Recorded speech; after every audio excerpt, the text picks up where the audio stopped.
tie the thingy round before play started, but I haven't managed to do that as Ahmed. He's been doing it all the time. Thompson in bowl, slightly shorter and slightly wider, and Hanscom's going to pick up runs. In fact, he's going to pick up 4 of them. It is such a... In goes Revis. Bowl short, straighter, and short-armed pull by Ahmed. He's got it out towards deep mid-wicket, who puts in the dive, makes the stop, flicks it back, flicks it a long way. Ahmed is going to turn for a third take on the arm, make his ground, and make his 50. Well batted, Ahmed. Wait. Steps in and bowls. Hanscom is down the wicket, looking to work it into the leg side. It's come off a leading edge. It's moved out into the offside. He's got the single though. Goodness me, that was a nervy one, because Wharton came running in from extra cover, picked up shide at the stumps, missed them. It would have required a decision of umpire Debenham, and he may well have been short of his ground, but he didn't hit the stumps. He raises his bat. At Headingley, still wide on the crease and in towards the stumps. Good delivery. There's an appeal for caught behind, and he's gone. It's a fat rascal for Ben Code, because Peter Hanscom has nicked one behind and it's been caught. In comes Middleton, and he's gone through him, and he's caught at... He is caught already. He's caught behind. First ball of the sings. He's looking back, Ahmed, for the decision, but yeah, umpire Debenham says yes, and immediately a breakthrough. Very first ball after lunch. Easy waits as in goes Thompson, bowls, and it's an appeal for leg before, and he's gone. 2 in 3 balls, fine and goes, and suddenly the end is in sight. Yorkshire's mark. Bess is in. Down the wicket again goes Wright. This time he's cleared mid-off in some style. He's not only cleared mid-off, he's cleared long off. First class fixture. He waits as Revis is in and bowls to him onto the legs. He looks to help it on its way, and he does help it on its way, but straight into the hands of leg gully. Bess into Wright, needs 1 for his 50, and that's it. He went down the wicket and clipped it firmly past Bess out towards long on, and perhaps that's why Salisbury came to the wicket and has been injured. In goes Don Bess, down the wicket goes Chris Wright, over the boundary goes the ball. Take him on again. Is in. Bowls. Wright is down the wicket, smacking it over long off, wide of long off this time for 6 more. Has Salisbury to bowl at. Full, outside off stump, edged, caught behind. All over for Leicestershire. Their first innings comes to an end on 415, 102 runs behind Yorkshire. Fine, and again short. Adam Lyth is out. Second ball of the innings. He's picked out the tallest man in Christendom, and he has gone. Right into the left-handed, being edged and gone. Caught behind, knew straight away. Big edge. Backward point. Short ball. Now then, Milan's got underneath this. It's looking like a third wicket, and a big wicket if he can catch it, and he has. Finan is in, again outside off stump, steered behind point for 4. This time hit straight over mid off, because it was given air and it was over pitched from Ahmed. Waits with bat raised. This hole is in to him, and there it is. There is that first half century, the first, I'm sure he hopes, and all Yorkshire supporters hope, the first of many. Well batted, James Wharton. Ahmed is in. Slog swept up into the air. Should be caught and bowled. When Ahmed takes the catch, and James Wharton has gone.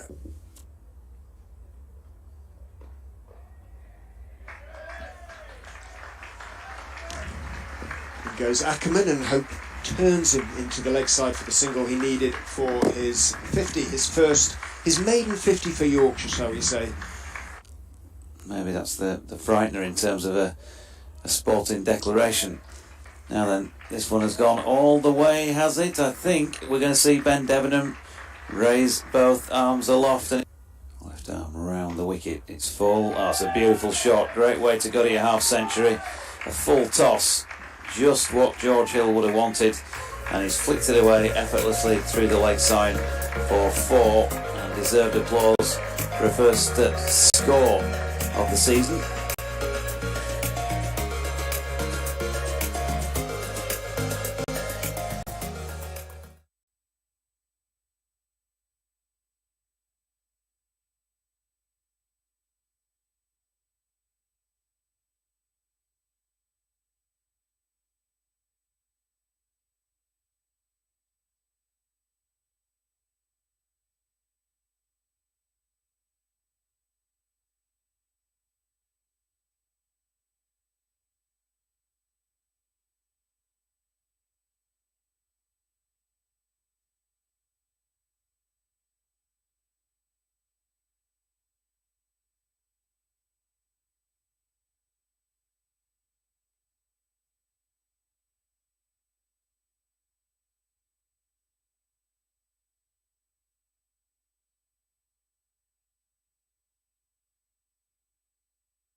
Well, good morning from Headingley. On the fourth day, they rose again to find that Yorkshire, or was it Leicestershire, had signed Basil Rathbone, I think, because it's a bit gloomy and Hound of the Baskervilles-esque out there as the players walk out for the fourth and final day. 220 for 4 Yorkshire, Shy Hope on 83 and George Hill on 57. And we're a little bit surprised that they maybe haven't declared overnight. Thought they might keep it until the last few minutes possible and then maybe call a declaration. Maybe they are trying to let Shy Hope have a quick thrash and see if he can get 100, or maybe it was the plan anyway to bat for a small amount of time this morning before trying to put some pressure on Leicestershire. For the first time since the first morning, it feels a little bit, well, certainly more like a bowling day. We shall see. Still an interesting day's cricket ahead. Richard Ray of BBC Radio Leicester alongside myself, Jonathan Doidge of BBC Radio Leeds and the Yorkshire stations. We also have Graham Orange as our third voice for the day. Good morning, Richard. Good morning, Doidge. Good morning, everybody. Happy Easter to one and all. And will it be a happy Easter for Yorkshire, or will Leicestershire head back down the M1, having saved the game? I'm a little bit surprised. You're saying a little bit surprised about there not being a declaration. Yes, about that, but also about the fact we're sort of starting on time. Those floodlights are very, very bright. They are, because it's not very bright without them. It really isn't. But isn't it supposed to be the case that if they take over from the natural light, or they're stronger than the natural light? Anyway. Yeah, Josh Hull going to open the bowling then from the Kirkstall Lane end to start things off. The tall figure thereof, left arm over, bowling to Hope, who pushes one to point first ball, and there's no run on a day which we think is unique in that, apart from this game being played, first match of the season here, it's the first match of the Women's Super League in Rugby League. That's going to be taking place at the other side of the Howard Stand this afternoon at 3:30. York Valkyries taking on the Leeds Rhinos, and then the Leeds Rhinos men in Super League are taking on Huddersfield Giants at 6 o'clock this evening. And then just down the road at Elland Road, Leeds United also at home against Crystal Palace this afternoon at 2 o'clock. So plenty of sport if you're a fan in Leeds this afternoon. And Yorkshire underway first of all. Hull has bowled to Hope, who's got underneath one and has been caught by Rishi Patel coming in from the cover boundary. The second ball of the morning, and Yorkshire 220 for 5. And on this occasion in Yorkshire's second innings, all hope is gone. 83. Not quite extinguished though in terms of the win. Well, there was nothing selfish about the way Hope began his innings this morning. He's obviously trying to crack on as quickly as possible. Proximity of a century notwithstanding, and he was a little bit unlucky in fairness. He did rather pick out Patel on the cover boundary, and Patel, a good catch coming in because he had to get down on his knees and take it fairly low, but he did that, and it's another wicket for Leicestershire's young debutant Josh Hull. 107 balls, 140 minutes, and including 11 fours, and all of it scored yesterday by Shy Hope. They are going to continue, so it wasn't about him getting his ton. Jordan Thompson has been sent out at number 8 on this occasion, presumably for a bit of a thrash, and he'll enjoy himself if that's the case. George Hill strolling over to have a few words. So, well, I suppose out of all that, Leicestershire happy they've taken a wicket, taking the day a ball deeper, and Josh Hull will certainly be happy he's taken another wicket on his debut match in first-class cricket. I'm looking at his shoes, Josh Hull. They look like cricket boots of a kind, don't they? But Matthew Fisher was telling us yesterday that they're sort of trainers with spikes. So how they, because he's got size 15 plates, he can't actually get cricket boots, or he hasn't found a manufacturer as yet prepared to make him a pair. I suspect now he's a first-class cricketer and he's taking wickets. Might be able to remedy that situation. Hull then making his way in again under the Headingley floodlights. Short ball. Jordan Thompson is going to get off the mark with a boundary here, but that was very much an edge from somewhere right up on the shoulder of the bat. In fact, might have been the hand, because he's immediately called for some assistance from the medical staff. His left hand, so not his bowling hand. Exactly. But it hurt, didn't it? He's a tough character, and he's immediately signalling for attention. So we're going to have another delay, and possibly a good few minutes actually. Where's the medical staff? They were just putting their feet up and having a cup of coffee perhaps. But the way that climbed at him won't entirely dismay Yorkshire. Obviously they will in terms of any injury to Thompson. It would in terms of any injury to Thompson, but maybe the pitch has just livened up a little bit under the covers overnight. Yeah, I suppose there'll be the likes of Ben Code sitting at the side with a little smile to himself after that. Saying sorry about that, Tomo, but good to see nonetheless. Tomo himself? Yes, assuming that he hasn't hurt it badly enough to... He's a tough lad. Yeah. He played just about every possible day last year, and there were lots of them. If you think about not only county cricket but also the 100. I had a chat to Matt Salisbury as he came out last night, asking him about his calf injury, and he said, you do the entire winter's training, you work hard, you do, he said, and then the very first game, he said, this happens. He said, you're trying to make an impression for your new club, and he said, I'm just gutted. He said, no, he's not. He said he won't be ready for next week by a long way. So he's anticipating, I'm afraid, a few weeks of recovery and rehab and starting again, essentially. Hopefully Thompson's alright. But the physio, is he on a walkie-talkie signalling for something? But Jordan Thompson isn't going anywhere. He's not walking off with him, holding his hand or anything like that. Here comes the 12th man with a drink for... Yeah, he's on the walkie-talkie. George Hill. He can't be too thirsty. He's only been out there for 3 deliveries. Could be for Tomo. Yeah, a couple of paracetamols perhaps, or They love it, the walkie-talkie thing, don't they? Please bring some water out. Over. Harry Duke. On my way. Over.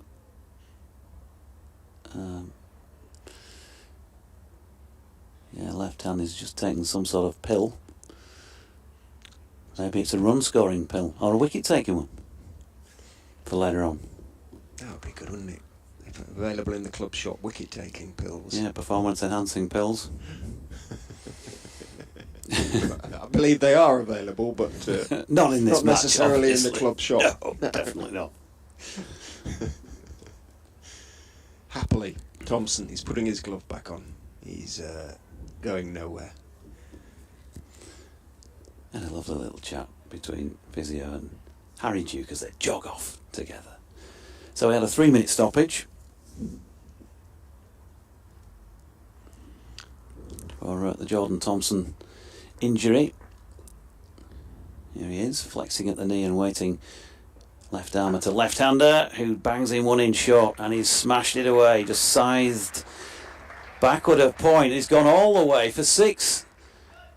I must admit I lost it after he'd hit it, but clearly gone pretty flat.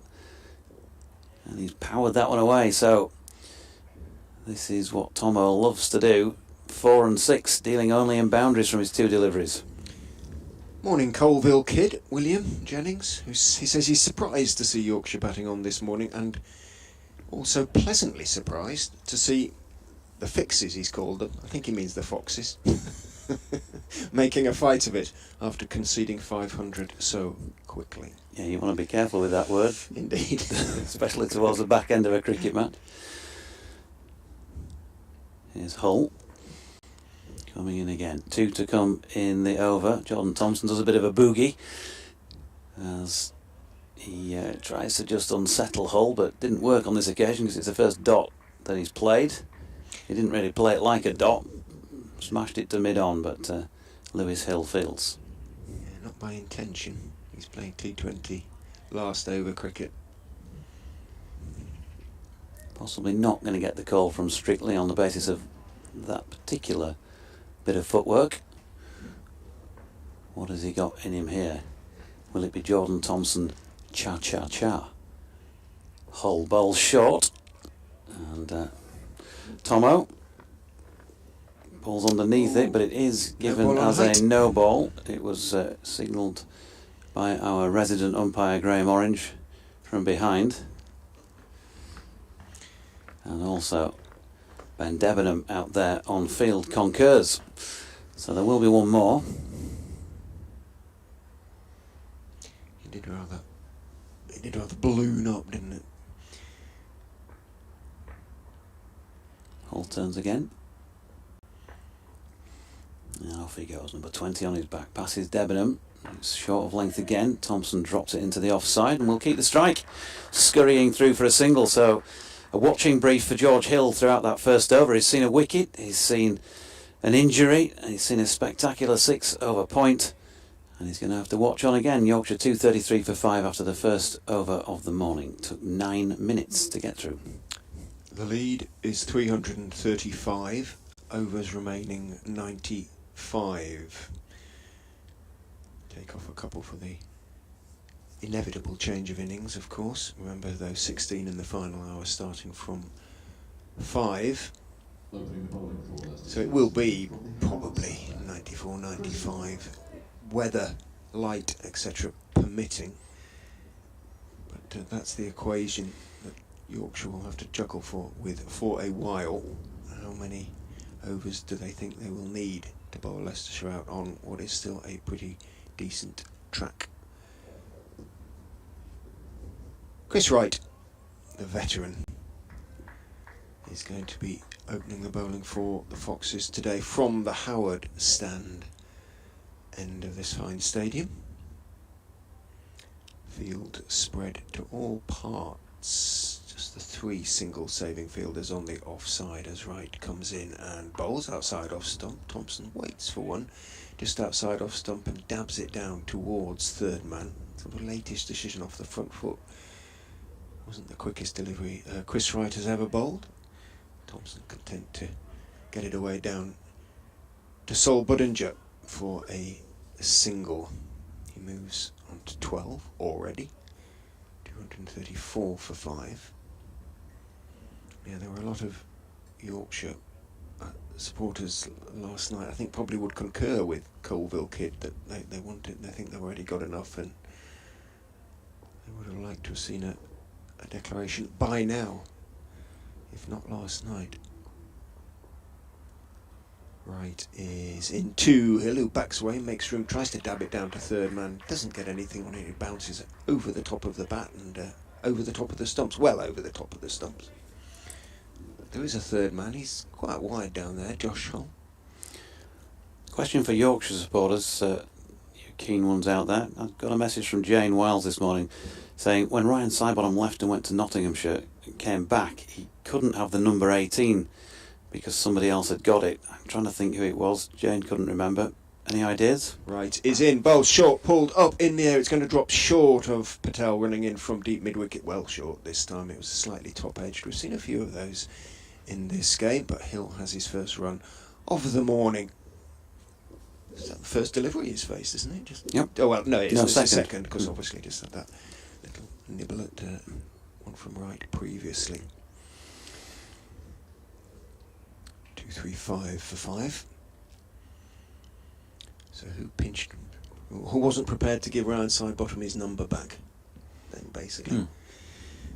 Wright is in. Thompson gets a wide one outside off stump that he's flirting with the line, but perfectly so as far as Chris Wright was concerned. No chance of Thompson reaching it, and just within bounds, umpire Pollard kindly decides. Sean in Roundhouse says YCC plan for the day: declare, bowl Leicestershire out by lunch, do interviews, watch LUFC on screen, live Rhinos v Valkyrie, pot of tea and a butty, Rhinos v Giants, sorted. What could possibly go wrong? That's your Easter Sunday done. The hot cross bun or two. In goes Wright. Bowls and a slower delivery. It was a straight one. Thompson went for the big hit. He was deceived slightly, but did get a bottom edge onto the bat just as he went to swing it over into the western terrace. Went into the pad, dropped out into the offside. He examines the bottom of his bat, Q end of the bat, slightly ruefully, as he completes his single. Neil Dutton says, morning Dodgy, definitely looks like a day for multiple sweaters and hand warmers. Yeah, that's just in the box, Neil. Don't want to brag, he says, but it's sunny up in St Helens. Thinking of a declaration fairly quickly, he asks. Surely. Wright is in. Back goes Hill. Cuts firmly, having given himself a spot of room again. But he only picks up Rehan Ahmed, who's as he always does, incorrigibly enthusiastic at this early stage of his career. Rehan, and having stopped it, he sort of hops around a little bit and fools around, basically. It's the end of the over. 236 for 5, 94 theoretically remain. And the lead is now 3-3-8. Andy Walker, morning to you. Bit surprised, he says, that Yorkshire have not taken the opportunity to bowl early doors when the ball tends to move around a bit. Good day's cricket in prospect. Happy Easter to you and the crew. Thanks, Andy. It is at Jonathan Doige at Fox's Crick, CRICK 2023. If you want to get in touch, or BBC West Yorkshire Sport at gmail.com. And Josh Hull is going to continue bowling to John Thompson, who whacked in for 1 or 2 in the first over. Well, say whacked in for 1 or 2. Certainly whacked in for 1. Got whacked on 1 himself. His first delivery that went for 4. They've sent a man out to the point boundary. Rehan Ahmed, I think, is that man. As Hull is in, Thompson might pick him out with this shot. Oh, spot on. And he's caught.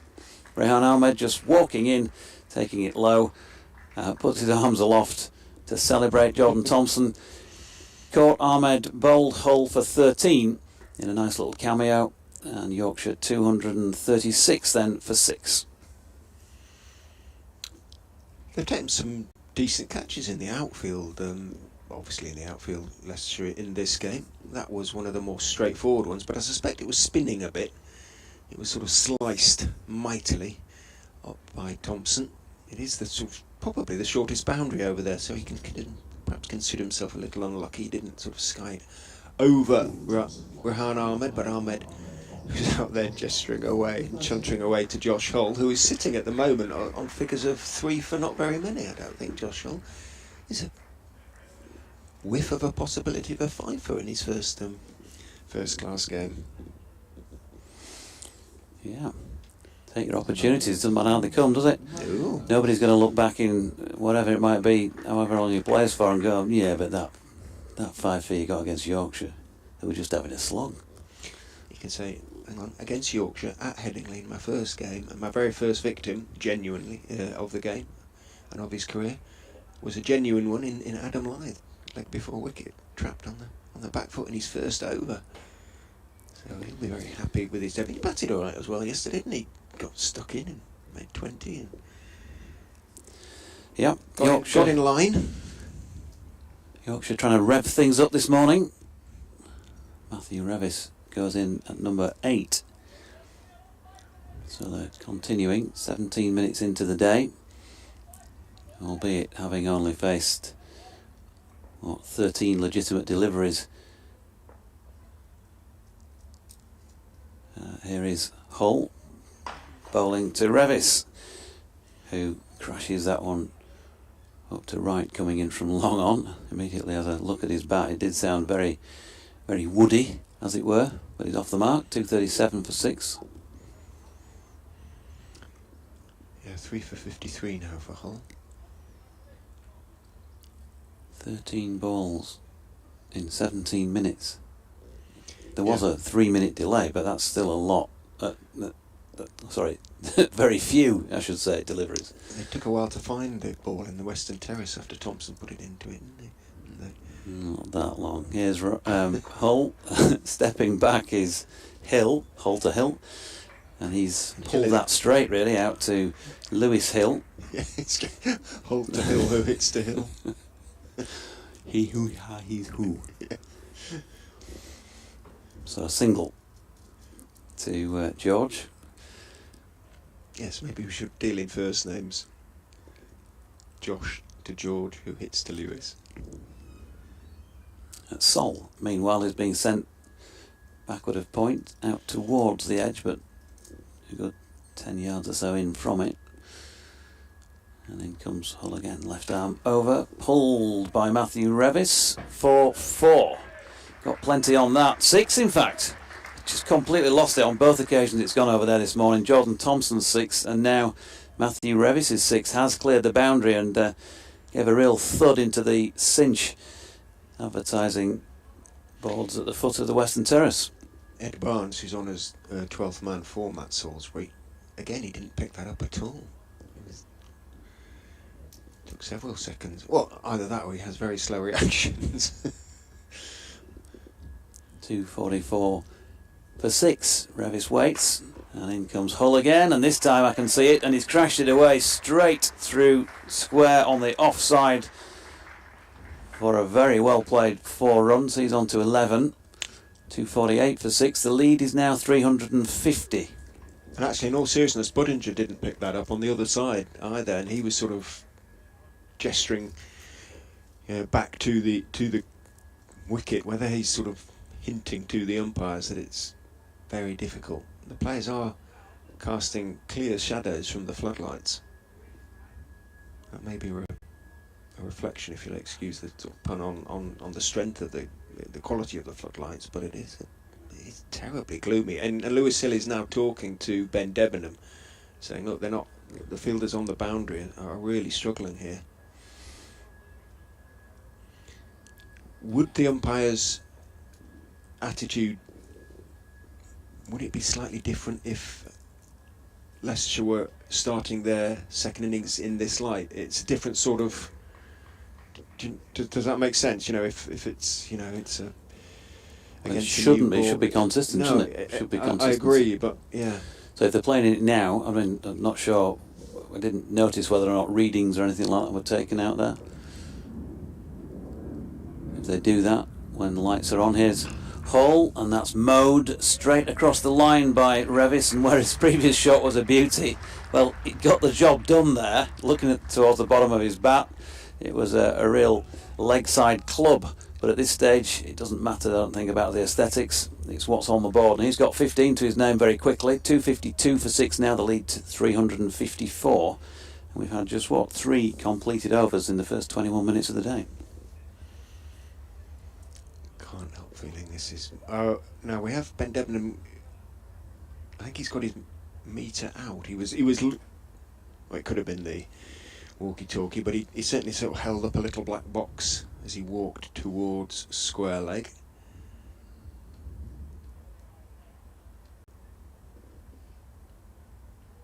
On we go, however. Hill has had a word with umpire Pollard now as well. And if the umpires are going to be a little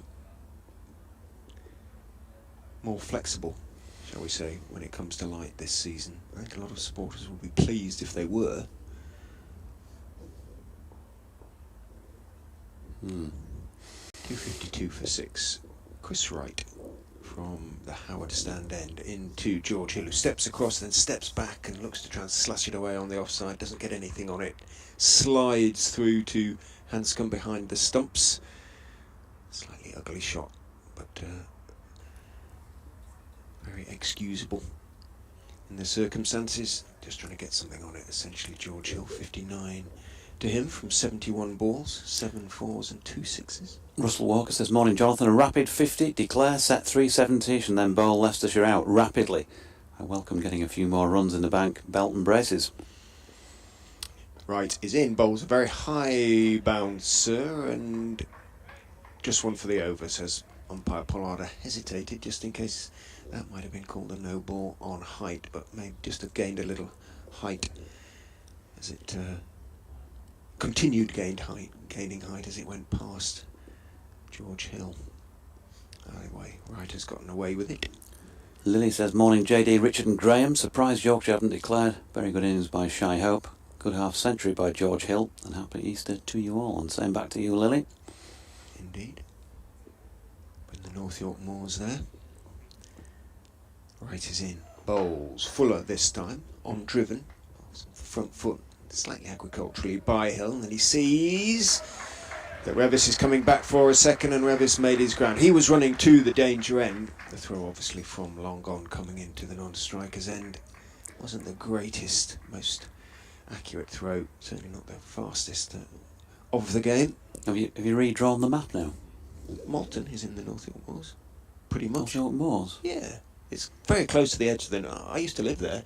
Very close to the southern edge of the North York Moors National Park, which start about 3 or 4 miles to the north.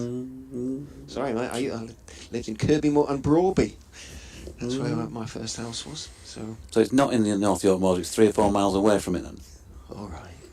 It goes right. And ball, slower ball, hit up into the air and over. Long on into the Howard stand. Lovely pickup by George Hill. There was nothing ugly about that from a timing point of view. Picked it up beautifully, and it's into the sort of net cages, or just to the side of the net cages that live in front of the sight screen down at the middle bottom part of the Howard stand. Lovely hit. He moves on to 67 to 60 for 6. The lead now 3-6-2. Very close to our correspondents suggested 370. That is a hill of a blow by George.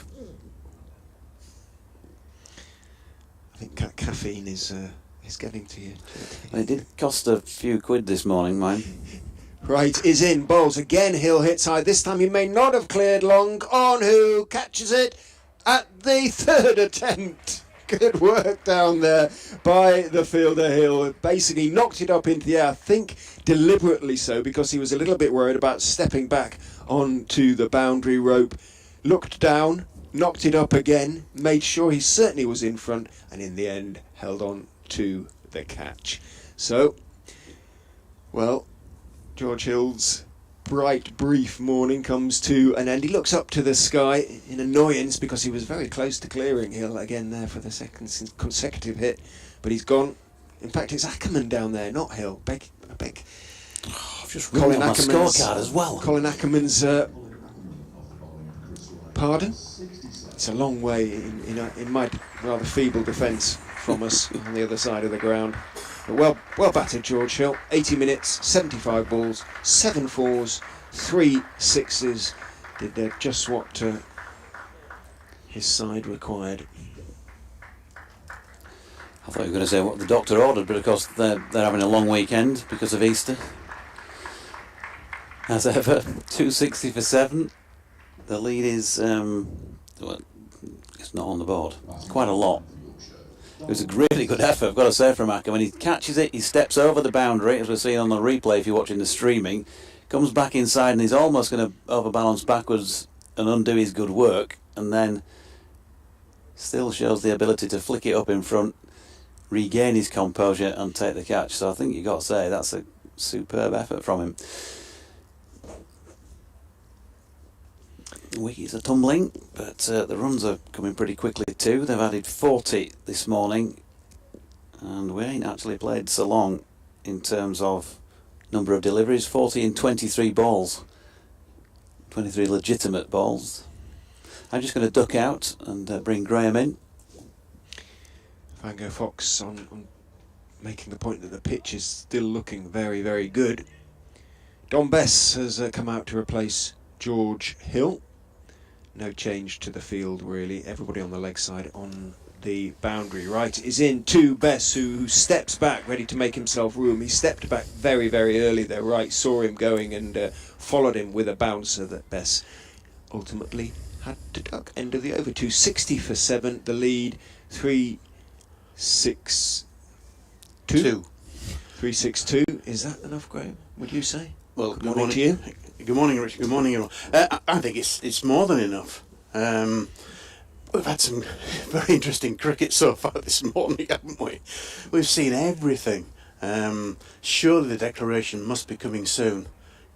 It's definitely soon. The question is whether it should have been by now, really. Well, it should have been last night, probably. According to some of the members, Yes. I've been here all 3 days, and there was some grumbling last night saying, well, we should declare now and put Leicestershire in for half an hour or whatever last night. The social media, if Leicestershire finish their second innings 8 wickets down, something like that, social media will be alive, I would suggest, with criticism. It's difficult sometimes, when you declare, and also you'd like to think a declaration would mean that the other side have got to a chance, instead of just closing the game out entirely. But we'll see. We'll see. Michael Finan is replacing Josh Hull, which helps from a commentating point of view. In goes Finan, bowls, and slogged up into the air. Can Patel get there? No, he can't. It bounces about 2-3 feet short of him. Slogged up into the air by Matthew Revis. He takes his single. That's Ben Debenham pointing. Did he do? Saying he's going to be... He's saying, did he run on the pitch there? I don't know. I don't think so. Michael Finan may come round the wicket. He may be telling him that. Let us see. Doesn't seem to be too much animation out there. 261 for 7. The lead 363. Yeah, I think he's still bowling over the wicket, left arm over. The field is absolutely spread out, isn't it? You don't often see this. There's just Vian Mulder in what might be described as a conventional single saving position at extra cover. Everybody... Oh, sorry, beg your pardon. Lewis Hill, who was talking to Michael Finan, is at a deepish mid-off. On the edge of the circle, if there was a circle. Finan is in. Stepping across is Bess, smacking it out towards deep mid-wicket. Sliding along the ropes, or just in front thereof, is Rehan. Ahmed manages to make the stop, and then a couple of characteristic little skips as he winds himself up to throw it in. And Bess is shaking his right hand. He did rather come off the bottom of the bat. Did well to get it as far as he did, if it did come off the bottom of the bat. His teeth will be tingling now. Yeah, keep your seatbelts on. This is going to be interesting. 2 to him. Finan. Can he get a decent Yorker in? Something like that. Goes in and bowls. Tries to bowl a decent Yorker. But it's a Yorker length, but it's very wide outside off stump. Bess down on his knees in disbelief that umpire Ben Debenham did not call that a wide. Again, it was flirting with that sideline. Yeah, I think he's lucky he got away with that, the bowler.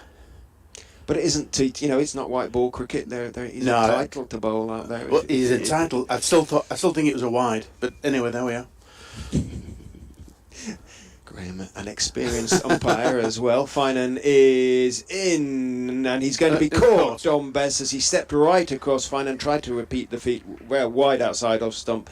Bess tried just to paddle it, lob it down to fine leg, scoop it. He managed to scoop it all right, but it described a gentle parabola into the gloves of Peter Hanscom behind the stump. So Dom Bess's entertaining innings was not particularly fruitful. It comes to an end after 5 minutes, 4 balls, 2 runs, and Yorkshire are 263 for 8.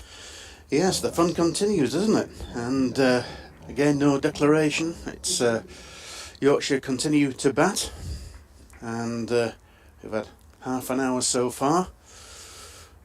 And they're now 8 wickets down. And Leicestershire bowlers be enjoying a few cheap wickets, really, after toiling away in the first innings in particular. They're all improving their averages for the season. Yeah, it's like catching practice at the moment, isn't it? There's either a catch going off, or there's a boundary. So,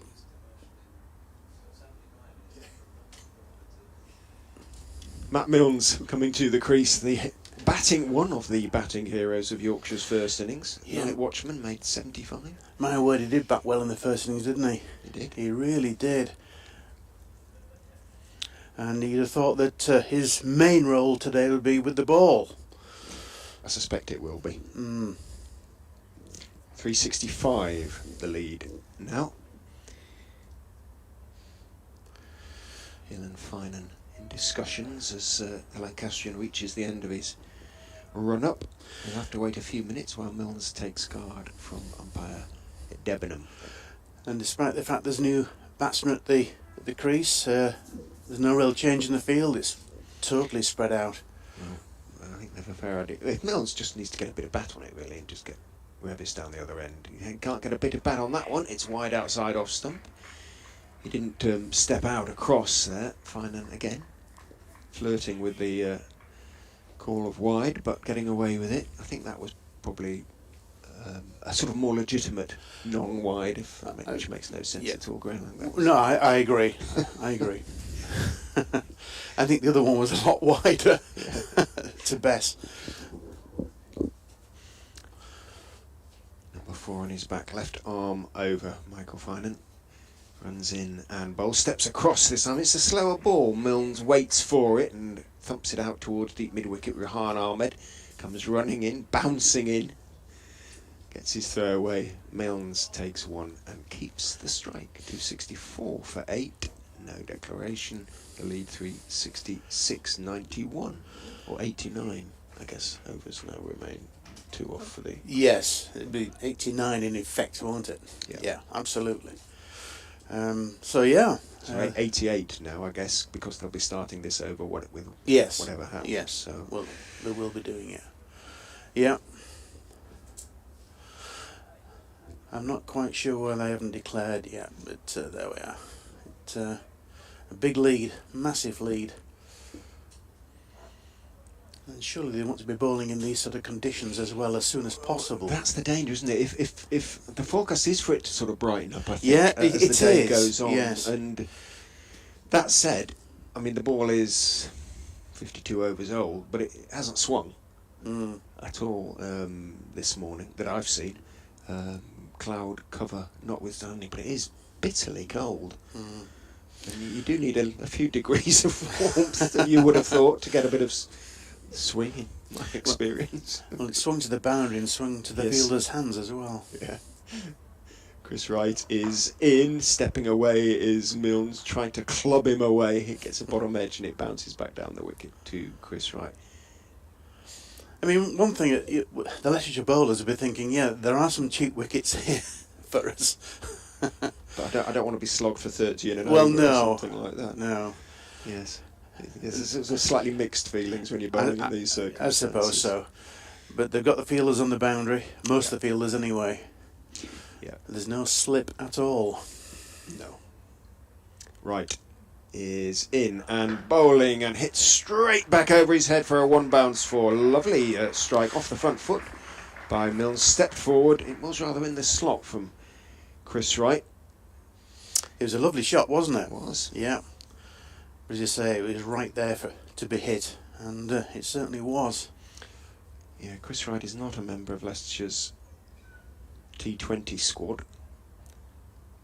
And you can sort of see why sometimes.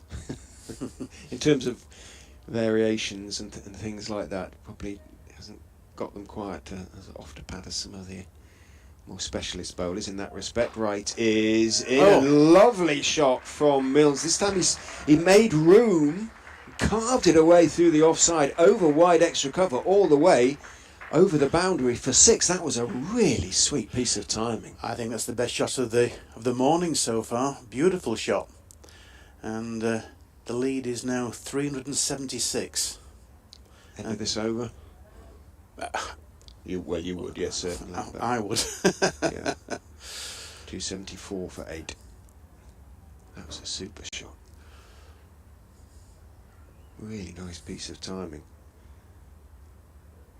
Why don't they try to bowl Yorkers? I mean, even if it's a low full toss, they're sometimes more difficult to get away than a ball that's pitched. It's always the question, isn't it? Why don't they do it more? Wright is in down the leg side. Milnes stepped right across, tried to help it on its way. Stepped almost too far, in fact, and couldn't quite reach it. It missed the leg stump by a couple of inches, taken by Hanscom moving down the leg side. Yes, it's we're in one-day mode, aren't we? Very much so, yeah. Headingley quiet.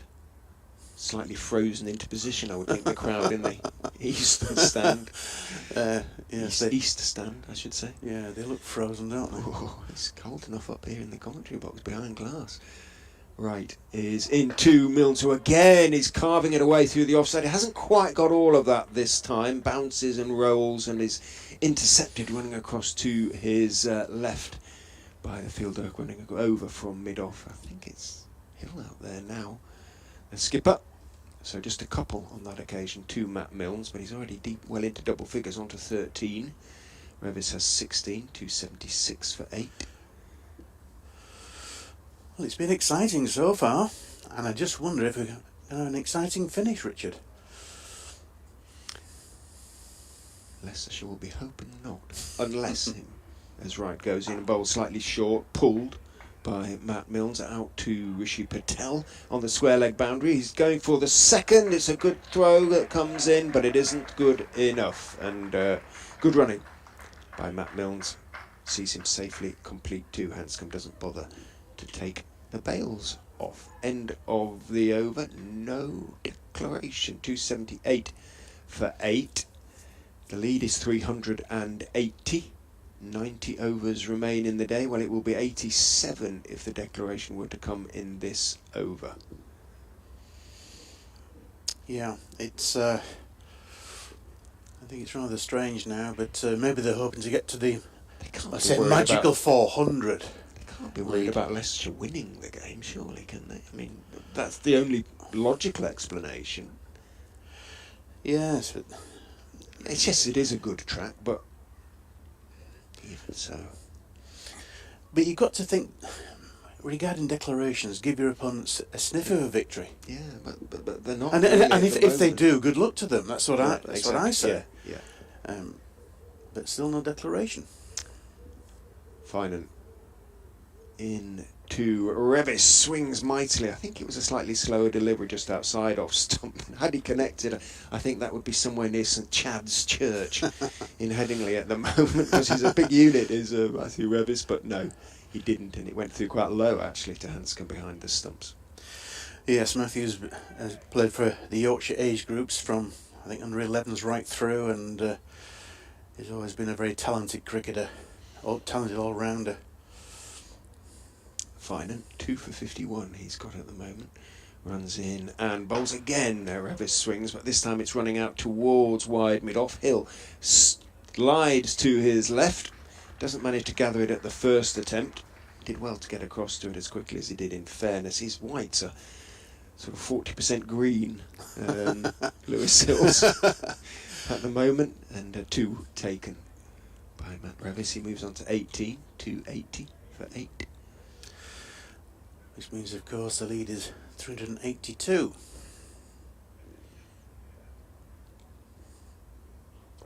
Finan in, bowls. Revis steps across, smacks it back over his head, but again didn't quite middle it. Running across, Josh Hill from long on gets to the ball.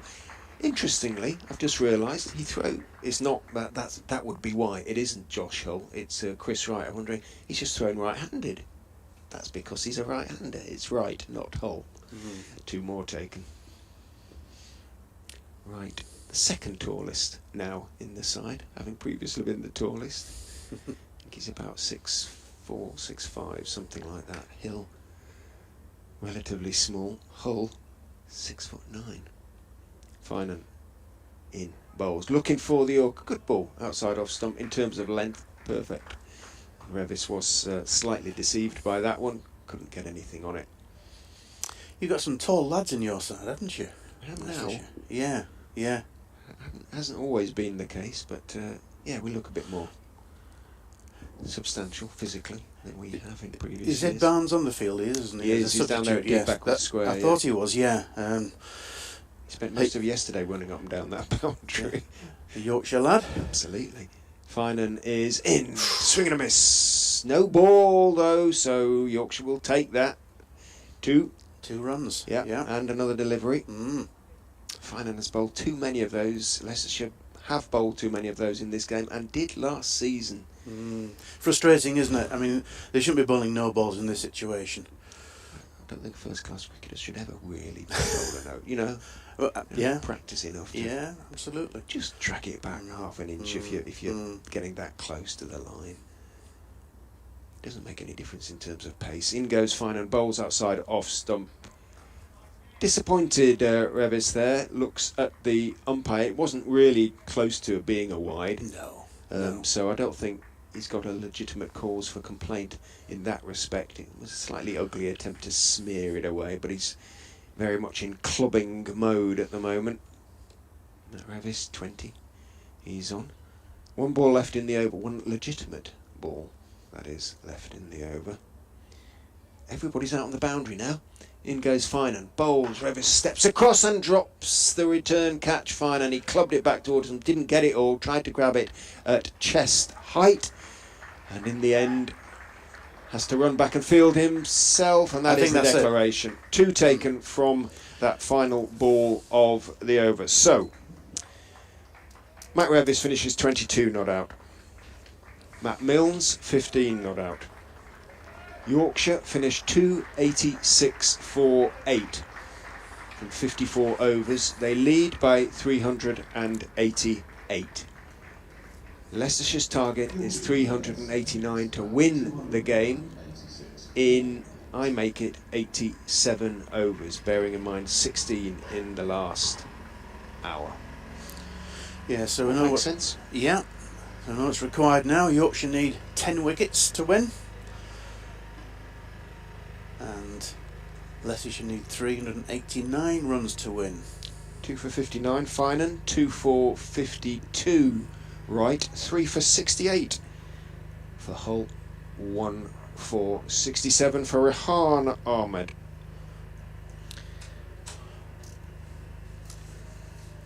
Well, we will take a short break while the roller comes out, and the players and umpires, judging by the fact they're rubbing their hands together, will probably get something hot to drink as well. A lot of hands plunged deep in Leicestershire pockets out there. And then we'll be back with you for some proper cricket in about 8 to 10 minutes. Yes. It's all proper cricket, isn't it? They're trying to set the game up. It wasn't. Yeah. They weren't trying to bowl for 4s and 6s. It wasn't sort of gimme runs at all. No. So it was all proper cricket, but of a different kind of proper cricket. We'll put it that way. Yeah.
Rishi Patel and Sol Bollinger opening the batting for Leicestershire.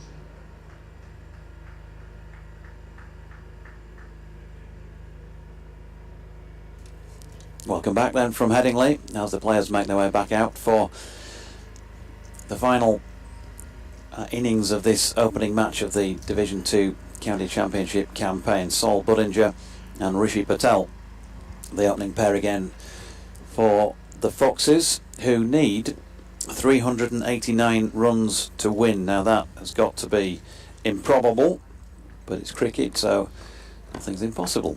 Yorkshire need 10 wickets. The draw clearly also into the equation with less than 3 sessions to play. Graham Orange is alongside Richard Ray of BBC Radio Leicester, with myself, Jonathan Doidge of BBC Radio Leeds, and the Yorkshire stations to continue taking you through this one. And inevitably Ben Code is going to have the cherry in his hand at the Kirkstall Lane end, Graham.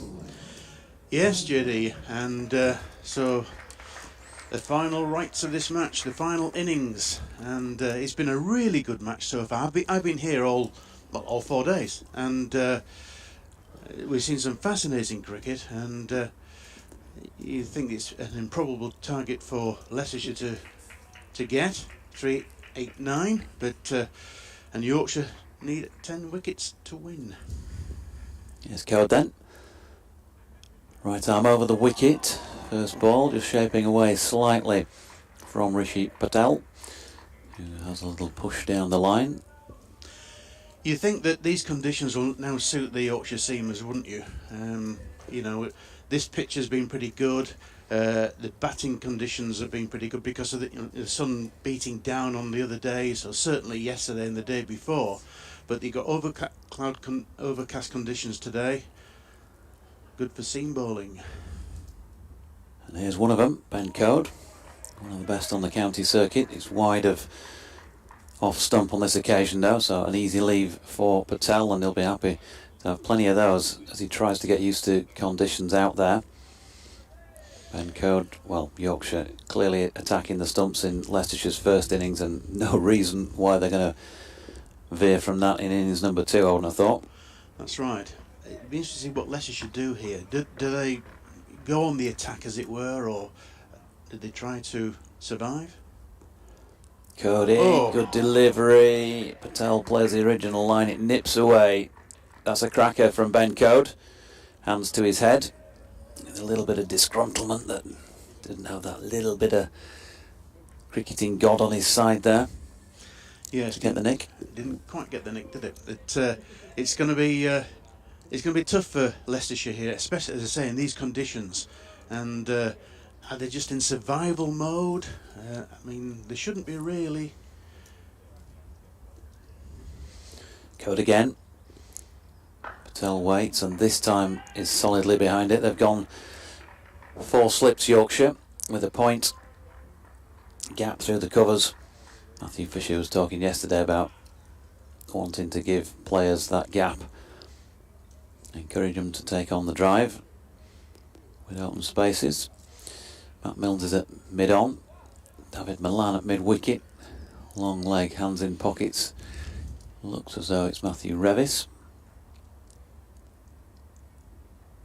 Here's Code again, and pushed quite firmly to Jordan Thompson, who is at mid-off, and no lingering issues with that left hand that we're aware of then, because he is out there.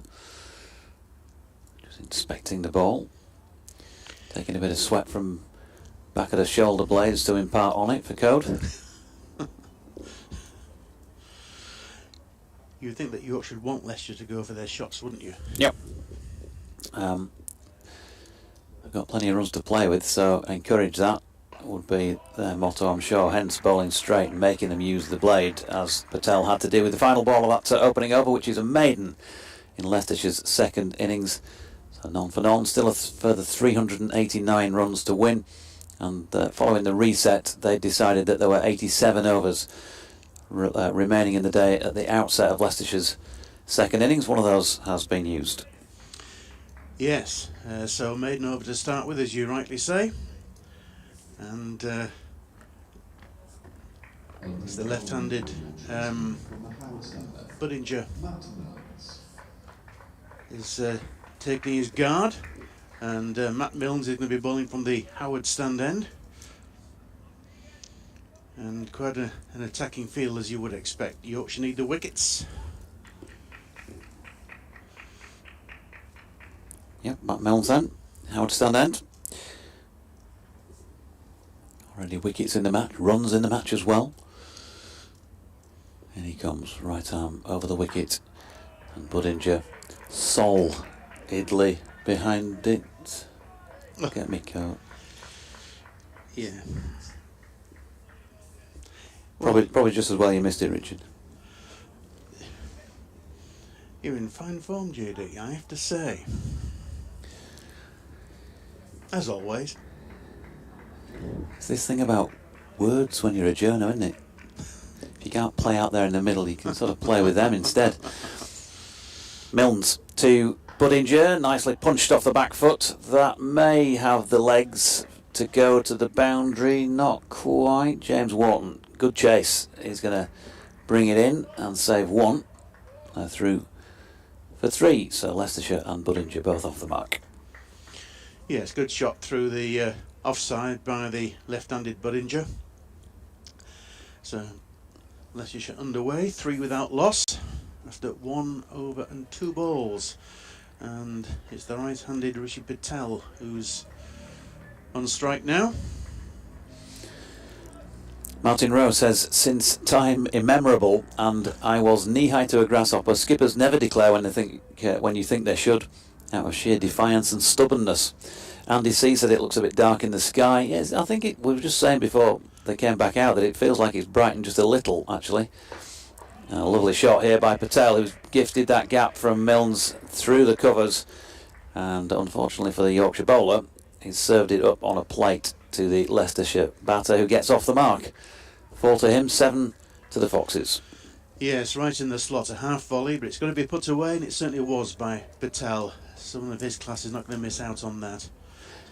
Sean in Roundy says, umpire Orange hoping for a Yorkshire win. Will it be a tangerine dream, or is there Raum for improvement? Test of your musical knowledge. Here comes Milnes, that's wide of off stump, and Patel watches it go by. Tangerine Dream, I do possess a... Remember CDs? This is a long time ago now, aren't it? I do 1970s, wasn't it? Well, yeah, I do possess a CD called the soundtrack to Thief, a movie that they did the soundtrack for about 1981 or something like that. Yeah. I'll take any royalties. It's all about money for you, isn't it? Some of us just do this for the love. Milnes to Patel, it's wide of off stump and he shoulders arms.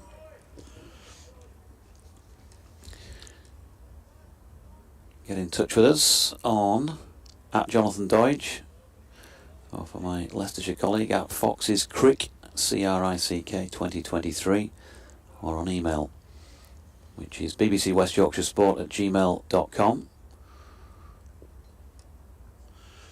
It's definitely getting lighter, isn't it? Better for batting. Milnes again, Patel angles the bat, runs it wide of third man. We're going to get protestations from Graham Orange any moment now as to why there isn't a third man in place, because it's gone for 4. But before he does, I give you 382 more runs to win in 85 overs on the 4th day.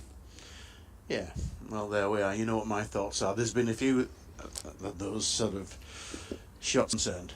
But you'd rather block a gap and play a defensive fielding position in this situation than have 4 slips? No, I think in this situation, I can understand it a little bit more, but on the opening day, there were 4s going down to third man. With the new ball, opening day, it's a position that seems to have gone out of fashion. Would you not agree with that? Yeah, I think you're right. Yeah. It's definitely not used as often as it was. Debbie Brown says Julie's spotted 2 number 18s in the Yorkshire field. George Hill will be wearing one of them. He's at first slip. And Ben Code bowling here to Budinger for the first time. Right arm to left hand. He was slightly squared up as he dropped it out into the offside. Trying to spot who the other number 18 is. Possibly, well, clearly somebody borrowing some part of George Hill's kit to go out and field. Matt Milnes is at mid-off. Ben Code's got number 10 on, Milnes 4. Thompson 44 as usual at mid-on. James Wharton 23 as ever at mid-wicket. Here's Code. Punched back down the ground by Budinger, who thinks about the single, but Jordan Thompson has made a good diving stop with the right hand to snuff out any chance of a run. David Milan in 29 as normal is at point. Don Bess 47 is at gully. Can't imagine Finlay Bean, who's at third slip, will be wearing anything but 33, nor Adam Lyth anything but 9 at second. And Shy Hope's got 11 on his back as he just turned round, so I'm not sure where the other number 18 is. Maybe it's a trip to the local optician for Julie, as Code is pushed back down the pitch by Budinger, no run. I just wonder when, well, if and when the sun comes out and the ground is bathed in sunshine, if Don Bess could have a big say in this match. Yorkshire's off spinner, and England off spinner, of course. But whilst there's cloud cover, that's receding, and it's the seamers to the attack. Code goes fuller this time. Budinger a little more tentative in his push that goes out towards the leg side. Definitely has got a little brighter. Yeah. At this moment in time, new ball in hand, cloud cover, floodlights on, and at this venue you're absolutely saying bowling day. So 84 overs to take 10 wickets. Ain't got one of them just yet, but here is Code trying to do just that. Not with this ball though, short of length and just punched away. Lovely shot, timed really well by Budinger, and his first boundary takes him to 7, Leicestershire to 15 without loss. Yeah, it's still a good track, isn't it? And that's reflected by the scores in this match. If Yorkshire are going to win today, they're going to have to really earn it. They're going to have to bowl really well. Because it's a very attacking field, any ball that's just a little bit wayward, then there could be a few boundaries scored. That being one of them by Budinger. Here's Code, nicely flicked off the hip this time by Budinger to the incoming Revis backward of square leg for 1. And Debbie and Julie have messaged in again to say that the other player wearing 18 is the either side of Lyth in the slips. So first slip, Debbie and Julie, is George Hill, who's wearing the right number. And I said I can't imagine why Finlay Bean would be wearing number 18 when he's number 33, but he is in fact. Yes. So well done, girls. He was the one player who didn't turn round out of the lot of them, but he's at third slip wearing 18 as well. Maybe he can't afford the sweater with a 33 on the back of it. Milnes in and bowling to Budinger, who turns that into the onside. There's no run.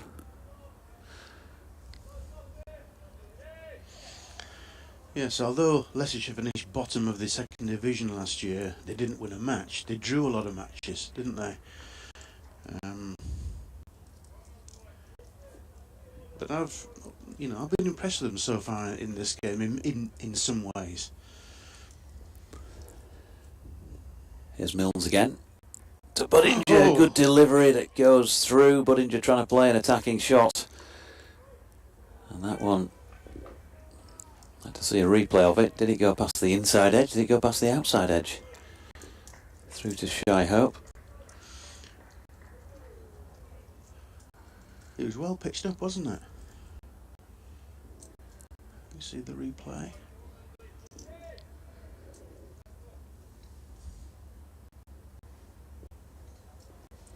Milnes back to his mark. We're going to get the replay before he... Well, we might get it right through before he runs in. No, past the outside edge. And that's not dissimilar as well. Probably just a little bit shorter of length, but he does play inside the line a bit more deliberately this time than he had done the ball before when he was clearly playing at it. Talking of numbers, a good one for Yorkshire's been 66 over the years. Joe Root, just seen a shot from racecourse commentator, BBC man of course as well, Darren Owen, of the 1929 Grand National, the start. 66 runners spread across the track at Aintree. Even the best commentator might have struggled to get all those right. 16 without loss, Leicestershire, as Budinger turns that one to Revis at mid-wicket. There's no run. Grand National, of course, next Saturday. Yes, it is. Yes. I'll be at that well-known racing venue, Bristol, for that, folks. Gloucestershire v Yorkshire. Had a great time last year, though, all 3 days at Aintree. Who's going to win it, you reckon? Last year's winner could do it. Again? Yeah, could do. Yep. Gone up a lot in the weights. Corach Rambler. Is it Noble Yates? For Scotland. Must have a cracking chance. Lucinda Russell trains that one. Yeah. Here's Milnes to Budinger. Lovely shot by Budinger this time. It was just too short from Milnes. He'd beaten him a couple of times by putting it further up the pitch, but this time banged it in and it got the treatment off the back foot through the covers. Budinger on to 12, Leicestershire 20 without loss. Yes, a poor delivery there. Short and wide outside the off stump to the left-hander. He wasn't going to miss out there, and he rocked onto the back foot and cut the ball to the boundary. So 20 without loss. So another 369 runs to win for Leicestershire. Yeah.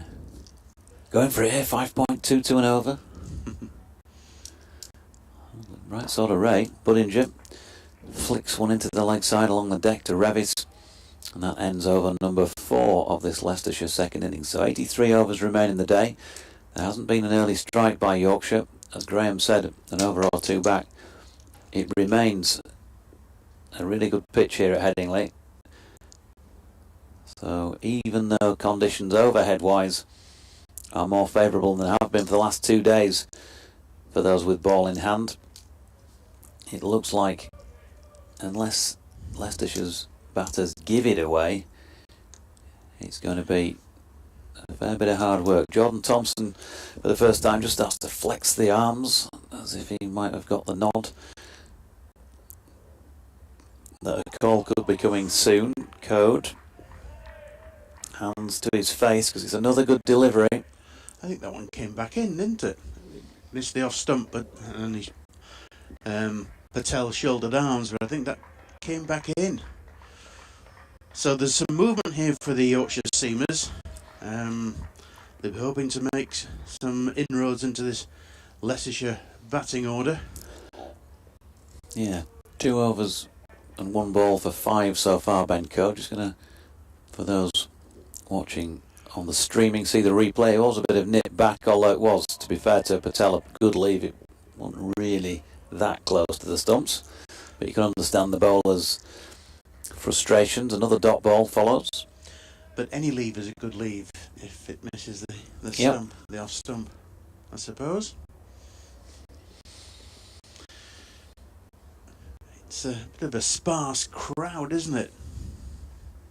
You can't see what's going on down to the left because of this massive monitor next to me.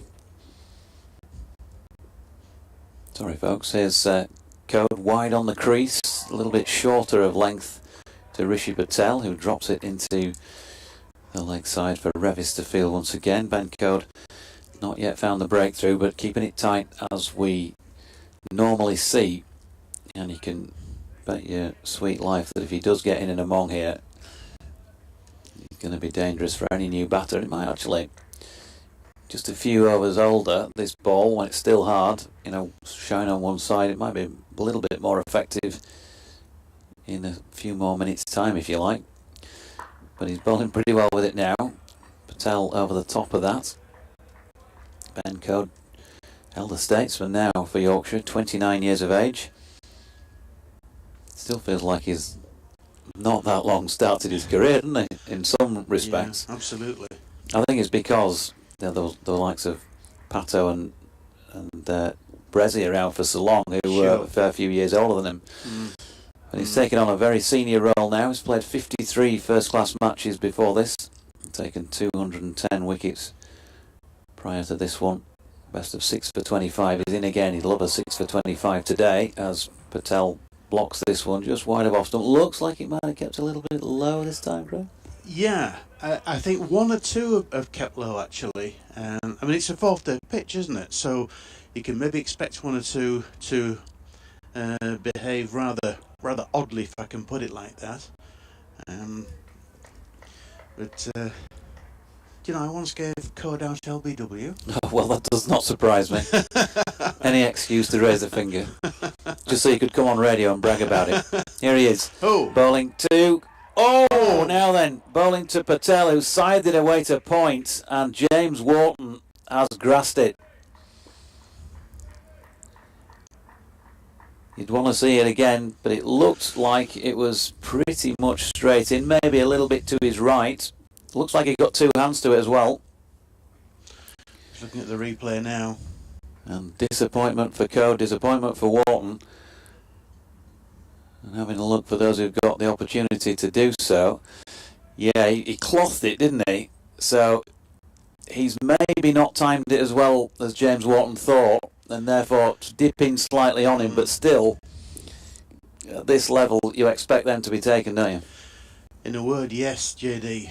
That's definitely a chance. It's gone down, and Yorkshire can ill afford to spurn these chances, because it is still a decent pitch, albeit a fourth day pitch, and they've got to take every chance that comes their way.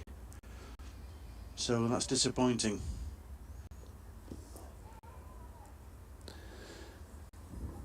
So Milne's going to continue bowling here to Budinger. He pushes into the offside. Bess fielding, no run. Yeah, it's just sometimes he wasn't deep, was he, at point? So if you see the batter go through with that shot, you're expecting it to come harder. Yeah. But he mistimed it, didn't he? Yeah, so he mistimed it. Yeah. So he's probably slightly back foot, thinking that's going to get to me more quickly. Then he's got to readjust. He's going to his right slightly. You can kind of, when somebody makes a mistake, there's always a reason. But yeah, you still think he catches that one 9 times out of 10, and he picked the other one. As Budinger turns one off his legs for 4, Matt Milne's just straying round about leg stump. The other thing, I suppose, that might have taken James Wharton by surprise is that clearly Benko dropped it a little bit shorter than normal to induce the cut shot. You don't often see him do that. I just wonder if he lost it in the background as well. Would that be a fair thing to say, JD, do you think? Yeah, massive blue behind him.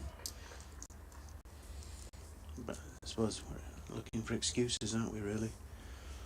Reasons, Graham, reasons. Okay. As Milnes is in again, and he's going to be turned for 4 more here, because Revis is not going to chase that one down. It seemed to pick up a little bit of pace the further it went. Nicely played by Budinger. We know he likes to get on with things, and he certainly is here. 20 to him, 28 without loss. Although I've been here for the previous 3 days, it's only up in the commentary box here that you realise that it's a fairly short boundary to the western side. Yeah, Revis has gone back to the mid-wicket boundary now.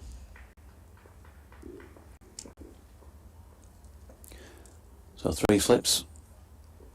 A couple of men set back on the leg side. Milnes goes full. There's an appeal for LBW. Felt from this angle, and we're not anywhere near straight on, by the way, but it just sort of felt it's fading down leg.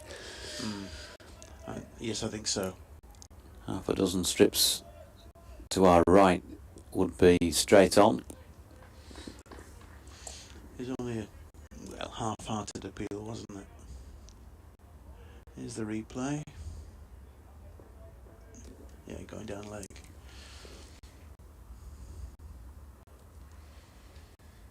So Milnes turns again. comes in past umpire Paul Pollard and punches one into the covers where Don Bess does the fielding. So go on, you gave him out. He said, how's that out, umpire? And you said, it were missing leg, it were missing off, and it were knocking middle out. Code, get yourself off. No, he was out, all right. He was playing for Harrogate, I think he was, yeah, at Castleford. And he didn't bowl in that match because he'd been injured, and I just think he was sort of, coming back to fitness, and he didn't bowl. He batted until I gave him out anyway. Graham Orange, the smiling assassin. Final ball of the 6th over of this Leicestershire second innings is about to be delivered by Matt Milnes at 28 without loss, and it's wide of off stump, and Budinger tries again to play an attacking shot to the offside but picks out Bess at cover. End of the over then, so Milnes 3 overs for 23. It might be time, not that they haven't got runs to play with here, but they may be thinking, well, go on, it's not really worked so far this time around. And I think that was the case with Matt Milnes' first spell. Matthew Fisher came up yesterday, as you know, Graham, and he said he thought Milnes had been the pick of the bowlers across the match, across the first innings so far. But I think maybe he'd forgotten the first sort of half dozen overs that he bowled from the Howard stand then. He took a little bit of time to settle in, and yes, then things did get better for him. Maybe he just needs a change of ends. But of course, as Fish also said, they clamour to get on at this end from which Ben Cody is now bowling, the Kirkstall Lane end. They don't like bowling up the hill. Wouldn't mind if it was a big slope, but it's not, is it really?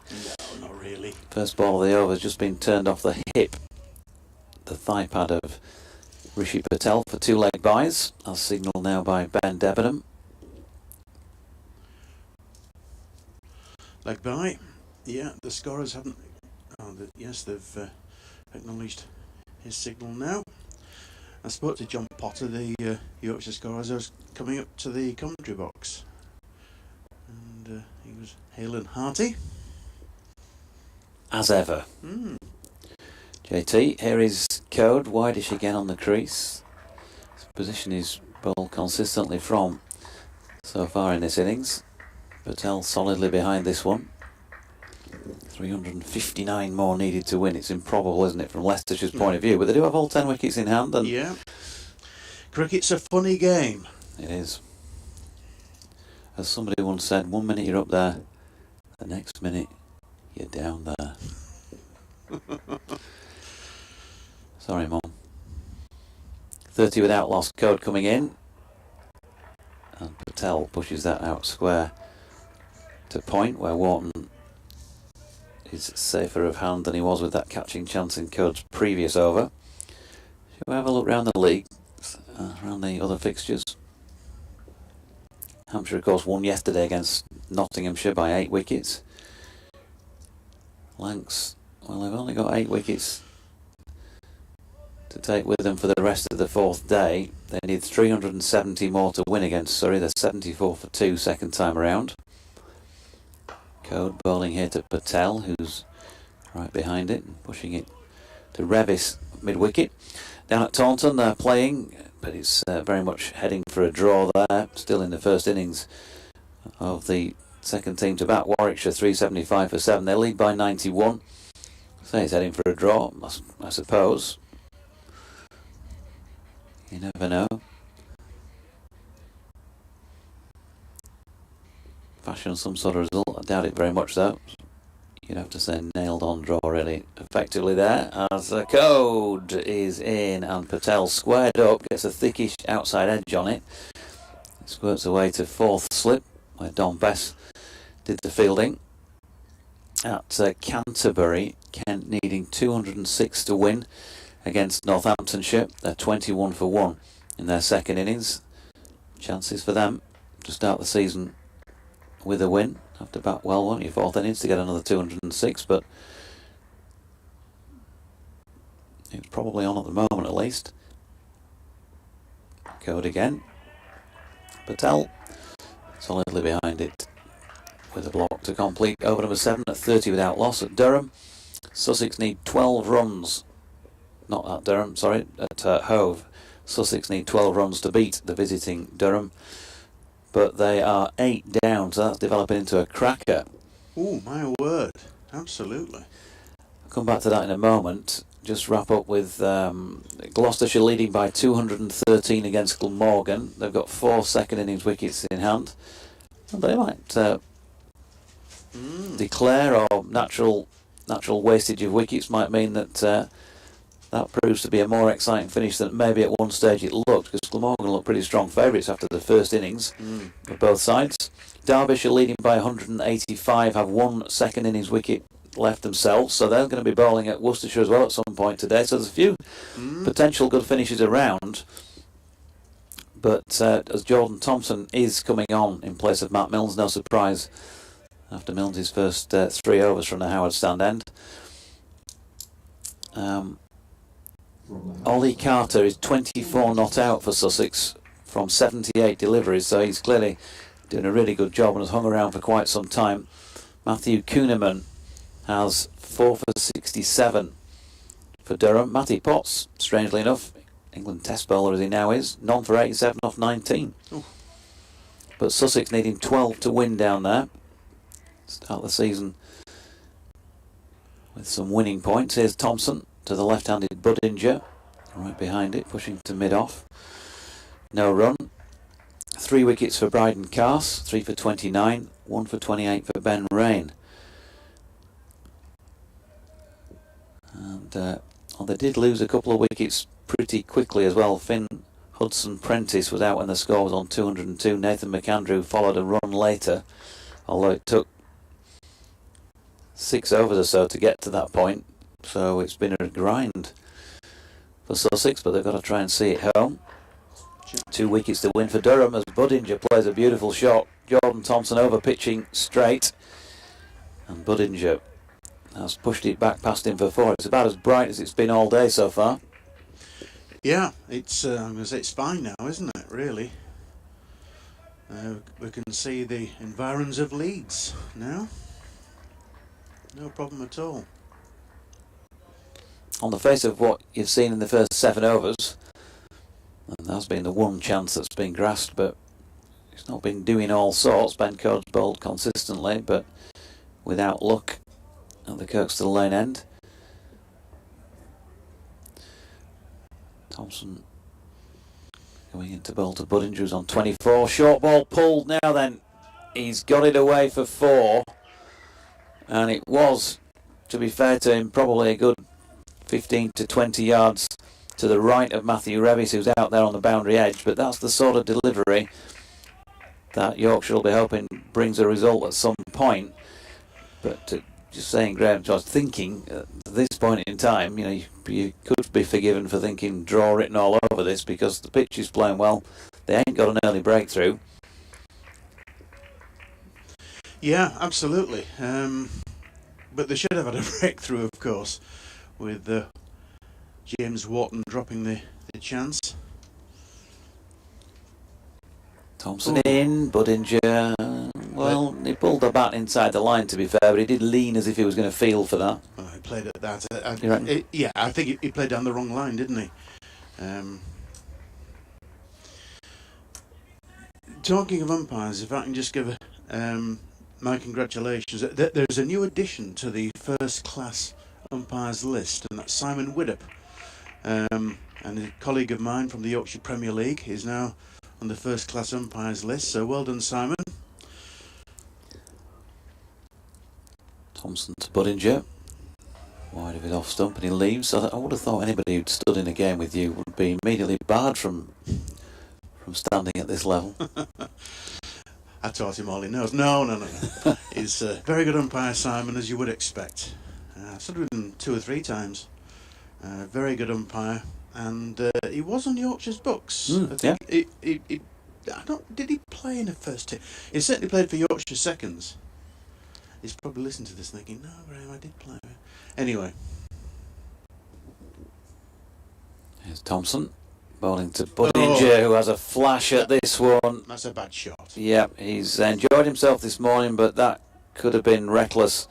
Well, was reckless, but got away with it. Yeah, he did. And so far, Yorkshire have had no luck in this fourth innings of the match, with 8 overs gone, 38 without loss. Patel on 8 and Budinger on 28, 2 extras.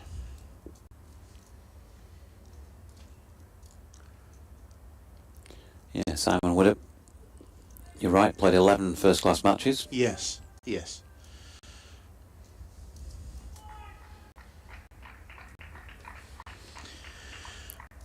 So I don't know if he's been officiating in this round of matches. Here's Code, bowling to Patel, who pushes to Milnes at mid-on, no run.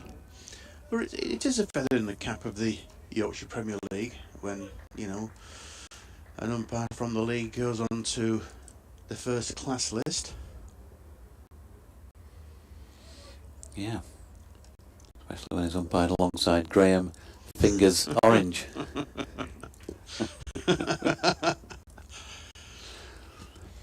You jest, of course. 3 needed by Sussex.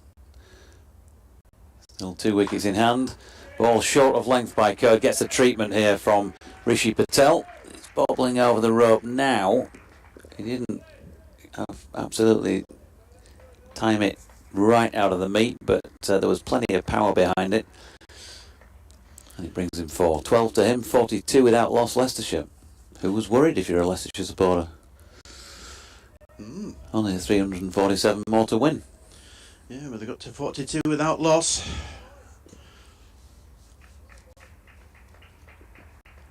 I think it's emphasising as well, you know, what a good pitch this is. It continues to be.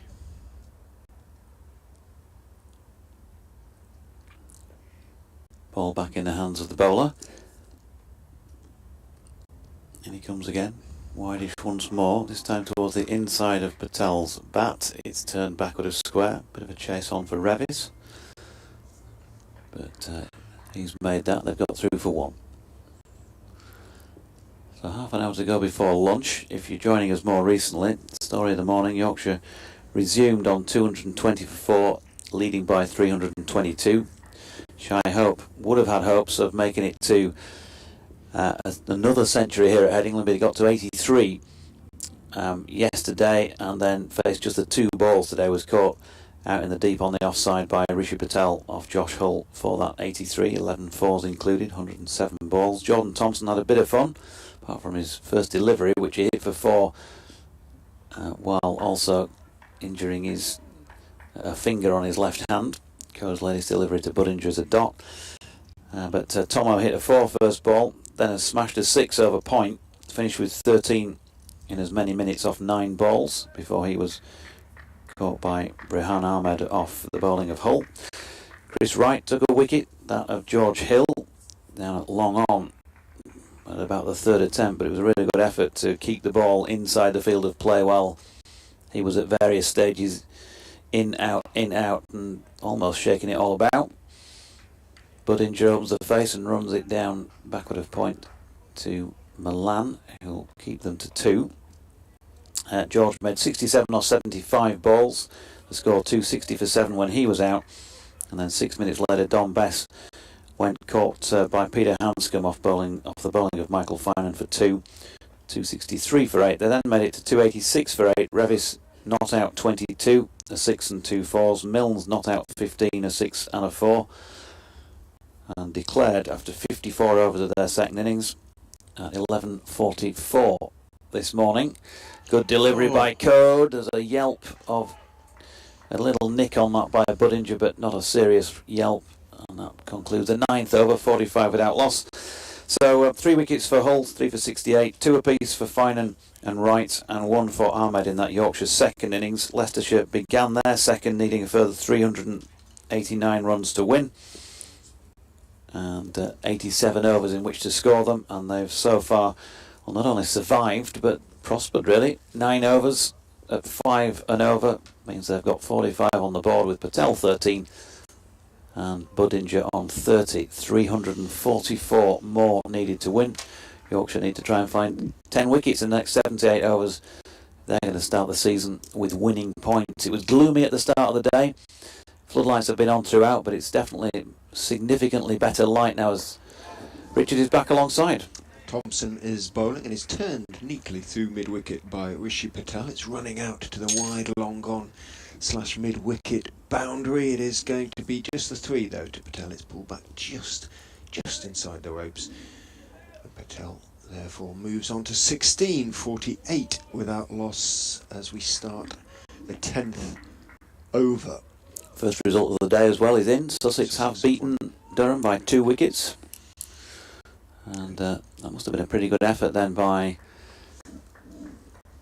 just mentioned his name and I've forgotten it now, Ollie Carter, keeper for Sussex, who got 33 off 83, not out to see them home. Thompson turns, is in, bowls, good line, good length. Budinger has to treat the delivery with respect. Minimal movement, it has to be said. The pitch still playing very, very well. I was in the press gallery, if you like, for the Wharton drop.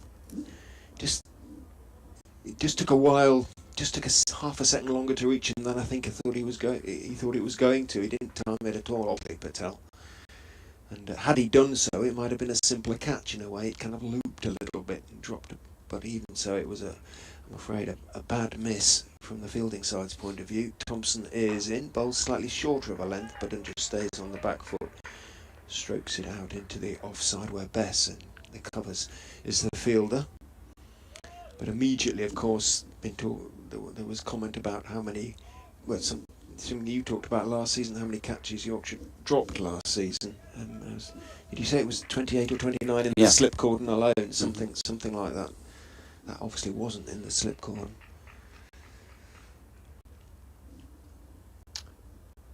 Thompson is in and bowls. Budinger leaves outside off stump, goes on a little walk almost as he lets that one go through behind the stumps to Shy Hope. Just the 3 slips now. It's still very cold up here in Headingley, but much lighter. I can sort of see bits of sunshine on the sort of diffused sunshine, hazy sunshine on the city away to the southeast of us. Needs to warm up as well, doesn't it? Does. Need a blanket in the box at the moment. Really does. Thompson is in, forward goes Budinger, having to defend again. Alex Winter, when he was the commentator at Northamptonshire, he used to sit outside with a table to ensure that he could get behind the bowler's arm where possible with a very, very long extension cord. But goodness me, there were some cold days doing that. It always seems to be cold in that stand at Northampton. But he used to bring, just reminded me of you with you saying that, sort of travel blankets to wrap around the commentators and they use, because otherwise some of us wouldn't have gotten up again, I think, after an hour there. But Thompson is in again, good line, good length, sort of inviting the drive, wasn't quite there. And another day Budinger might have gone for it, he didn't, he blocked it out into the covers. Good over, I think that from Jordan Thompson. 2 overs, none for 11 from him. Ben Code at the other end, 5 overs, none for 12, has been back to his sort of usual metronomic self. Matt Fisher said yesterday, didn't he? He said we weren't entirely happy with how we bowled with the new ball against Leicestershire in the first innings. And Code has certainly, in terms of accuracy, he's corrected that perception. He's been there or thereabouts, as he nearly always is. And asked plenty of questions of the Leicestershire openers, questions they've just about been able to answer so far with the help of that drop. Ben Code continuing at the Kirkstall Lane end to Patel, who brings the man who dropped him into play. James Wharton running in from point. Martin Bloomfield says hi JD. Good to hear Matt Fisher is likely to make the next game, but Yorkshire still need extra firepower to get through the whole season. Can you update us on the status of Neil Wagner? I've heard nothing different to the injury news that came out that said he won't be obviously coming over for the start of the season. There's a possibility, I believe, that he might come over in the latter part of the season if required, but that's also obviously subject to him recovering fully as well by that point. Coding again. Patel feigns to play at one, watches it go by. There's no run. At Jonathan Doidge or at Fox's Crick 2023 are your 2 points of contact. If you want to get in touch on Twitter or on email, BBC West Yorkshire Sport @gmail.com. A shout out, says Craig Traps, please, to Daz, Charlie and Susan. There you go, watching on YouTube. Is Matthew Waite on loan or has he left? Having a good game for Worcestershire. Now then, a false stroke here, one that kicks a little bit off the pitch from Code, and Patel tried to drop his hands on it but didn't quite do so quickly enough to avoid getting a thickish top edge, but fortunately for him he's diverted it skyward over the top of the cordon and picks up 4 runs for it. Back to Traps's message. Matthew Waite is not on loan. No, he went last year. He was not offered a new deal here by Yorkshire, or he was offered a deal by Worcestershire and was allowed to leave. I think is probably the way to put it. 52 without loss. Going in again. That's straight. Nicely flicked off the hip this time. That's much more orthodox stroke from Patel, who gets back for 2. Just looking at the replay of that one, that he inadvertently steered over the slips. I think he was starting to drop his hands and try to leave it. It was an odd sort of shot. He got lots of bat on it without meaning to, but he was lucky. Lucky twice. Can he make the most of those 2 moments of fortune? He should be so lucky. Lucky. Code. Bowling to Patel, who pushes back up the pitch to the Yorkshire opening bowler. There's no run. Charles Kitching, good morning to you out there in Espagne. He says, I hope we don't make our usual mistake of batting for too long. Well, there you go. 30 minutes at the most for you, was 44 in fact. He also said, just a thought, might introducing the free hit after a no ball in the Championship be an idea? Oof, that's really poking the stick in a hornet's nest. Leicestershire have been deep trouble. To all red ball cricket supporters, here is Code. And Patel punching into the offside where Thompson fails to complete the over. The 11th over of the Leicestershire second innings with them on 54 without loss. Russ Harker in Berlin, good afternoon to you. Says, surely you can't take the players off if the fielding team haven't woken up yet. The batsmen are seeing it like a beach ball.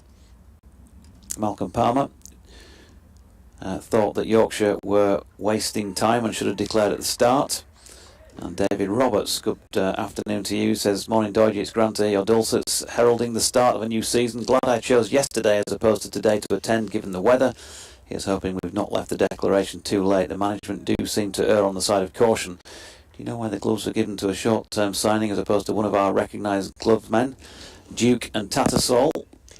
Thompson is in bowling onto the legs of Budinger, but it's a good length, and Budinger just stays on the back foot, turns it out towards wideish mid-on where Milan is the fielder, and there's no run. To respond to you, David, of Harrogate. Johnny Tattersall injured a finger in the warm-up game, the last warm-up game of the 2, and didn't make it back in time. You've got a player who brought over an international player who keeps wicket. Thompson with that very straight chest-on run is in, bowls, gives it everything, middle and off, forward goes Budinger.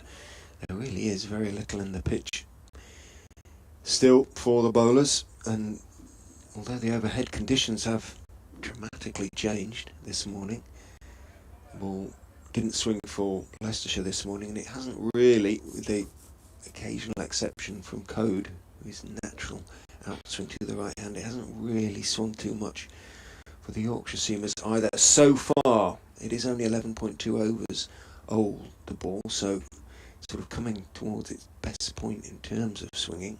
The lacquer will be coming off. In goes Thompson and bowls, brings Budinger forward. He is forward though on off stump. Defensively out to Bess. And again, there's no run. 54 without loss. So back to David's point, I mean, if you think Harry Duke should be in the side because Jonathan Tallisall isn't playing, as well as Hope in the side, who would you have left out? That's a question for all Yorkshire listeners. Thompson in. Bowls, slightly shorter of a length this time. Budinger goes back to the straight one and blocks it with a slight turn of the wrists. Bounces back down the wicket towards Thompson, who fields it, then throws it to Milan, who does a bit of desultory polishing of the ball, shining of the ball. But as I say, it should be pretty much perfect bowling conditions, really. Might just want a bit more scuffed on the non-shiny side so far. So maybe another over or two. Callum Parkinson returns from having a net as Thompson is in and bowls. Budinger is driving in the air for a few feet. Wasn't quite at the pitch of the ball, but he gave it everything and he's got it away through wide mid-off. It's running over the ropes and it gets there. Nice shot from Budinger. He trusted his eye and he trusted the pitch more to the point.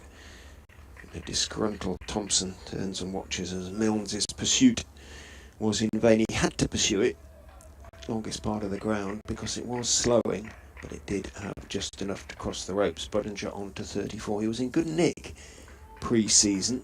Sol Budinger, famous last words.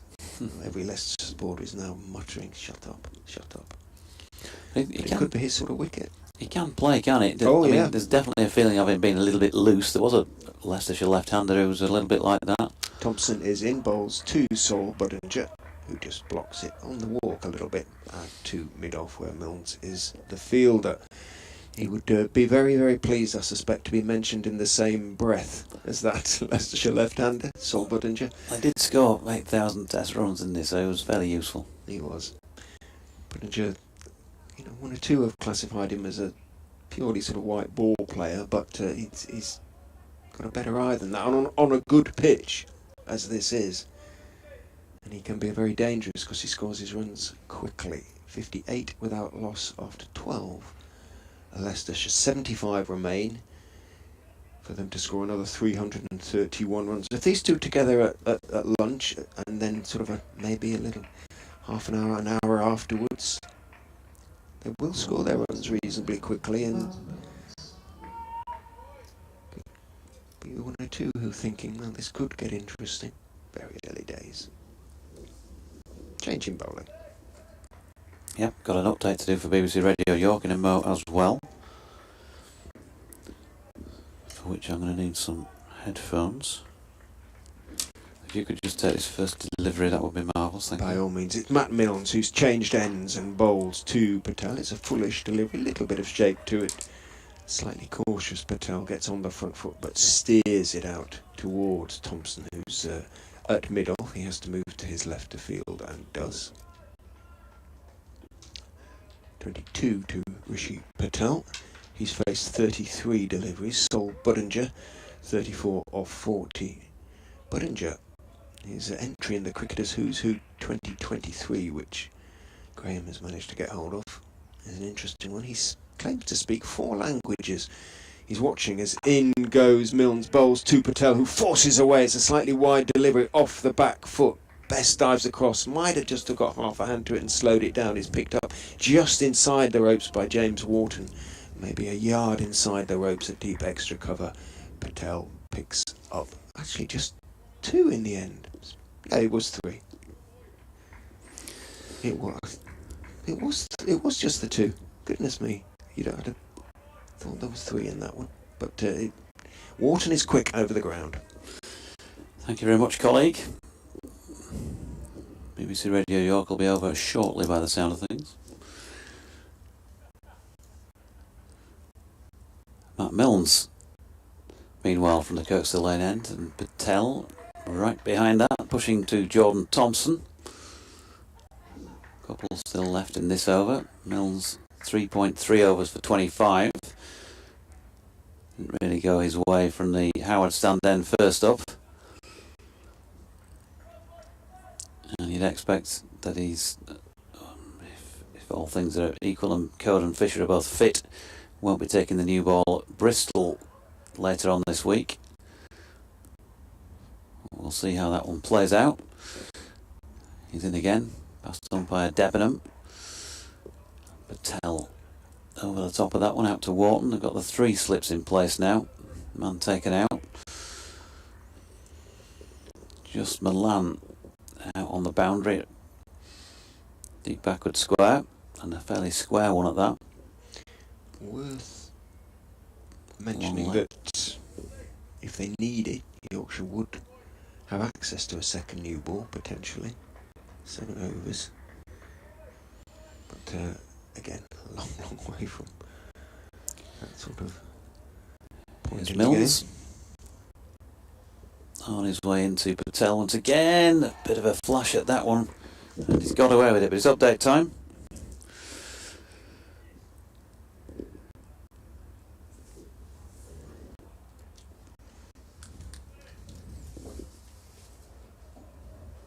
Yeah, they are indeed at Headingley. Lots happening here today, of course, as well, with the York Valkyries over playing the Leeds Rhinos women's team, the other side of the stand, a little bit later on this afternoon, as well as a men's rugby league game. And in the cricket, it's Leicestershire 60 without loss in their second innings here. They need 329 more runs to win this match. Yorkshire still need to take 10 wickets if they're going to win it, and they've got precisely 74 overs left in which to be able to do so. They started the day on 220 for 4. That was Yorkshire in their second innings, a 322 run lead.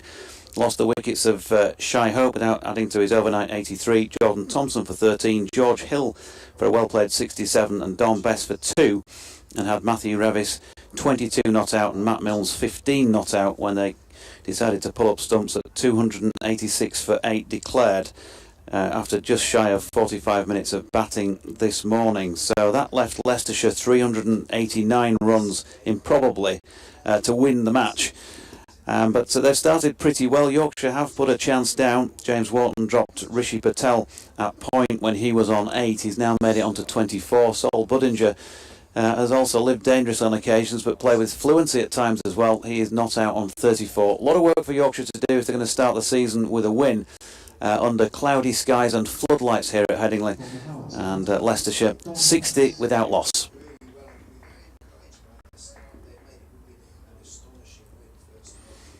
So, change of bowling. Don Bess is going to come on from the Howard stand end. First time in the second innings. Yeah, and he's bowling, he's going to bowl round the wicket, the left-hander Budinger. See if he can get some turn. There ain't been a lot in the match so far, although I did watch him warming up yesterday. And of course you've got the benefit of not having a batsman in front of him, and he certainly was turning it in the warm-up. But it's pretty difficult from this angle. He's bowling towards us with not only the batter, but also Shy Hope blocking the vision of what happens with the ball after it's pitched. On this occasion it was short, and Budinger's lashed it away out to Finley Bean, coming in from the point boundary. They've got through for 1.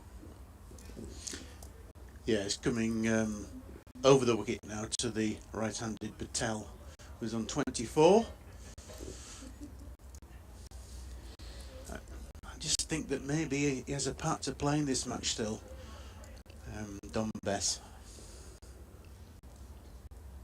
Leg slip as well as regulation slip. Wharton it is at leg slip, Lythe at orthodox slip, as Bess bowls again to the right-handed Patel. Pushes back to the bowler. Rishi Patel caught and bowled by Jordan Thompson, of course, that really good catch in the first innings. Yeah, very good catch. Bess in again. That's flicked off the legs by Patel. George Hill round to do the fielding at square leg. They've got 1. The other thing to mention here is, of course, Leicestershire have had a couple of left-arm bowlers in the match. Don Bess bowling into maybe a little bit of rough, possibly. Yeah, absolutely. Final day. He's coming round the wicket now to the left-handed Budinger, who steps short, back. isn't it? Yeah, and just works him away down towards Cow Corner. Not a cow shot by any stretch of the imagination. Matthew Revis has made several meals of that one down there and not managed to reel it in. 4 runs. Yeah, bad cricket all round there for Yorkshire. Ball was too short, but pushed out into the leg side, and a bit of a piece of poor fielding there by Revis. 4 runs. He's just wringing either the right hand or wrist, in fact his elbow I think he's holding. Oof, now then, short ball from Bess again. Budinger top edges this one. Fortunately for him, it drops safe. Bean coming round to his right. So he's still taking it on, Sol Budinger. And why not? Yeah, still too short though, isn't it, from Bess? Needs to pitch it up and bring them forward.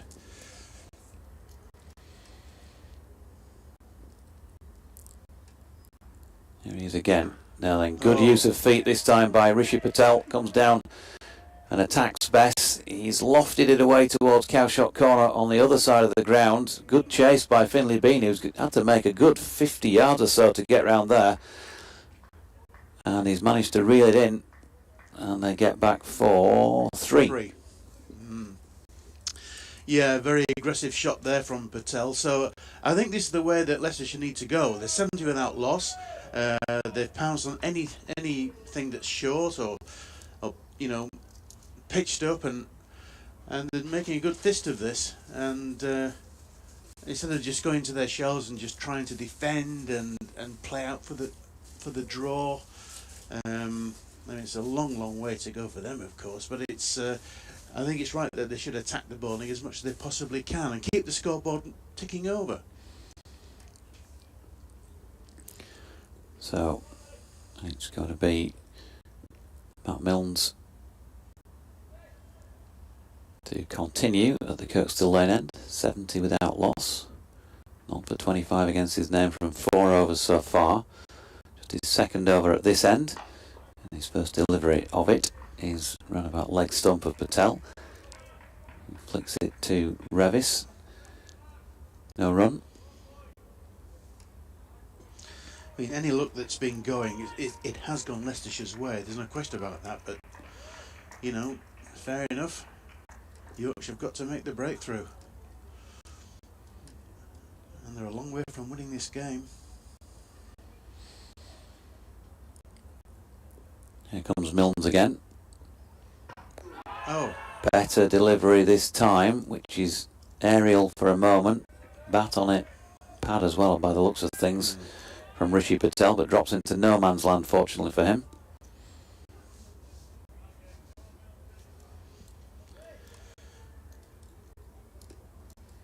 It's just wobbling about still for the seamers. I mean, the conditions are still overcast. Well, not as overcast as it was when we started play at 11 o'clock. Here's Milnes again. And a new and an hour from, well, who else but Adam Lyth, even Graham Orange alongside.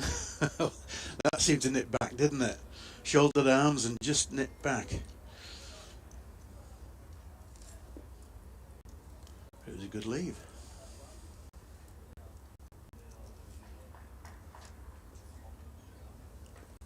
Thompson, bit of polishing.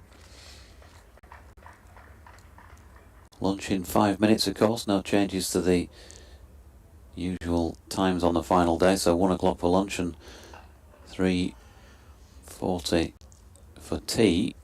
As we see Patel run one down to third man for a single. Just going to check in on Dom Bess's record, season by season, if I can find it in time for the final over.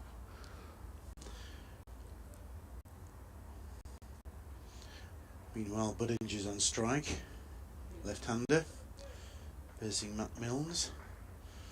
Just retaken his guard.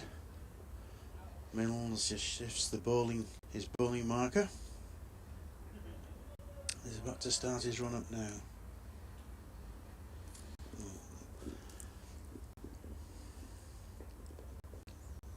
Here we go then. Milnes in. Budinger. There's an appeal for LBW to a ball that comes off the pad and deflects away down to the Howard stand end boundary for 4 leg byes. Immediate denial of the right to celebrate by Ben Debenham. Shook the head as the ball was still travelling down the boundary. Yeah, that seemed to be travelling down the leg side, and of course he's bowling right arm round to the left-hander, so he's angling down the leg side.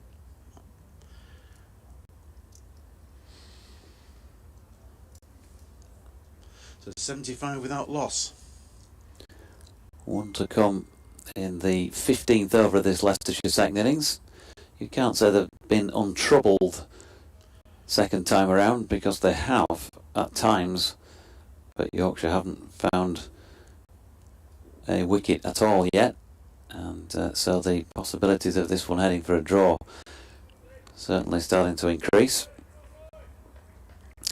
But they often come out after a reset, Yorkshire, and as they did with Jordan Thompson taking the 2 wickets. Yes, that's right. In one over. Can up the ante, yeah. Round the wicket, Milnes flicked into the leg side. Bess loses his footing as he goes along to field that, and just down on his haunches for the moment. Might have jarred himself a little bit. The shoulder will have hit the deck probably as much as anything. The hip, by the looks of things, he's holding on the right hand side, but he's survived it and will bowl from the Howard stand end what may be the final over before lunch. There's 3 minutes to go. If he gets through it quickly, they might have a chance for another one. Sun almost breaking through now here. Yes, so it's a lot brighter, isn't it? Batting conditions certainly not worsening. Don Bess's record in England, I just wanted to see how things had compared season on season for him. Didn't bowl that much in his first year at Somerset, but finished with an average of 20.3 and then 23.4 in 2017.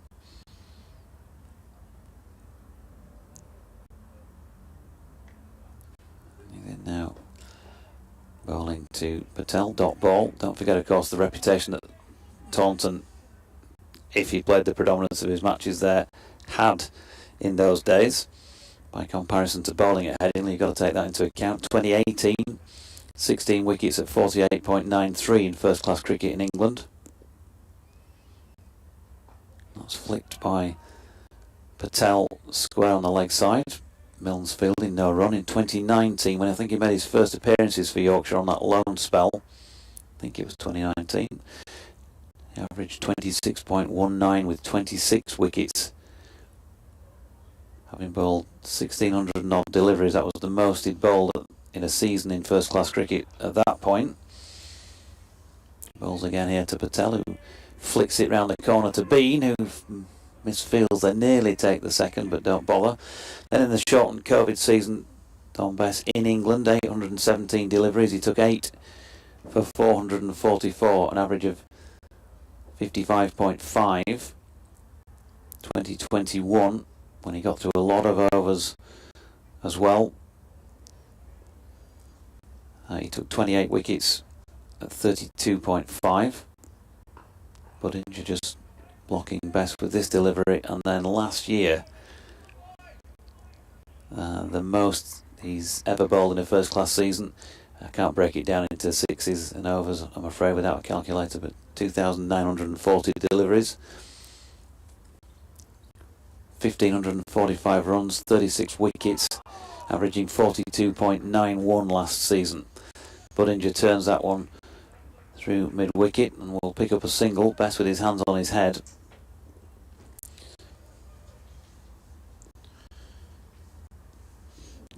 Yeah, and don't forget that he's taken wickets in test matches as well. Yep. Those are other figures. These are just English in English conditions.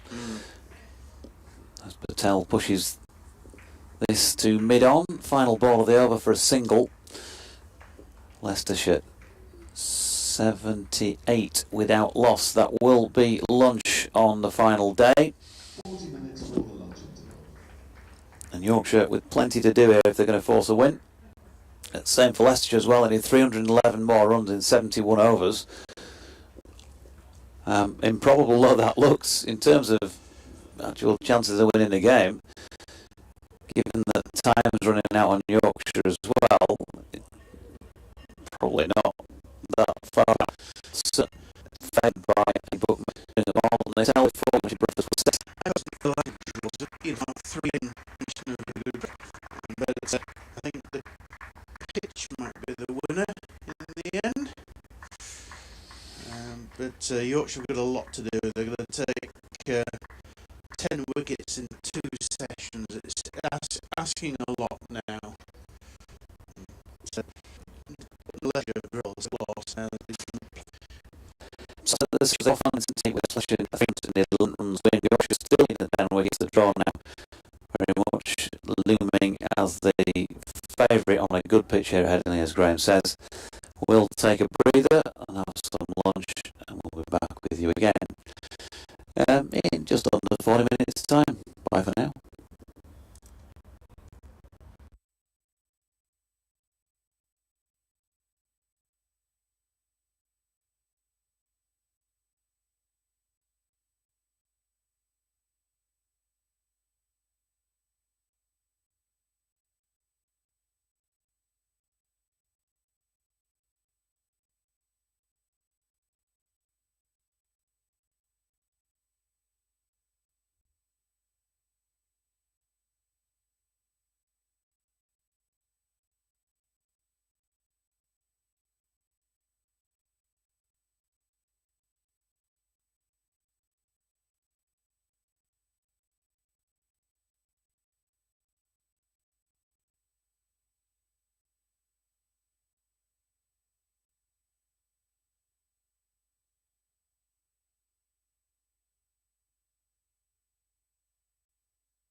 the thingy round before play started, but I haven't managed to do that as Ahmed. He's been doing it all the time. Thompson in bowl, slightly shorter and slightly wider, and Hanscom's going to pick up runs. In fact, he's going to pick up 4 of them. It is such a... In goes Revis. Bowl short, straighter, and short arm pull by Ahmed. He's got it out towards deep mid wicket, who puts in the dive, makes the stop, flicks it back, flicks it a long way. Ahmed is going to turn for a third, take on the arm, make his ground, and make his 50. Well batted, Rehan Ahmed. Wait. Steps in and bowls. Hanscom is down the wicket, looking to work it into the leg side. It's come off a leading edge. It's moved out into the offside. He's got the single though. Goodness me, that was a nervy one, because Wharton came running in from extra cover, picked up, shied at the stumps, missed them. It would have required a decision of umpire Debenham, and he may well have been short of his ground, but he didn't hit the stumps. He raises his bat. Get Headingley. Still wide on the crease and in towards the stumps. Good delivery. There's an appeal for caught behind and he's gone. It's a fat rascal for Ben Code, because Peter Hanscom has nicked one behind and it's been caught. In comes Middles, and he's gone through him, and he's caught at... He's caught already. He's caught behind. First ball of the sings. He's looking back, Ahmed, for the decision, but yeah, umpire Debenham says yes, and immediately...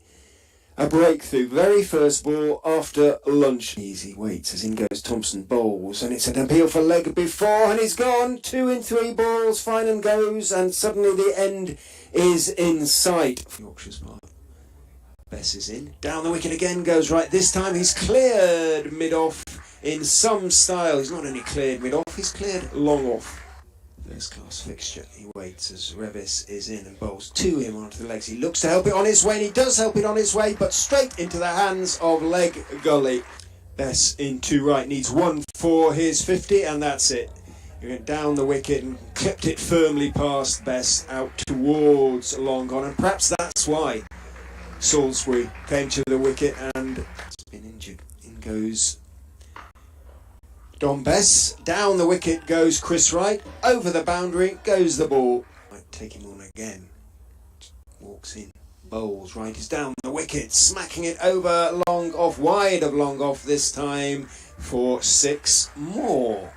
Has Salisbury to bowler. Full, outside off stump, edged, caught behind. All over for Leicestershire. Their first innings comes to an end on 415, 102 runs behind Yorkshire. Fine, and again short. Adam Lyth is out. Second ball of the innings. He's picked out the tallest man in Christendom, and he has gone. Right into the left-handed, being edged and gone. Caught behind, knew straight away. Big edge. The backward point. Short ball. Now then, Milan's got underneath this. It's looking like a third wicket, and a big wicket if he can catch it, and he has. Finan is in, again outside off stump, steered behind point for 4. Well, this time hit straight over mid-off because it was given air and it was over-pitched from Rehan Ahmed. Waits with bat raised, this hole is in to him, and there it is. There is that first half century, the first, I'm sure he hopes, and all Yorkshire supporters hope, the first of many. Well batted, James Wharton. Ahmed is in, slog swept up into the air, should be caught and bowled. Well, Ahmed takes the catch, and James Wharton has gone.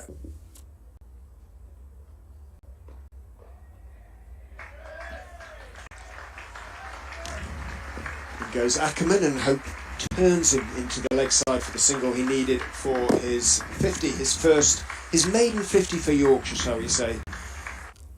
Maybe that's the frightener in terms of a sporting declaration. Now then, this one has gone all the way, has it? I think we're going to see Ben Debenham raise both arms aloft and left arm around the wicket. It's full. Oh, it's a beautiful shot. Great way to go to your half century. A full toss. Just what George Hill would have wanted, and he's flicked it away effortlessly through the leg side for 4, and deserved applause for a first score of the season.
Good afternoon again, everybody, from Headingley Stadium. The afternoon session on this final day of the County Championship match between Yorkshire and Leicestershire is fascinatingly poised as well. Leicestershire in their second innings, about to resume on 78 without loss, having been set 389 to win by Yorkshire's declaration this morning, and that's from a minimum of 87 overs. Rishi Patel is 31 not out, Sol Budinger 41 not out. Much concerned discussion during the lunch interval amongst the Yorkshire faithful about the flatness of the track, and could Leicestershire be about to pull off what would be a pretty extraordinary victory? BBC Radio's Leeds, York, Sheffield, and all points in the Broad Acres. Myself, Richard Ray from BBC Radio Leicester, Jonathan Doidge from the above stations, and with us today Graham Orange. And Graham, we were speculating during the interval, all results very much still remain possible. Absolutely, yeah. It's it could be a fascinating finish here, and it's Jordan Thompson bowling.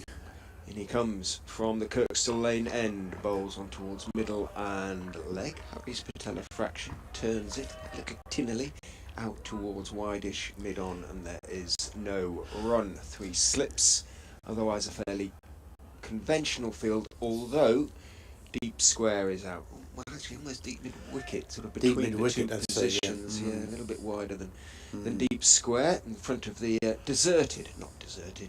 it's shut, the Western Terrace at the moment. Thompson is in, Patel again covers up to a straight delivery on middle stump, sort of walking into a back foot defensive shot, if you can sort of do that. He's very much on the move, but interesting to speculate as to what was said in the two dressing rooms during the interval. Yorkshire know they have to be patient on this track.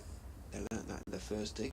I didn't think they bowled badly at all this morning, but there was just nothing in the track. No, but if they can just nick a couple of wickets early on, then that could be the catalyst for a really good finish. Thompson is in, stays very low. It was just one or two have squatted outside off stump. A couple from Ahmed earlier on in the game particularly went through low, but that won't dismay Thompson and Yorkshire. But you need those to be straight, and it was pretty wide when it may have just landed in one of the left armers follow through footprints, perhaps something like that.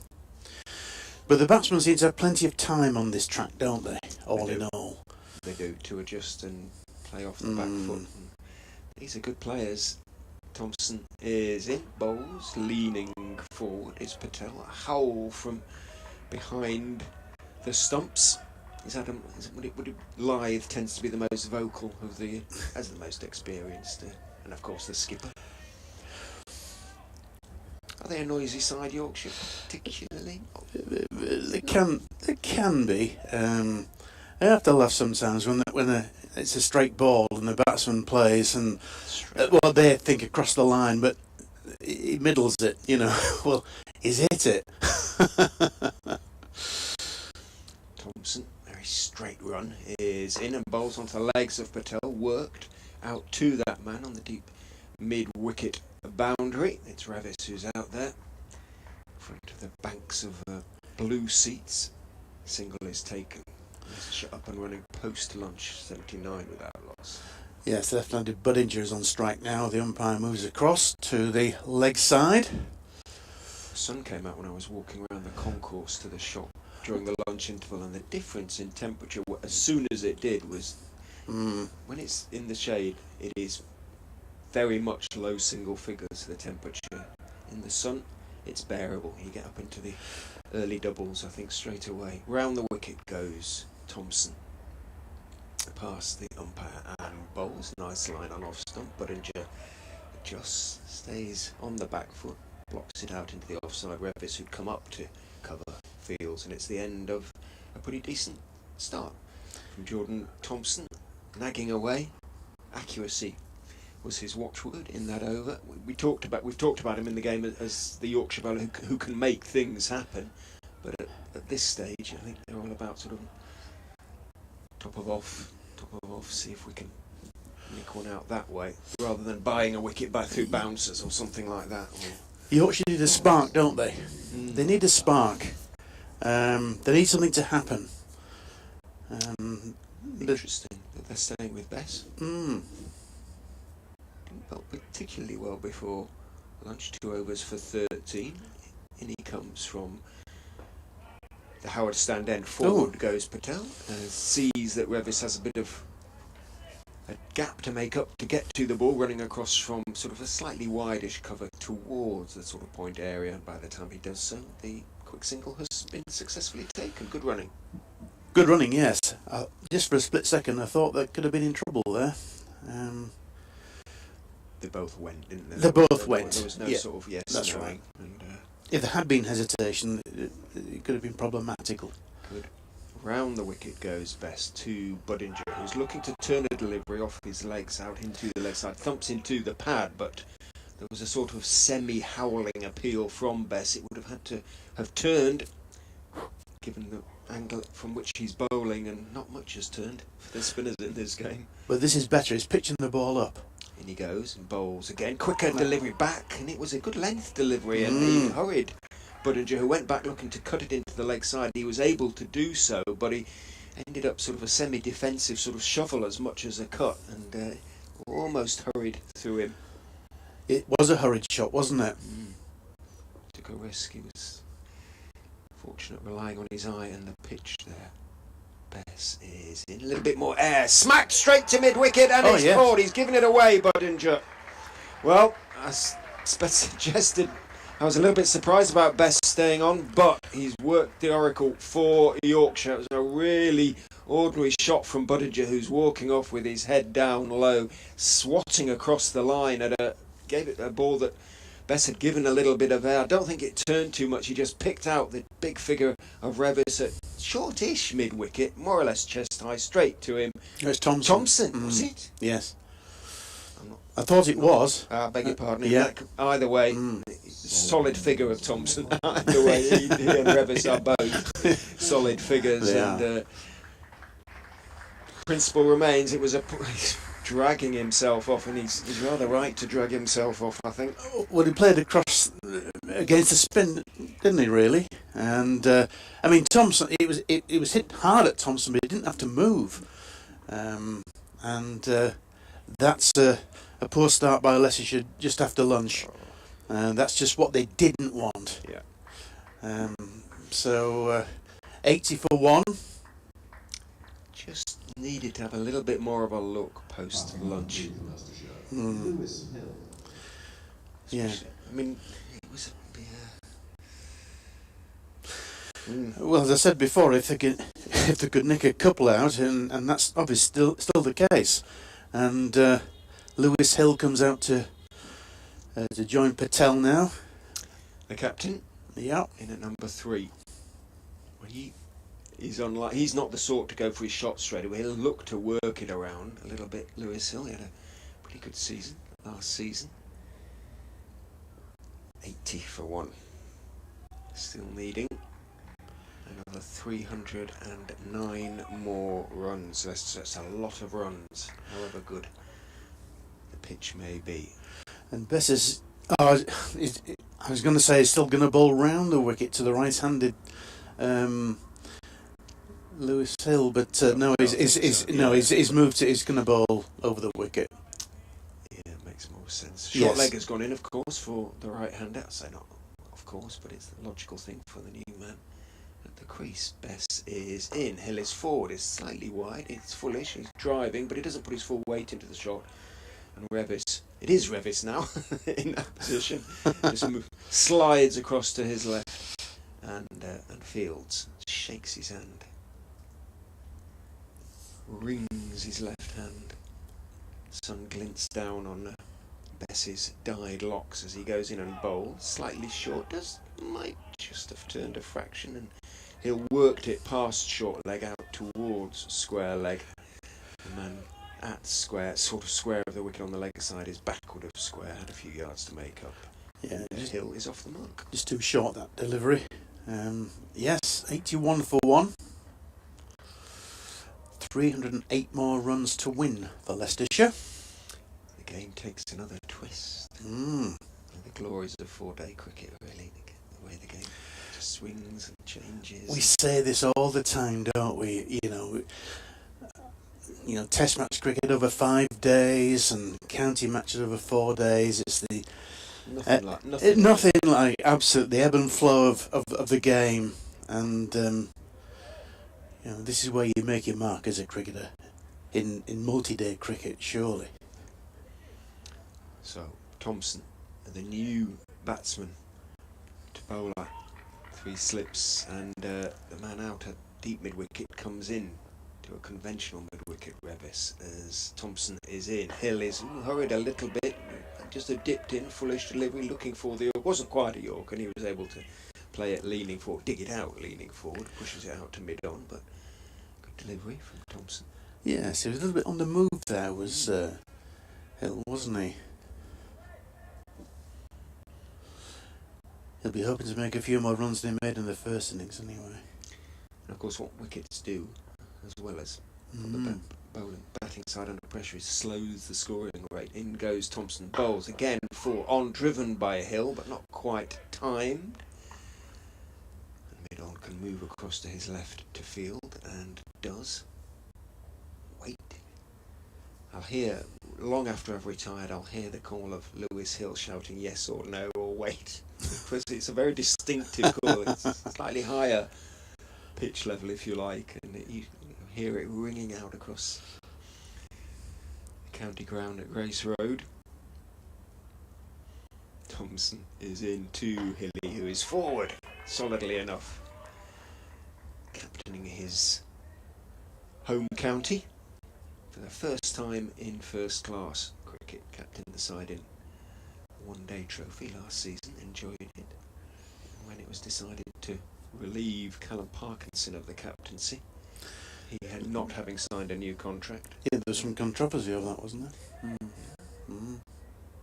Hill asked to step up to the plate as Revis goes back now to deep square-ish, just in front of square. Thompson is in to Hill, comes back in a fraction to him from short of a length, and Hill, having played it, dropping his bottom hand off the bat as he did so, just indicates with his right hand, as batsmen are wont to do, that there was movement.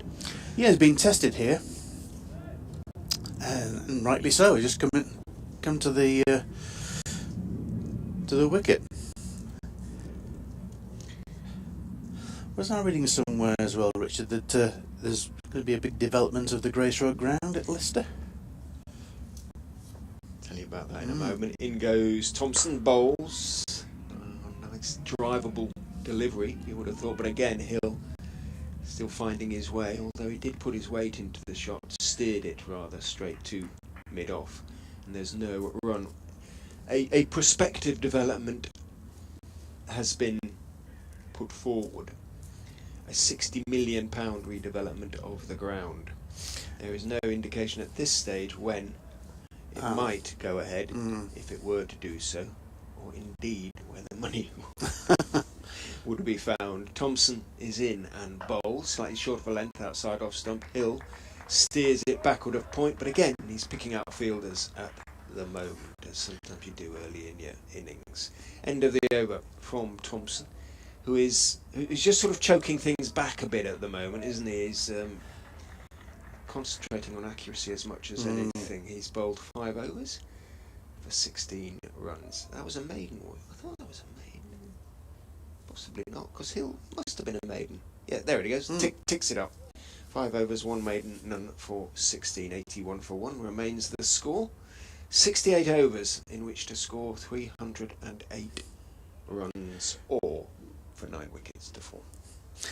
Yeah, and Bess resumes from the Howard stand end. He's bowling to the opening batsman, Patel, who's on 33. And responsibility on him now as well, not to get out. Yeah, comes into bowl.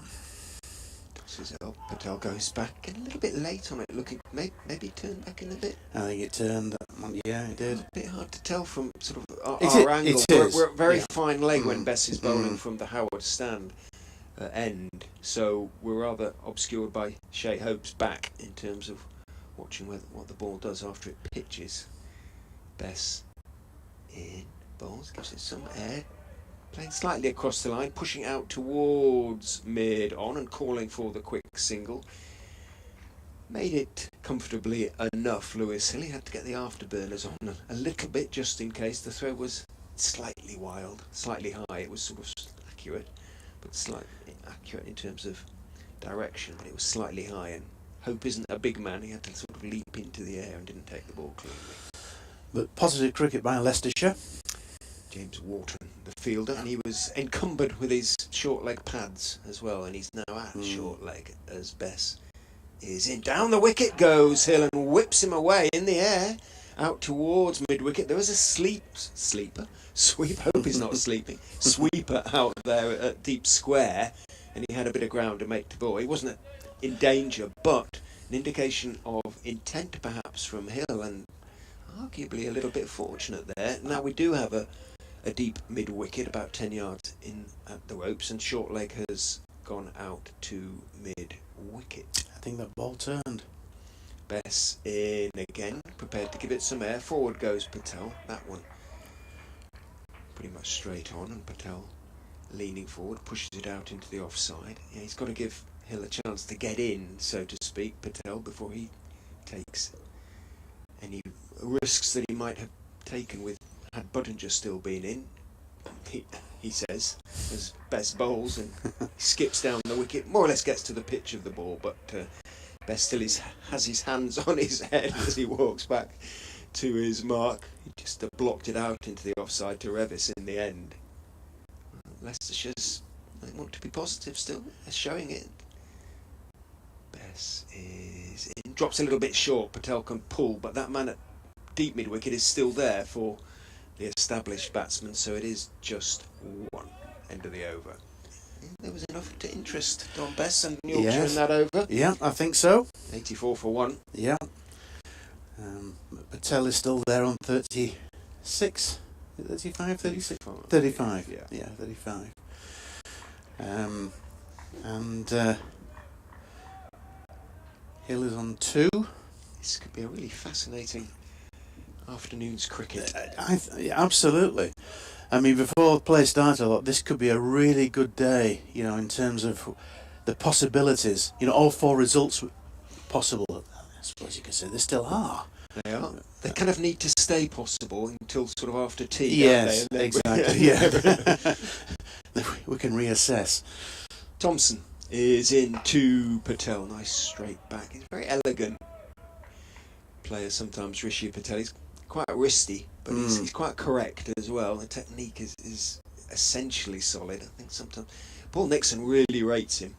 Says he's the sort of player who has the ability to really go on, really kick on, and sort of knock on on the international door, an alliance door, something like that. But yes, you don't do that until there's a weight of runs. Absolutely. And at the moment, still waiting for that. Thompson is in to Patel, who is forward in defence, pushing out towards mid-off, and there's no run.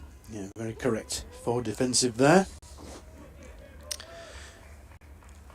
It's quite pleasing to watch aesthetically correct batsmen, isn't it? Absolutely. Even when they play a defensive shot. Yeah. Sort of satisfaction in the sort of correctness of it, so to speak. Thompson turns, elbows jutting slightly as he runs away from us, bowls outside off stump. A little bit of shape perhaps, just away from the right-handed Rishi Patel, but it was too wide to persuade Patel to play at it anyway, and he stepped forward and kept his bat raised, let it bounce through to Hope behind the stumps. Yes, as a real action man is Jordan Thompson. Remember when I've umpired in the Yorkshire Premier League when the Yorkshire Academy were in the Premier League, and he was the captain of the Yorkshire Academy. All hustle and bustle. He's in and bowling again outside off stump, trying to tempt Patel perhaps into a drive that he would edge, but again he's not to be tempted. A Yorkshire captain in the making, do you feel, or given if he's captain the Yes, possibly, yeah. Yes. But it's Tattersall who's sort of got the deputy job, hasn't he? Yes. Ahead of Masood. Yes, that's right. Interesting decision, that. Yes. It's a blow for Yorkshire. I mean, when you think that, they haven't got Root playing or Brooke and Bairstow, absolutely. We tend to forget about that. Thompson in past umpire Debenham bowls again. It's outside off stump, and he goes for the drive this time, and he doesn't get to the pitch of it. It is in the air for a good few feet as it travels out towards Dom Bess. In the end, it drops short of him moving to his right, takes it on the second bounce. But I think that's what Thompson was bowling for. Those two previous deliveries suggest as much, and Patel, it's been his downfall it's a relatively new career, but he's a little bit impatient sometimes, and sometimes you've got to sort of give the bowler best in terms of accuracy and say, okay, if it's a maiden, it's a maiden, And, Oh, absolutely. you don't have to score of every over. And he just recomposed himself there. Thompson is in to him, looking to flick it on the leg side as appeal for leg before, but immediately Ben Debenham's head went to one side in the negative. He tried to flick it away to the leg side. Well, it wasn't an inside edge on the pad, but Debenham clearly convinced it wasn't, didn't strain. It was going on down the leg side, or at least there was sufficient doubt. Yes, it seemed to me anyway to be going down the leg side. Yeah. I mean, we're not in the best position here, really. We're not right behind the bowler's arm, but it seemed to me to be just going down, and the appeal was half-hearted at best, wasn't it? Really. Yeah, but always good to get in a reasonable shout. Yeah, numbers. You'd say as a very seasoned umpire that umpires are not affected by numbers of shouts, but you're very human beings, isn't it? When you shouldn't four be. Or five shouts, it's sometimes in a row. You think, well, one of them must be close. But if there's been 4 or 5 shouts that are all not out, then yeah, exactly. That should be that. Absolutely. Yeah. Bess is in and forward goes Patel. Bit of a thick inside edge that's squirting out behind square, but he's going to pick up a single for it. But that again implies, as you've been saying, Graham, that there's beginning to be a little bit of something there for Dom Bess. And I'm going to desert you just for a minute or two, if you wouldn't mind picking up the commentary. Absolutely. To update BBC Radio Leicester. Yeah, so it's Bess continuing from the Howard stand end, bowling to Hill. And that's flicked out onto the leg side, just behind square, for 1 run. Yeah, there's a bit of turn here for Dom Bess, hoping to exploit that as much as you possibly can. He could have a big part to play in this game still. So 87 for 1. And it's Patel facing the bowling now on 36. That's short. On the leg side, just pushed out onto the leg side. Deep mid wicket for 1 run. The throw comes into Shy Hope, the Yorkshire wicket keeper. And we're halfway through this over, halfway through the 22nd over. 88 for 1, Leicestershire. As Bess comes in to bowl. That's pushed out on behind square on the leg side, but no run this time. Yes, please. Yes. And I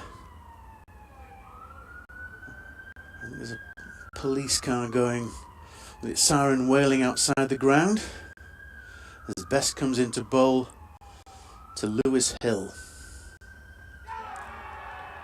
Yes, he's out. He's caught behind. Yeah. He rocked back on the back foot there and tried to cut the ball. I think it was just too close to him, and he's edged behind. So he's out for 3.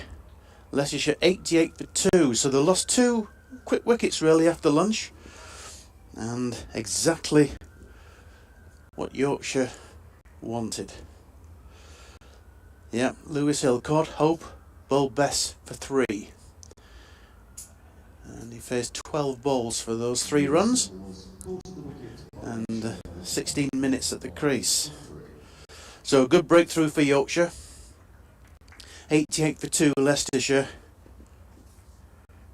And still over 300 runs adrift of victory, Leicestershire. So, I mean, that's almost improbable now.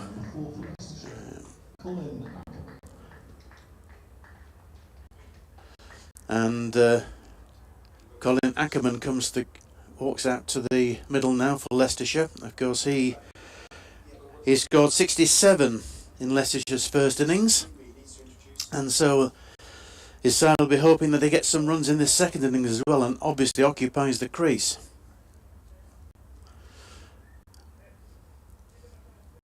So there's 1 ball to go in this over by Bess. He's taken both wickets to fall in this innings, and he's taken 2 for 21. So, as I said before the innings started, I thought he could be the main man, and so far he's proving to be.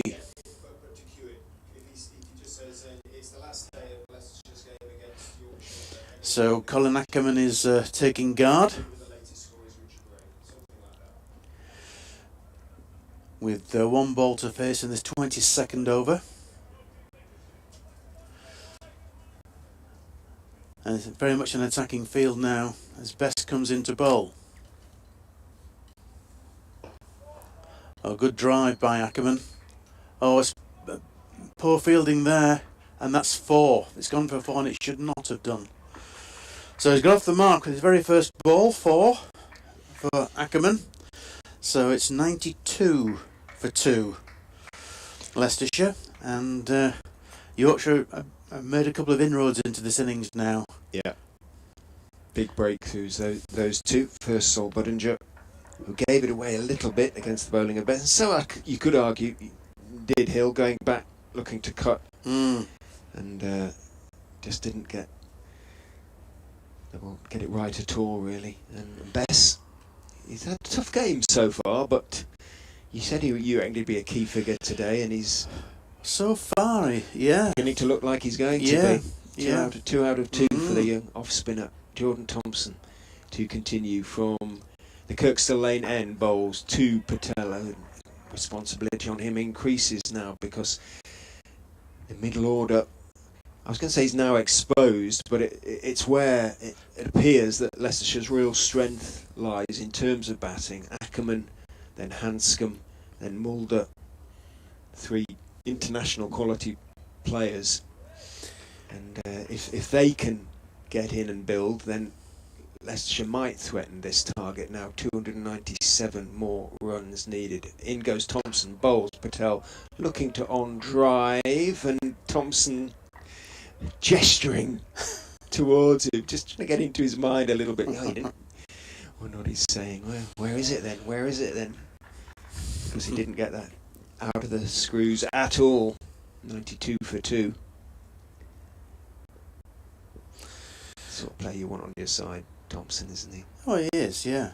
Oh, well, it gives it everything. Bat and ball. Runs in and bowls. That one's drifting towards the pads of Patel, and he's comfortable there. Clips him away through the vacant square leg area down to the sweeper on the leg side boundary and takes his single. Ackerman looked in good touch in the first innings. Yeah, 67. Yeah, and he was cross with himself for getting out, understandably, caught and bowled. Yes, he was cross with himself. He lingered for a second or two, didn't he? It was pure disappointment. As actually Peter Hanscom said yesterday when I spoke to him, you don't often get pitches as good as this at this stage of the season. So as batters, you kind of have to take advantage. Thompson is in to Colin Ackerman, slightly short of a length. Tallish man. Ackerman stands up tall and plays it firmly out into the offside. Said that Patel's quite an elegant batsman. So too is Ackerman in a different sort of way. But the 4th day of this match now, I think this pitch is becoming a little too paced. I don't think it's quite the sort of road it has been for the first 3. Although I think that even the first 3 days, there's still something in it for the bowlers. Ahmed waits as in goes Thompson. Oh, good delivery on off stump. He wasn't sure whether to go forward or back. In the end, sort of did neither. Came off a thick outside edge, ran out to between Wharton at point and extra cover. Wharton it was who got. They still got his pads on because obviously he's fielding at short leg and probably will be for a little while Bess is bowling from that Howard stand end. But they must hinder him when he's in the outfield. Yes, you'd have thought uncomfortable. Yeah. Keep your shins nice and warm though. Single was taken anyway. In goes Thompson, bowls outside off stump to Rishi Patel. A little bit of shape to that one, foolish delivery, but it was wide and Patel allowed it to go through. End of the over, 94-4-2. Leicestershire still need another 295 runs. They have now just 64 over. So the run rate of 4.09 is sort of slipping back and back. And I suppose you could say that each time it does so, then the draw or Yorkshire win become the more likely of the two. Well, you'd have thought so, wouldn't you? But they're still batting positively. But they can't really afford to lose another wicket now. Not quickly, at any rate. That's for sure. They need another partnership now after those two went quickly. Bess endeavouring to make sure that doesn't happen is in to Ahmed, who is reaching forward a little bit with that one, pushing it out into the offside towards Revis. Mid-on and mid-off have probably dropped a yard, or certainly mid-on has dropped a yard or two. Bess is in, straight, Ahmed forward, pushing it back down the pitch to Bess. Colin Neal, spelled N-I-E rather than N-E-I-L, Ahmed. C-N Ahmed. Bess gives that one a little bit of air and C-N Ahmed clips it hard down into the ground out towards mid-on, and because he is a few yards back, pretty much a comfortable single in it. Just had his, just trying to work it out, 32nd birthday, Colin Ahmed, April the 4th. Born in Cape Province in South Africa, 6'1" is tall. Bess is into Patel, who is also looking to play to mid-on and does, but they had to wait because Wharton was running across from mid-wicket and might just have got there. So the call was no, and although Wharton didn't get there, by that time it was on its way to Thompson at mid on JD's back alongside. As in goes Bess, working it out to Thompson again, quite firmly, is Patel. But this session so far, which began with Leicestershire 78 without loss, has shifted the game back towards the home side. 2 wickets for Bess, 95-2. In he goes, bowls. Patel, almost goes through him, turns a little bit into him. He adjusted, and it was a sort of combination, I think, of bat and pad, and in as much as we could see it looking, with Shea Hope's back towards us, that kept it out and dropped the ball at his feet. But another good over from Bess, and he's beginning to ask a lot of questions, some of which the Leicestershire batsmen haven't been able to answer. Time for a change then. Your turn for a breather. Oh, okay. Thanks, Richard. Just been down with the ground staff for the last 20 minutes or so. I'm going to sit down with Richard Robinson and member of staff Jasmine Nichols. I mentioned the other day, the first female to be involved on a test match venue ground staff. She is of Leicester, by the way. Not sure if Richard was aware of that or not, big Leicester Tigers fan. She was talking about the defeat for the football team yesterday. Or it was mentioned. Maybe. Stretching the truth there, she was talking about it. 95-2. First ball of the over from Jordan Thompson to Colin Ackerman is a dot. Ackerman on 6, Patel 38. 95-2. So they've got a little bit of a sniff with those couple of wickets. Sol Buddinger for 41. Lewis Hill just a 3. I was down there when he got that little tickle. Important parts of the match now. 2 slips and a gully for Jordan Thompson, who has Ackerman on the back foot. And there's no run. Colin Ackerman played well first time around for his 67 before being caught and bowled by Matt Milnes. Best part of 3 hours of batting, and if he can come off having batted 3 hours here, then he will very probably have ensured that Leicestershire don't get beaten. Yes, he batted very well for his 67 in the first innings. Thompson coming in again from the coastal lane end. Floats that one up, and he's going to get hit for 4 down the ground here by Ackerman, who watched it well. It was just about leg stumpish and driven along the ground all the way. 10 now to Ackerman, 99 for 2. Forever Dormo said, afternoon Doidge, looking forward to an interesting final day. Probably batted 20 minutes too long. 350 would still have been a stiff target. However, 58 for none and almost 5 and over might encourage them. Sorry, 58 for none for Leicestershire after all. At almost 5 and over, if I can get the teeth in, might encourage them to have a dart, whereas early wickets would have meant going into their shell. Thompson in, back foot. Ackerman punches back up the pitch. So that was in a while ago. And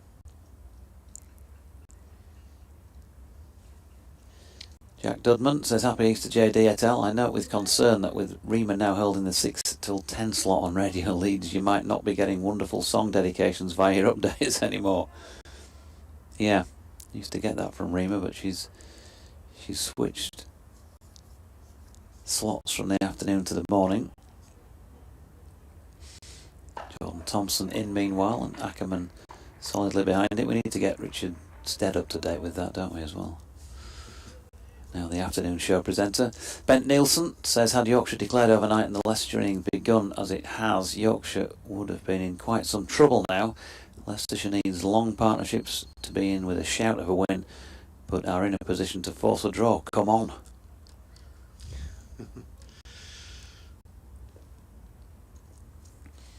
Last ball of Jordan Thompson's 8th over.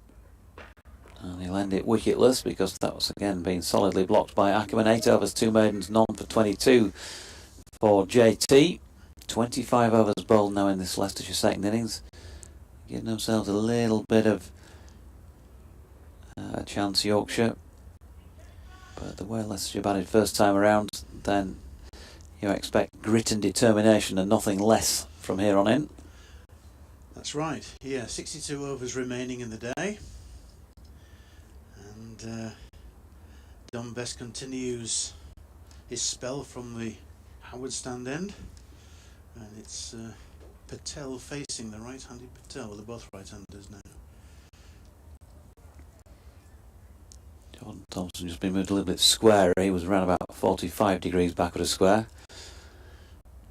Right, a little nudge around.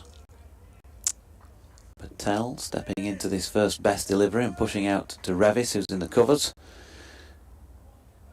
They've set, it looks as though it's Ben Code, I think, back on the boundary at point. George Hill is just in from the boundary from square leg. Adam Lythe at slip. Use of feet there by Patel, but didn't help him play any better shot. The ball lobbing up into the offside off his pad. He's getting some turn here, is Bess. He's taking the 2 wickets to fall in this innings. Here he is again. That's too short. Pulled this time by Patel, as Graham called it, too short. Finlay Bean fields out at Cowshot corner. A ripple of applause for Leicestershire having reached 100 for the second time, for the loss of 2 wickets this time around. Wasn't it great to see Finn Bean scoring his maiden first-class century? Yorkshire's first innings. Yeah, great stuff. Ackerman back foot, punching back to Bess. Yep, thoroughly deserved. Yeah. He's made a bright start to his first-class career. There's Bess again. Ackerman flicking off the legs. There's a lengthy chase here for George Hill, but the ball isn't travelling at a great pace, and he's able to reel it in for the concession of 2. Yeah, I was sitting with, I didn't know his forename at the time, Martin, Finley's dad, in the 3-hour break the other day. Okay. For 20 minutes, half an hour. Yeah. Downstairs. Just introduced me as Mr. Bean. More in a moment, because Bess is about to bowl, and right behind it Ackerman pushes up to mid-on, end of the over, 102 for 2. And just, you know, at that point he'd scored 2 first-class half-centuries, of 50-odd last year. It was 80-odd not out or something at the time. And immediately, as soon as you get somebody who scores a half-century, you know, nice to hear some positive correspondence, don't get me wrong. Great to see Finley being really promising player for the future, etc., etc., and that may well be the case. Sometimes there might be a little bit of overexcitement when somebody's scored some runs, and I was sort of saying to him, you know, you wouldn't want to heap the pressure on somebody who's got a couple of half-centuries, and he agreed with that. I'd admitted that he was a little bit nervous on the way driving in when Finley was on naught and he was listening to the commentary, because it was a little while before he got off the mark. Thompson's first delivery of this 27th over to Patel, who's pushed out into the offside. Now I've got an email that Richard might be interested in from Robin M. Robin Matthews. Good afternoon to you. Thanks for a good first 3 days of commentary at Headingley. Says, nice to get the season going again. Thompson in bit of width here for Patel, and he's dealt with it. Again, it looks like it might slow up here, and the Yorkshire chaser might reel it in. Ben Mikett is out there as a substitute fielder, and he's kept him to 2. Athletic, isn't he, Ben Mike? Thanks for, so I mentioned that first bit, apologies. Would you please share this email with Richard R, he says, who commented yesterday on the size 15s of Josh Hull and having to get spikes put into his trainers. Took me back to the early 1970s when a Northampton bootmaker called Albert Whiting made bespoke cricket boots. That's strange, a Northamptonshire person making boots. Not. Cracking shot from Colin Ackerman here. Too much width from Jordan Thompson. Too short as well. Got what it deserved, and he didn't miss, did he? Hammered that one away square. Good shot. And so back with the email, he says, like comfy slippers for batters and sturdier boots for bowlers, you put on a couple of cricket socks, drew round each foot and sent the template to AW. The soles were an inner and outer of leather sandwiching, a thin steel sheet onto which were welded or riveted tungsten spikes which seemed to last forever. No pun intended. Thompson comes in again at 109 for 2, bowling to Ackerman, who flicks off the hip out to Revis, who's sweeping square on the leg side. They pick up 1. So back to Robin's email. He says, any shape, size, well catered for. Most of the Leicester players used him. I still have mine up in the loft. Not much help to Josh Hull because AW retired in the late, well, it says centuries here, I'm thinking that's maybe 70s. But a nice reason to reminisce about happy days spent with Leicestershire County Cricket Club all those years ago. Thompson in this time to Patel, who reaches forward but then doesn't play a shot. He goes on, there's some interesting stuff on the internet about AW, but I'm not clever enough to share it. I'm sure Richard can find it if interested. Don't want to upset you, JD, he finishes, but Leicestershire are very much in the hunt.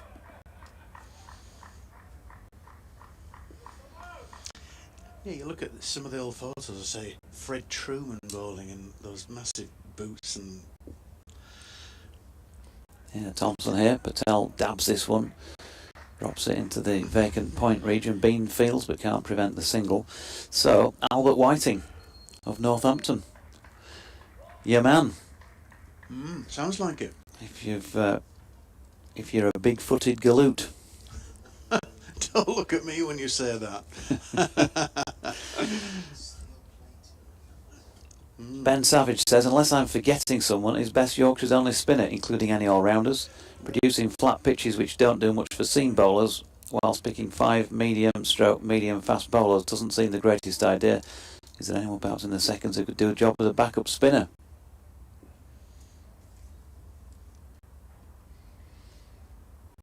Best bowling at the moment to Patel. I suppose in this match, Lythe could come on and bowl some spin, couldn't he? JD? Yeah, they're very much part-time, aren't they? Both, Yes, both yes. Adam Lythe and David Malanikov with his leg spin. That's right, yeah. There were a couple of spinners released, of course, last year, the Sullivan brothers. Although one of those did see him up here bowling today. I think it was Harry. Bess is in and just flicking that one back with a point. Ackerman timed it pretty well. Ben Code almost tiptoeing around the boundary to cut that one off, and then does a couple of practice bowling actions as a result. Jaffa Chauhan, of course, has also now made his way onto the club's books. You'll find all about him on the club's website. So there are more spinners in among, and of course let's not forget Jack Shutt. Bowls off spin. Has had a few, but only a few chances in the last few seasons. Short ball from Bess, and that got what it deserved really on this occasion. Stepping back nicely, Ackerman, and he's pulled that one away. Deep backward square. You don't often see a pull shot played against an off spinner. No. Yeah, the sweep. But that just gives you an idea about how short the ball really was. Yes, I'm going down the leg side. That's a poor delivery from Bess. 2 for 36 to his name. 2 left in his 8th over. Ackerman, positive again, pushing up towards mid-on. We'll get through for 1.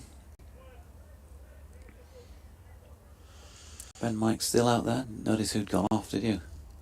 Graham, not sure. No. Yeah, Ben Mike is still out there. He did the fielding then.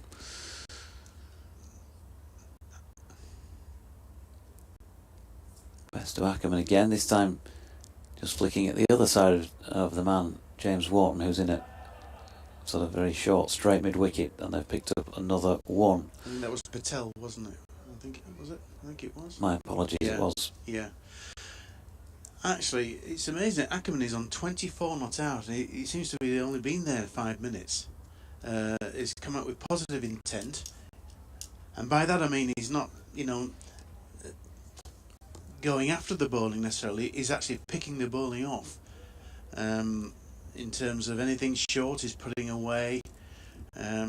He's making the bowlers pay for their mistakes here. And 120 for 2, Leicestershire. Ben Code is coming on now from the coastal lane end.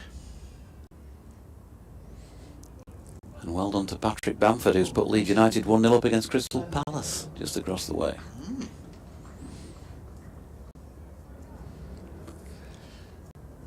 So what can he do?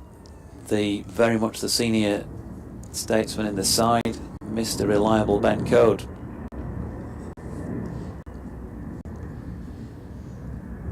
Coming in then with 2 slips in place. First ball of this his latest spell, second spell in the second innings of Leicestershire. Pushed out to point by Patel, first up, no run. Just a word regarding Steve Ward, who's sent me a text, who's listening to us, and he's a scorer for Sheffield Collegiate in the Yorkshire Premier League, and he coaches scorers as well. Here's Code. Throws one up wide of Patel's off stump, but can't tempt him into a rash shot. Yeah, so the scorers are listening, and very important part of cricket scoring, and as umpires you rely on the scorers. They're all part of the team. And I was coming up in the lift this morning. I bumped into John Potter, the Yorkshire scorer. Here's Code, meanwhile. It's wide of Patel's off stump, and again, he is not tempted. But very sad news, we heard a couple of days ago that Kevin Hutchinson has passed away. He was a scorer for York Cricket Club, and I think he scored for Yorkshire seconds on occasions, and a very good scorer, and the scoring and umpiring fraternity are very sad about that, and he's been taken from us far too young. Code bowling to Patel, and that with an open face is run out to James Wharton at point, and there is no run. I'd echo those sentiments, Graham, about Kevin Hutchinson. Although I didn't know him well, it was certainly a help to me and to the commentary team when we went for those, well, we've been for those few games in the last few seasons over at York, on the balcony there. Yes, our thoughts are with his family at this sad stage. Here is Code, ball swinging away from Patel, but he's up to the task of getting everything behind that. I'll have an update to do for BBC Radio Leeds in a few minutes' time.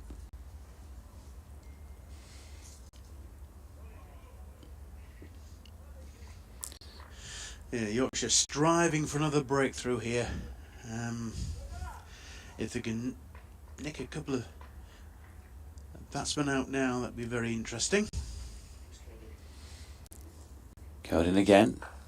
Sun shining not as brightly as it has done all day. It's still a bit of a hazy feel about the sun.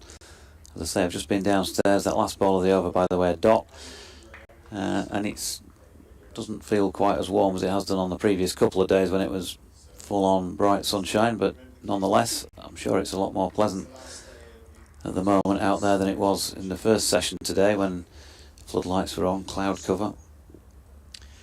I think it's very pleasant now. 58 overs remain in this match. Leicestershire 269 more runs. That's looking increasingly unlikely, if it ever looked likely in the first place. Very difficult to sustain the sort of scoring rate that they had early on a wearing pitch. Bess's first delivery of the over to Ahmed just patted back. Yorkshire are more likely of the sides to win it if either of them do, but they still need 8 wickets, and they found it hard work to take wickets throughout the match.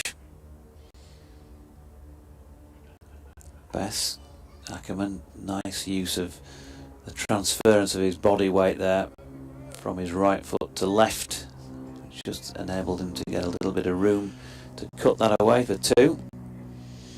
Yeah, nice use of the feet there by the South African. And he moves on to 26 now. His best comes into bowl from the Howard stand end. Yeah, Ackerman with a little flick at it. There's a yelp of excitement once again from Adam Lyth, but I hope didn't manage to hold on to it anyway. Bit of bounce there though, I thought, with the off spinner. Yep. That could have taken the glove, for example. Bess over the wicket still, and Ackerman steps back, opens up the onside, plays it out square to the incoming George Hill. Single as a wave by Rishi Patel. Dressing room wood. Dickie Bird balcony, of course, beneath us. It is, and I saw the great man on the opening day in the long room. Here's Bess, floats one up and encourages and entices Rishi Patel to use his feet, and he does that to very good effect by smashing it straight back beyond the bowler for 6 runs. That's his 50. 51 not out, and that was a very good shot from Patel. Yeah, good use of feet. Rishi Patel, 25 years of age, of course, played for Essex as well. And a 4th first-class 50 for him.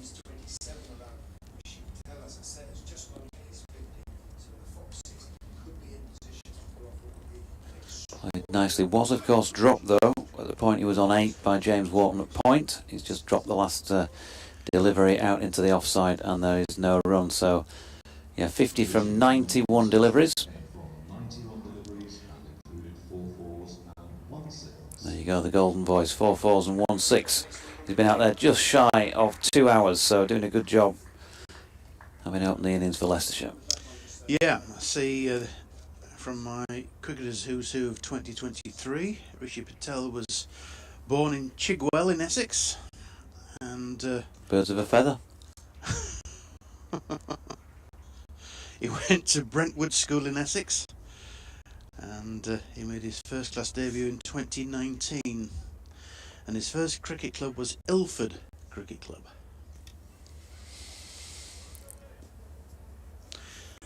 It says that a surprising fact about him is that he says that I'm hugely scared of spiders. Here's Code, bowling to Ackerman. Pushes that up to Ben Mike at mid-on. No run. Scared of spiders. Quite a few people are, aren't they? If you see one in your bath, are you scared at all?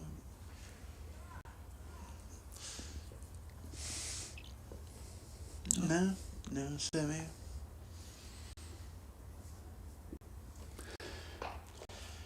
He needs to be very scared of me. Yep. As Ackerman pushes that one to mid-wicket, and there is a single in it for him. 27, 129 for 2. Patel on 51. Having brought up that little landmark, there's a few stretches going on for Matt Milnes. These two look pretty comfortable at the moment, JD, I have to say. Yeah, partnership already worth 42. After that couple of wickets, Cole's latest delivery is worked through mid-wicket. He's into his 8th over. Wicketless. He's as tight as usual, Ben Code, but hasn't yet managed to induce more than that one mistake that Rishi Patel made earlier, which the team didn't manage to capitalise on. 131 for 2. Ackerman waits and Code bowls again, and then just slightly squared up as he's trying to flick that one through the leg side, suggesting that whatever the original line was, there might have been a little bit of a way swing.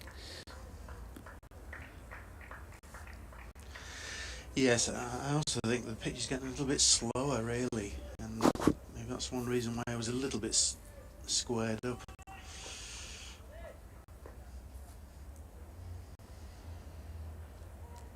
Code turns again and leaves us behind him past umpire Debenham. Nicely played this time by Ackerman, who's going to pick up 4 runs through mid-wicket. Never the easiest, is it, to resist getting the bottom hand through those, but he had enough control and certainly had the timing. 4 runs. Yeah. Yes, he's a classy player, is Ackerman. 32 not out. And there's no doubt that Leicestershire do rely on Ackerman. And he's been a good player for them over the years. Here's Code again. Wide on the crease, and then 4 more. So Colin Ackerman, short of length and punched away square on the offside this time, playing shots either side of the wicket and enjoying himself out there for the second time in this match. He'll have a cumulative 100 to his name now. 36 and 67. 139 for 2 after 31 overs. And of course his average will be 100, won't it, in this match? Just 100 runs and out just the once. You can get in touch on @Jonathan Dodge or @Fox's Crick 2023. Went blank then for a second, sorry Richard. What else, JD, he says? I can hear him saying from the back of the box. Tell me something that I didn't already know. 139 for 2. Bess to continue at the Howard stand end. Dropped into the offside by Patel. Dot ball. Happy Easter, Sir Fred, says Forever Dormo. No sense in people getting enjoyment of this early part of the season. Your guess is as good as mine. As this one is flicked by Patel to square leg where Milnes fields. He goes on Forever Dormo. Well, let's settle down because it could still become an interesting afternoon at Headingley. But first, what is that book laying on the desk in front of you and your colleague, in inverted commas, the cricketers? Who's Who? Is what it is. Richard went out and bought a copy at lunchtime. Flicked into the leg side, this latest delivery from Bess to Patel. It was a header by Patrick Bamford, according to Sean in Round A. But Leeds United 1-0 up.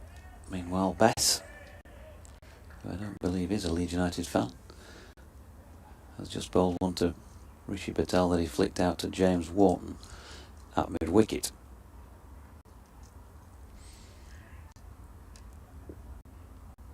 That was a dot. Will this one be as well? It's a better delivery by Bess, and it goes straight on by the looks of things. Hope has flicked off the off bail. Patel was beaten, but the upshot is that it's another dot ball. Yes, he was completely beaten there. Patel outside the off stump. You know, Bess could still have a role in this game. He's taken the 2 wickets to fall so far. Like he was playing for turn that wasn't there, didn't he? Yeah. A little bit of turn this time, and it did look like he was turning it when I was down at ground level, which gives you a slightly different view. Patel's final flick of the over. He's out square on the leg side. So 32 bowled, 55 now remaining in the day. Time is still on the side of Leicestershire at the moment. If they're going to get the 5 points for the draw, plus those bonus points they've picked up. With 8 wickets remaining and a pitch that's playing well, sunny conditions, there'll be an element of confidence without being overconfident. Ben Code, he's going to continue. We might as well have a change in the box as well at this stage. Bring Richard back in. Graham have a breather as Code's in for his first delivery of the over, and that's dropped out into the offside where Milnes will do the fielding, and a bit of ball shining on his sweater. Yorkshire have got the 2 slips in place at the moment. Point, cover, mid-off and mid-on, straight mid-wicket, and set back Matthew Revis with Otis Gibson accompanying him just over the boundary rope. He'd be somewhere between square leg and a sort of orthodox mid-wicket, plus a long leg as Codes in again, and Ackerman solidly behind it. Partnership's worth 51. Is your money on the draw? No, it isn't really. One way or another, I think that there's going to be a positive, in inverted commas, result in this game. 36 off 32 for Ackerman, 6 fours, and when he plays like this, anything is possible. The Foxes wins on, possibly. Code in, Ackerman right behind it, pushing to Ben Mike. Certainly looks very, very comfortable out there, doesn't he? I know what you're trying to do. Not in my nature, to be fair. I just think he does, and you've just listed the figures. He's scoring at more than 1 a ball. In comes Code, passed on by Debenham, and again Ackerman watches it well. James Wharton comes in to do the fielding.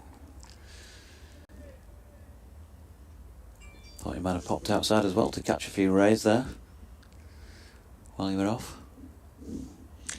Catch them in the box through the windows if you want that sort of thing. Our colleague Mark Church down in Surrey, he'll be brown already, won't he? He likes a suntan. Here's Code, and that's punched this time to Wharton at straight mid wicket. There is no run. Let's just check in on what's going on over at Church's seat in Manchester as it is today. And Lancashire needing a 285 to win. They're making a pretty good fist of the last day in the sense that they're giving themselves a chance of getting something out of the game. 159 for 2. So time running out for Surrey to try and force the win there. Final ball of the over, punched by Ackerman into the leg side again, and there's no run. Well, there were two good overs actually. First from Bess, a maiden to Patel, and then from Code, a maiden to Ackerman. Just checked the run rate, the scoring rate a little bit, which had begun to accelerate in recent overs, mainly through Ackerman, it must be said, although Patel did give Bess the charge, lofted him into the Howard stand.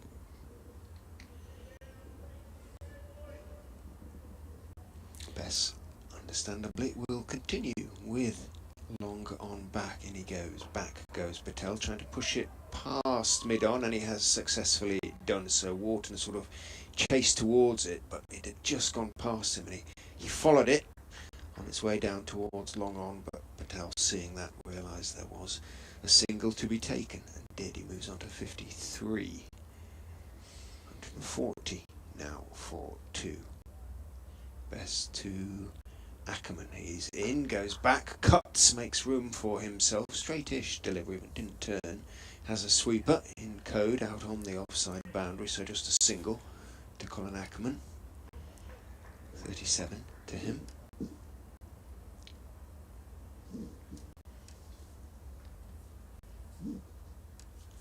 Bess is in to Patel, who leans studiously forward, blocks it back up the pitch to the Yorkshire spinner.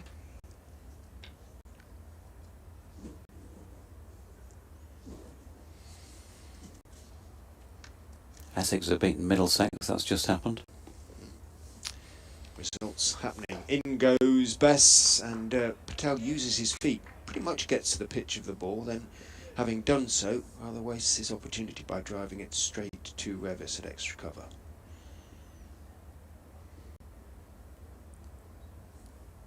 Bess just sort of walks almost to the crease before getting into a delivery stride, turned by Patel out towards short leg. Sees that Milnes has a few yards to make up to the ball, sort of makes a couple of inquiring steps towards Ackerman. Is sent back promptly. Bess in again. Patel back on his crease, and well, he might have been thinking in terms of getting forward because there was nothing wrong with the length of the delivery, but it didn't turn. He played it off the pitch, dug it out rather back to Bess. It went. End of the 34th over of Leicestershire's second innings. They're 141 for 2, needing another 248 more runs from 53 overs. So if we're getting into the realms of the sort of sums we can roughly do, which means it's roughly 5 runs and over. Roughly. So Middlesex bowled out for 210 in their second innings, meaning Essex won by 97 runs in their first match of the season at Lord's. 9 wickets in the match for Jamie Porter, 6 in the first innings, and he took 3 in the second, as did Sam Cook. His opening partner Shane Snater got a couple, 1 each for Simon Harmer and for the former Derbyshire man Matt Critchley. Matthew Revis coming into the attack then for Yorkshire at the Kirkstall Lane end, and I think if previous form is followed here, we know that this is going to be back of a length, short stuff. Let's see if the Leicestershire batters will take it on. See if they'll perhaps take on one too many. 141 for 2. Revis doesn't go short first up. It is Loosener, which is straight and blocked by Ackerman. That match, by the way, he said trying to find the points. Result not shown. Give me some details as and when they appear. Middlesex, Essex. Essex had 4 bonus points, Middlesex 3. Essex will pick up the 16, of course, for the win, so 20 for them. That's flicked away square on the leg side by Ackerman for a single. Revis's first over, of course, of this Leicestershire second innings.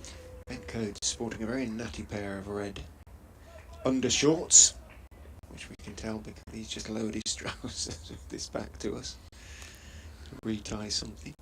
Good lord. Here's Revis.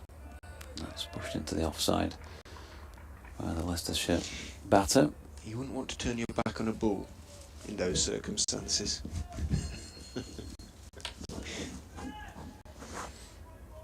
No.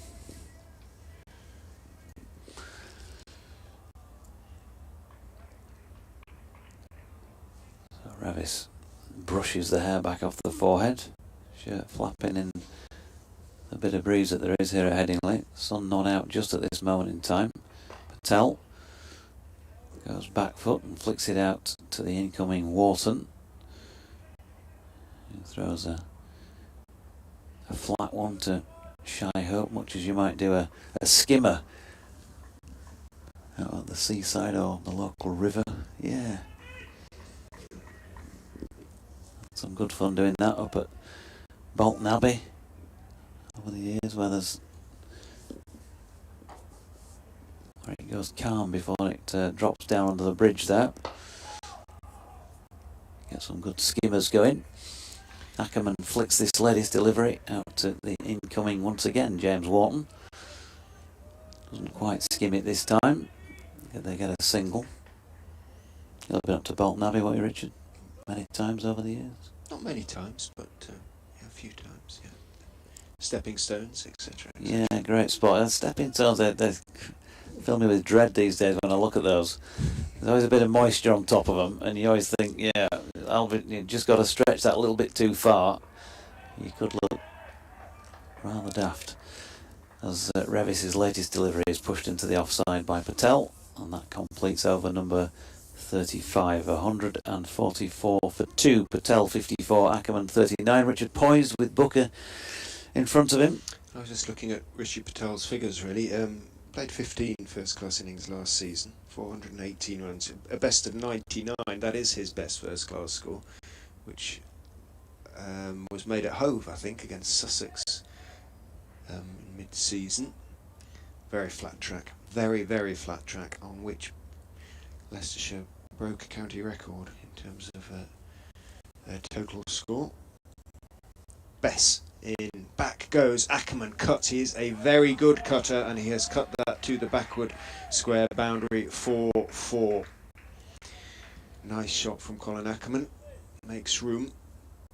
Bess's heart will have momentarily risen, or hopes will have certainly risen. Didn't really turn enough. And Ackerman, as I say, doesn't often miss with a cut shot. He moves on to 43, 148 for 2. 60. These two have added in reasonably good time. Ackerman, 43 of them. Bess is in. Back goes Ackerman, cuts again. More or less the same spot. Exactly the same result. In fact, it was almost identical, wasn't it? The whole sequence. It was probably a little bit shorter, if anything, from Bess. And it sat up even more nicely as far as Ackerman was concerned. And again, he cut it. And poor Ben Code, having sprinted not too far, maybe 15 yards, to try and get there, and had to do so again and again. The result was the same. He stays a bit wider this time. Consecutive boundaries to Ackerman. Bess is in. Ackerman cuts again, but Bess has Bess. Code even has stayed in the same spot, so in this case it is just a single to Colin Ackerman. But he'll take 9 off 3 balls. He moves on to 48.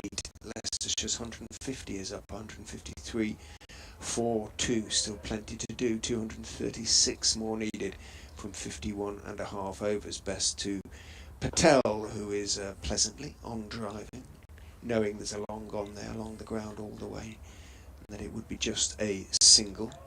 Moves on to 55. If he can play a sort of anchor role around which the likes of Ackerman and Hanscom, Mulder can perhaps be slightly more attacking. Round the wicket goes Bess, having been cut 3 times previously by Ackerman. Bowls slightly fuller length, which helps. Ackerman is forward and just pushing it out into the offside. Revis, the fielder. Bess in, bowls, gives it a little bit of air. Ackerman reaches forward, turns it off middle out, but only as far as mid-wicket, and there is no run. Even so, a reasonably successful over, 10 runs from it. 9 to Ackerman, 1 to Patel, 154 for 2. Leicestershire, 235 now needed off 51. So they need something like 4.5, 4.6 runs and over. At the moment, the run rate 4.28. And again, all results very much possible, JD.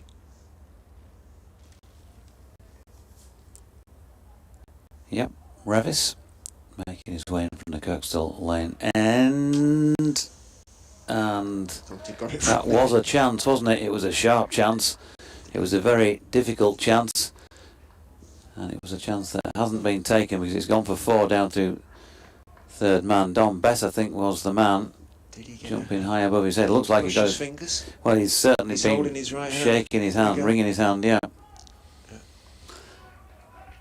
So Patel, who was dropped with an easier chance than that by James Wharton when he was on 8, has now been put down on 55 as well.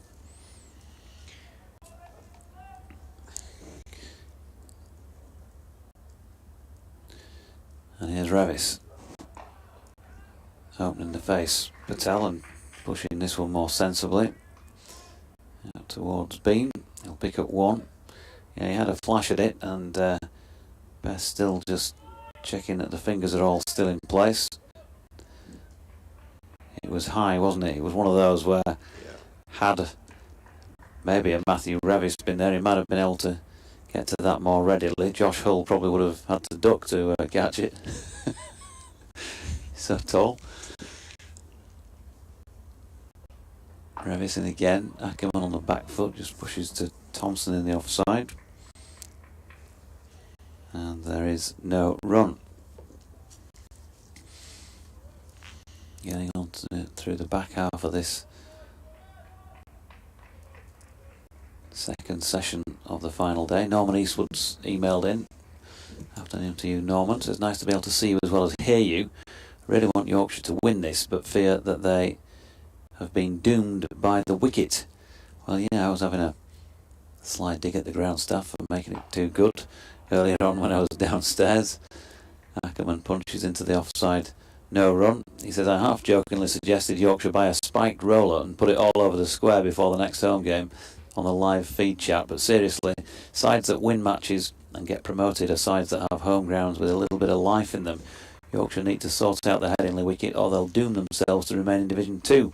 As this game stands, with only 2 wickets down, and at the time of writing Leicestershire 139 for 2. They can bat steadily for 25 overs, needing about 4.5 and over, which is not difficult on this flat wicket. So Norman fearing the worst as Ackerman pushes to Jordan Thompson in the covers. Poor old ground staff, they're sort of damned if they do, damned if they don't in a way, aren't they? Quite often what a home side want might depend on the strength of, particularly sort of strengths of their bowling, and that can change almost from match to match on occasion. We'll have a Turner this time, or a Seamer next time, or whatever. Here's Revis, and then that one kicks out of maybe a footmark or something through to Shy Hope. Ackerman somehow manages to safely negotiate it without getting anything on it, and it is the end of Revis's over. 2 overs for 8 for him. Always looks a little bit frustrated, Matthew Revis, doesn't he? He's got that sort of demeanour when he's bowling, anyway, in particular. And there's something about the way he grabbed the sweater then. It was a good ball, it gathered, as you say, pace off the pitch, and Ackerman sparred and missed, could easily have found the edge of the bat. Hope was sort of leaping into the air as he took it round about head height. So a little bit of extra, maybe a bit of extra effort, not quite rewarded. I've deserved more. Bess continues, 12 overs, 2 for 59 in to Patel, who's driving, thick inside edge, squirts it away through this vacant mid-wicket, wide of the existing mid-wicket, who's trying to cover both mid-wicket and mid-on. Wharton runs out towards Finley Bean, who's out there on the deep, not quite on the deep mid-wicket boundary, and a single is taken. Bess again goes round the wicket to Ahmed. Lythe in at slip. Ahmed goes back, wristily turns it, but he can't get it past Wharton at that mid-on / mid-wicket position. It is mid-wicket, really, fairly conventional mid-wicket. Dot ball. Oh dear, Palace have equalised. In goes Bess.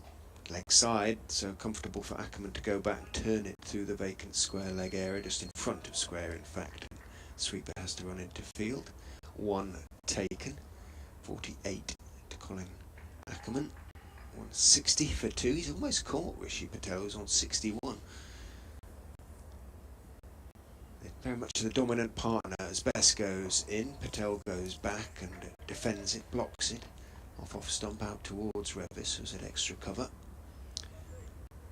There'll be nerves rattling around Elland Road, won't there, at the moment, down in Beeston.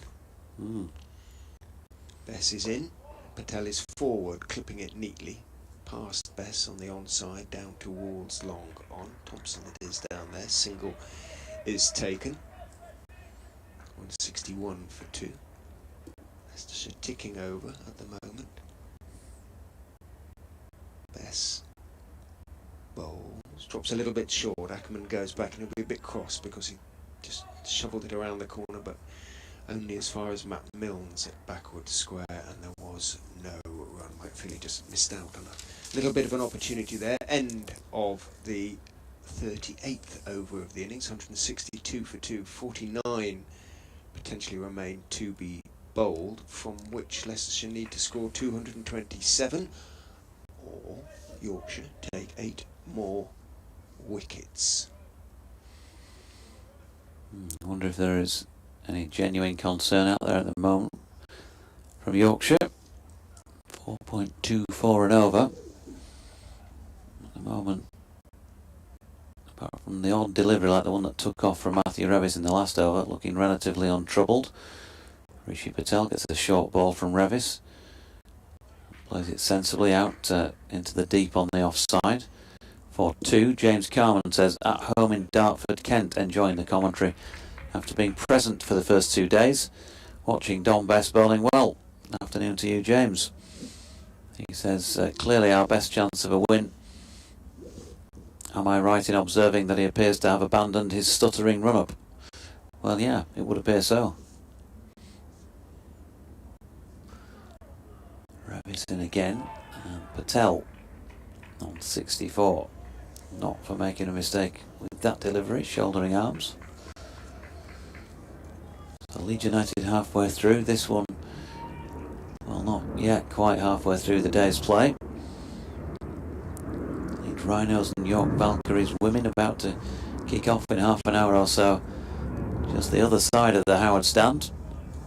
And then Leeds Rhinos against Huddersfield Giants at 6 o'clock. On that part of the complex as well.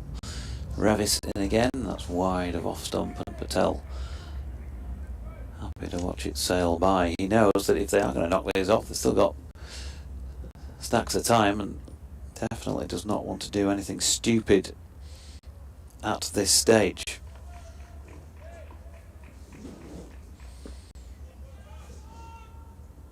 Ben Mike's been out there quite a long time now as the substitute fielder.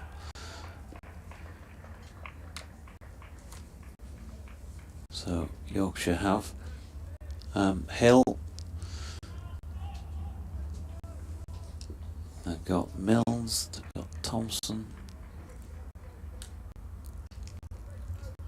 Just looking in the distance, James Wharton's on the boundary edge, David Milan's out there, Finley Bean, Ben Code I think he's the man who appears conspicuous by his absence at this moment in time.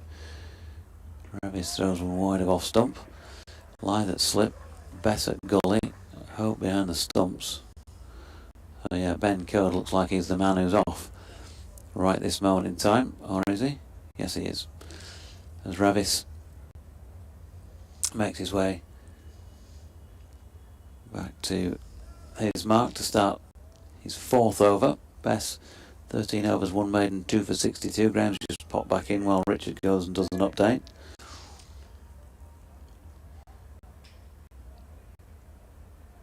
Revis then, that measured run up, looks like it's well practiced as he comes in. It's wide of Ackerman's off stump, and he's happy to watch it go by. And that completes his third over for 10. Yeah, it's not happening for Yorkshire, is it really? Ackerman is one short of his 50. Of course, he made 67 in the first innings. Patel on 64, so these two batting well for Leicestershire. And Bess is continuing from the Howard stand end, but this pitch is probably going to be the winner over these 4 days. Here is Bess then, 2 for 62 as I was saying. Flicked off his legs first ball by Ackerman, just straying a little bit too leg side-ish. He's bowling around the wicket at this moment in time. And warm applause because that brings up Colin Ackerman's 50 for a second time in this match. Doing a really good job for the visitors here. And well, the Count's enjoying himself out there as well, with a good pitch to work with and a challenge on his hands as well. Patel flicks this latest delivery into the leg side. There's no run. Ackerman making it to 50 for the 58th time in his first class career, in addition to the 20 hundreds that he scored. Now then, Bess firing this one in, wide of off stump, short of length. Patel opens up his body and smashes it away out into the covers for a single. Yeah, I think Ackerman's batted really well because his half century took just 53 balls. He's batted so sensibly. Averaging 40 just over in first class cricket as he turns and flicks this one square on the leg side. George Hill doing the fielding. Another single to Ackerman, who's on to 51. 2 left in the over. We'll bring Richard back in as Bess is into Patel, who paddles that one round the corner to George Hill again. And another single. Patel 66, partnership now worth 80. In double quick time, really, JD, don't you think?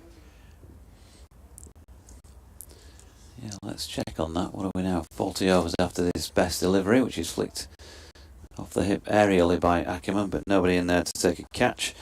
21.5 overs had gone when they came together, so they've been in there for the better part of 20 overs for this 80, so going along at about the scoring rate, 80, 81 at 4-ish and over. And confirmation from the Golden Voice, 8 fours in that Colin Ackerman half century. End of the over then, 40 gone, 47 remain in the day. Leicestershire need 220 runs from them with 8 wickets in hand. It's doable now, isn't it? Yep. Do you think so? It certainly is. Yeah. And here's Revis.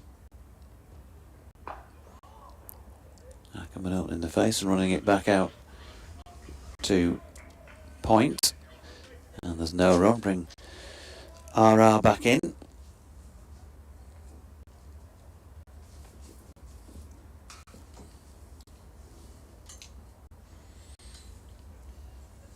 Graham will be back with you in a few minutes anyway, as Ackerman poised then, 1 slip, gully, sweeper out at point, cover, mid-on, mid-off, mid-wicket. Sweeper square on the leg side as well as a long leg. And Revis goes past Ackerman's off stump, but the batter not having to play a stroke at that one. And quite rightly, he's just waiting for opportunities to score. Now Yorkshire, having bowled at the stumps for the majority of the time, will they alter the way they're doing this and bowl more negatively as the match wears on, with the increasing possibility that Leicestershire could get home here?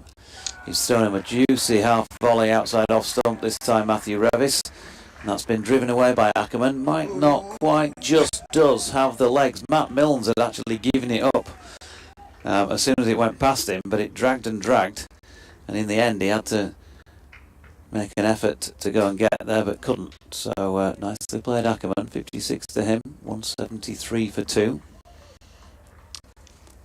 Was rather a juicy half volley, wasn't it? Yeah, not a good delivery. 3.3 overs for 14 though, so he's not got so much so far, Matthew Revis. Can he break the partnership? Oh, there's an appeal for LBW here, as there would be because it hit the pad, but he's cannoned off down towards fine leg, which I think tells you plenty about why Ben Debenham has looked totally disinterested and signals a leg by. Looked a little bit high as well, otherwise it was out. Didn't have much going. Didn't really have much going for it. There was a bit. I think there was a bit of frustration in the Revis appeal there.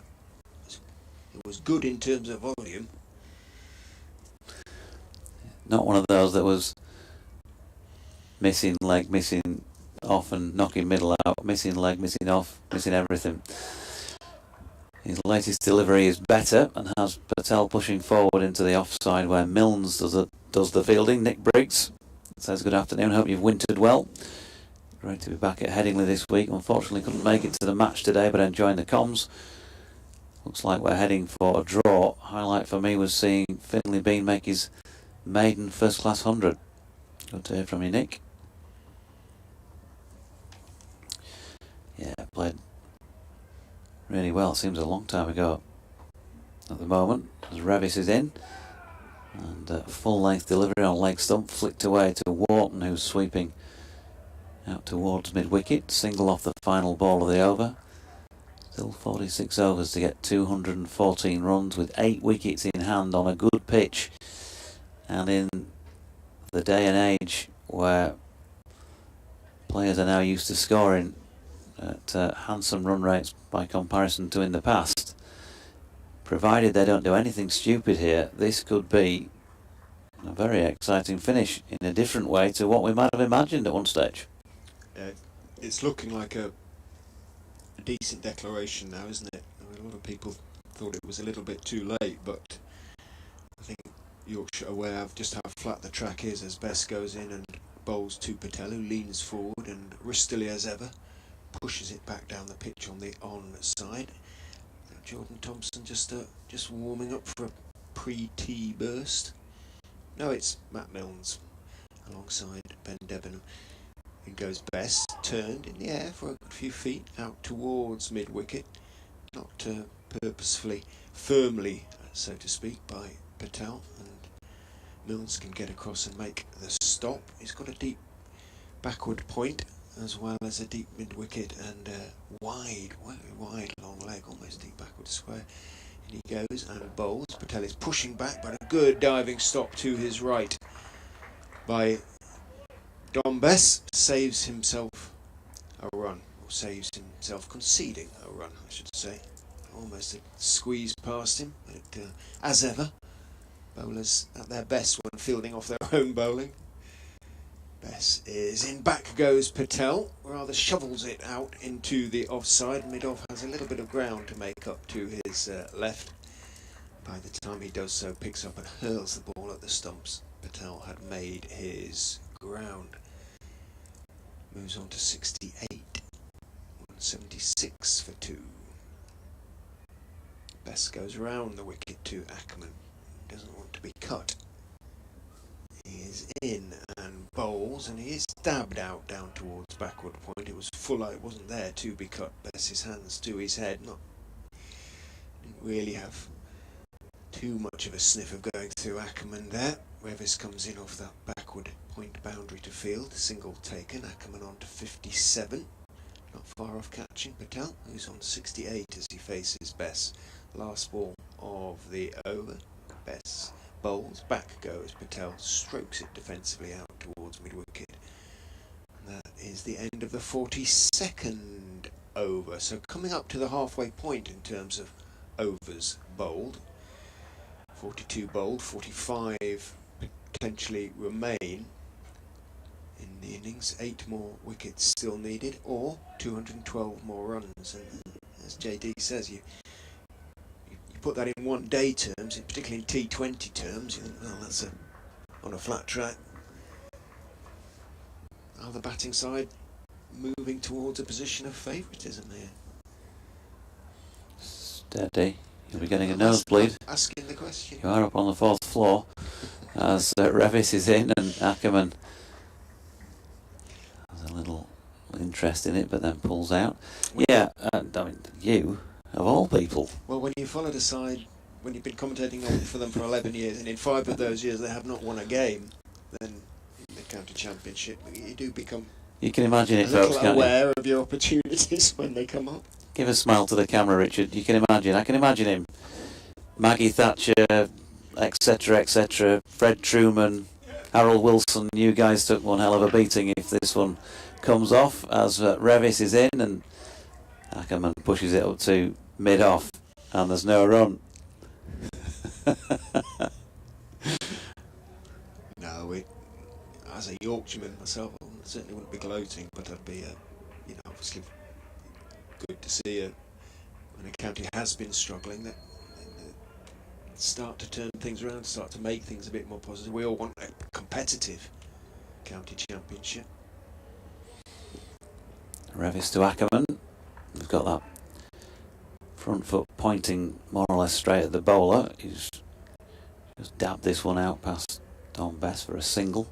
I think there are positive signs for the county generally when you see the likes of Ahmed coming through, or Josh Hull, people like that, young, beginning to develop good young players. They're coming through the academy system. You get the right overseas players, bring in 1 or 2 like Patel or Budinger who have been discarded, or they want more opportunity. Yeah, Revis.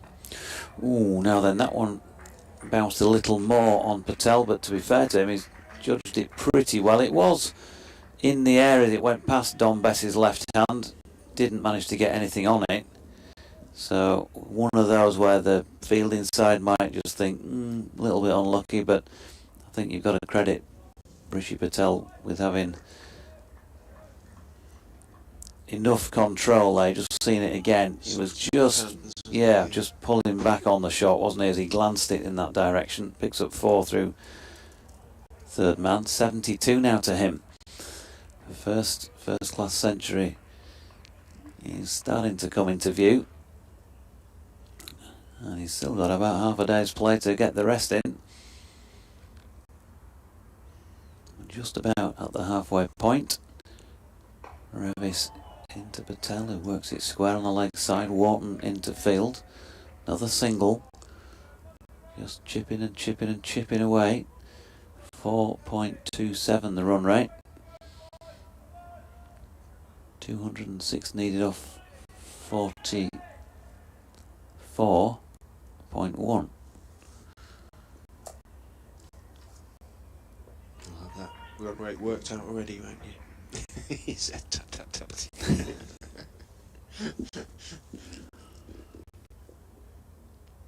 Revis to Ackerman. Dot ball, which was kind of him to complete the over, because I did work it out on precisely 44 overs and they need 4.68 an over from here, which the way they're playing, with 8 wickets in hand, yeah, could potentially be a breeze if they just keep running it around, picking up the odd boundary. They might have to up the ante slightly, but they're certainly not going to have to go anything sensational if they're maintaining this sort of momentum progress, and unless Yorkshire can peg 'em back with a couple of wickets. I was just about to say I'd like to see George Hill have a go here, something a bit different, and just also thinking the same thing was the Yorkshire captain Adam Lyth, because George coming on at the Howard stand end. There will also come a point when Yorkshire begin to set slightly more defensive fields perhaps, and bowl maybe different lines. Long way from that point yet. They're still very much thinking in terms of picking up wickets. Hill comes charging in and bowls on off stump. Patel, with all the time in the world, leans forward and just with an angle back pushes it through the vacant backward point area out towards Revis, who is on the boundary down there with two of the Yorkshire coaching staff, I'm guessing, or not sure. Looks like Otis is one of them. Yeah. Very well wrapped up. His puffer jacket, it is still chilly out there. The sun sort of been threatening to come out as Hill charges in, bowls to Ahmed. That's a good line on off stump. Ahmed has to treat the delivery with respect. Does, defends it out into the offside. No run. But it's still some sort of milky cloud around, filtering the sunlight, but the floodlights have long since been switched off. Saving money.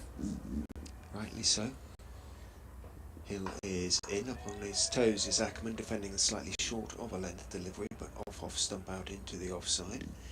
Again, there is no run.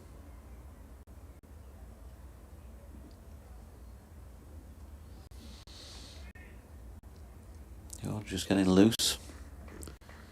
Got a line round the back of his head where his cap's been throughout the day.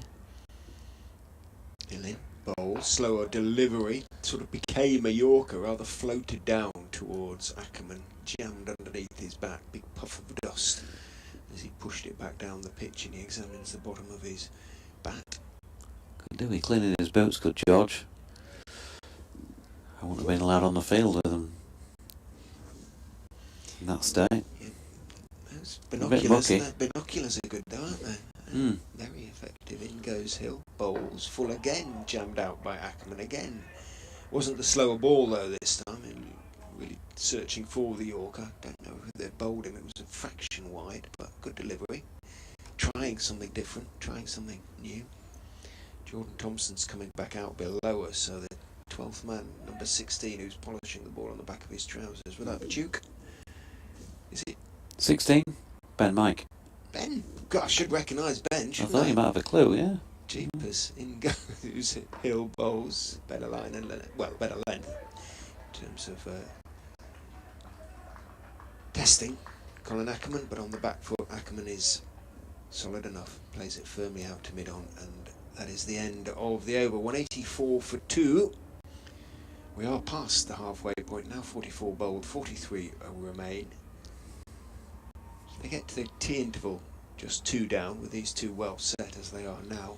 I think they will look to sort of reassess a little bit and start to perhaps get a fraction busier. Tea on the last day is set in stone, isn't it, at 22? Yep. Matt Milne's coming back into the attack at the Kirkstall Lane end. They are good bins, these, actually. I can see the plumage of one or two Leeds Rhinos fans over in the distance. Am I off? Should have been a while ago. Can't keep track of time. Okay, I'll disappear. Graham will step in. Matt Milnes will step in at the Kirkstall Lane end of the ground. 5 overs to his name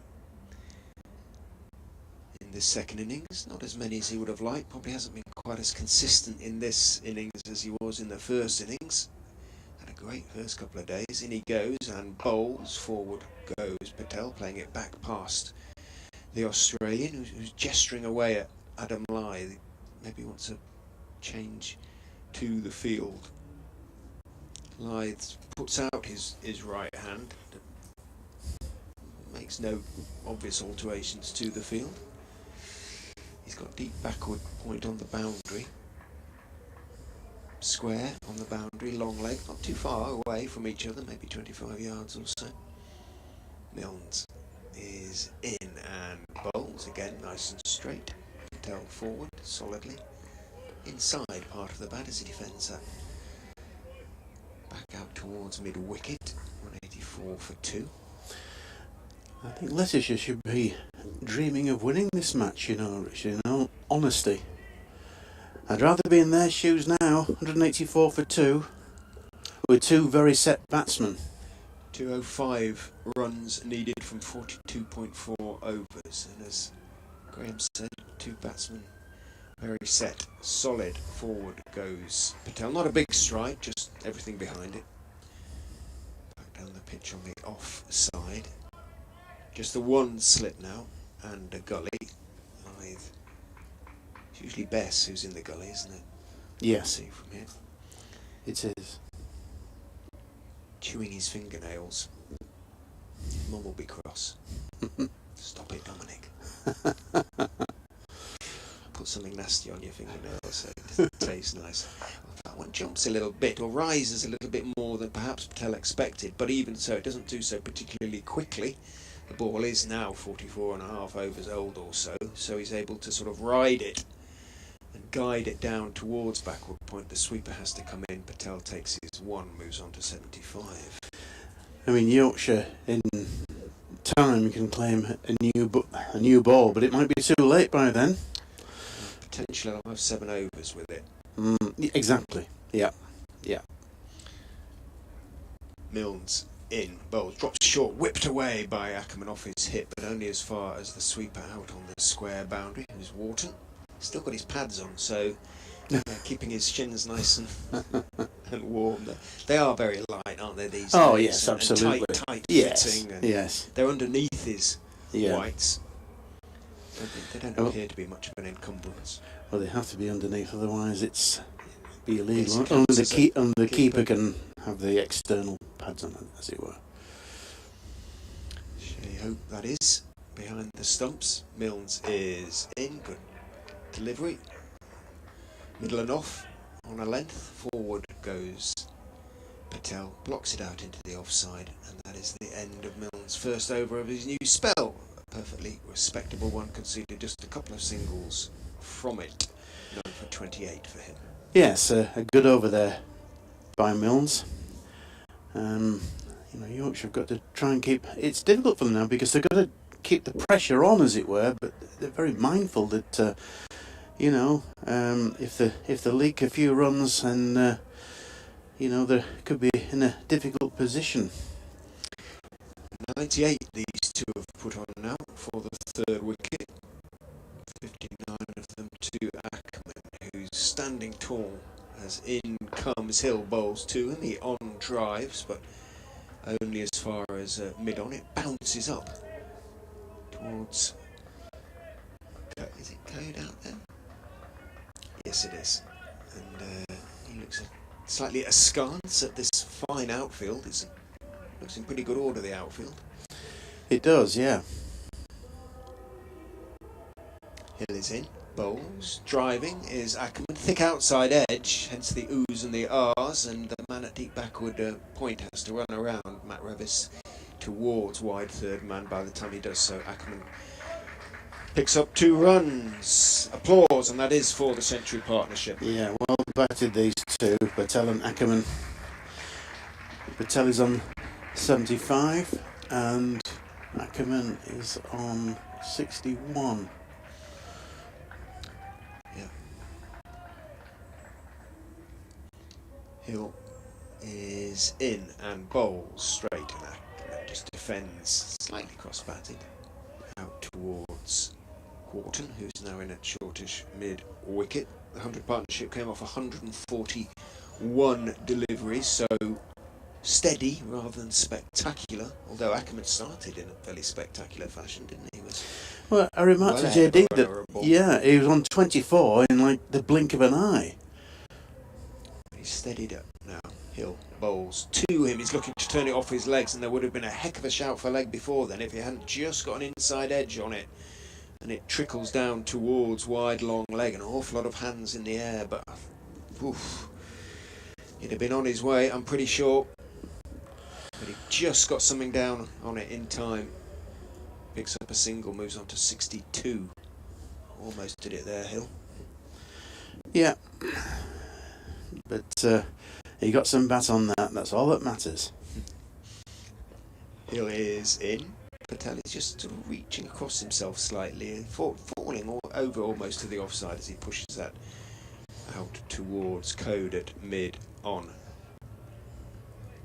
Ackerman leans on his bat. Short-sleeved shirt for him and a short-sleeved sweater, of course, or sleeveless sweater. Patel, long-sleeved Leicestershire shirt. I would imagine something thermal underneath. In goes Hill, bowls to him. He's solidly forward, calmly, but with a lot of time as he defends that.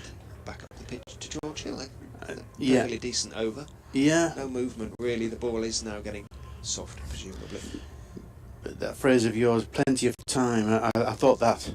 And, you know, they're not beating the bat now, really, are they? They've got plenty of time, these batters. They're well set and they've got used to the pitch.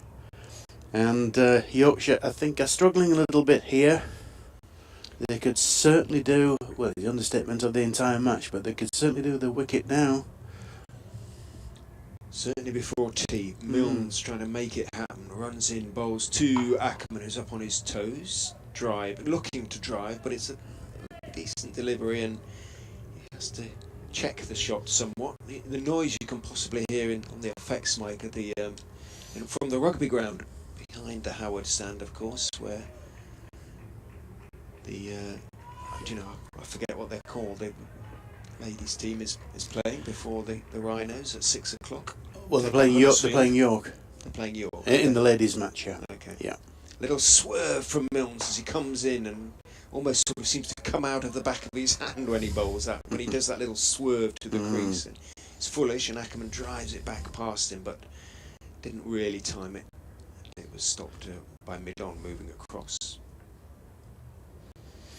So where do Leicestershire go next week to play? They'll be at home. We stay at Grace Road, and we're at Derbyshire. Derbyshire. Will be the visitors to the county ground. It was as well because it was pretty sodden last week. It really was. Milnes is in again. Ackerman is driving, but only as far as Code, who is at mid-on. There's no run.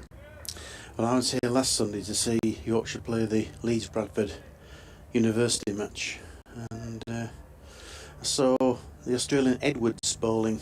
He looked pretty quick. With his long blonde hair flowing behind him. Yeah, absolutely. Indeed. Well, he might come into consideration for the trip to Bristol next week. In goes Milnes, and again bowling very straight, and again Ackerman is kind of looking to drive, but it's not there to drive, and in a sort of slightly casual way pushes it out into the onside, ends up stroking it out into the onside.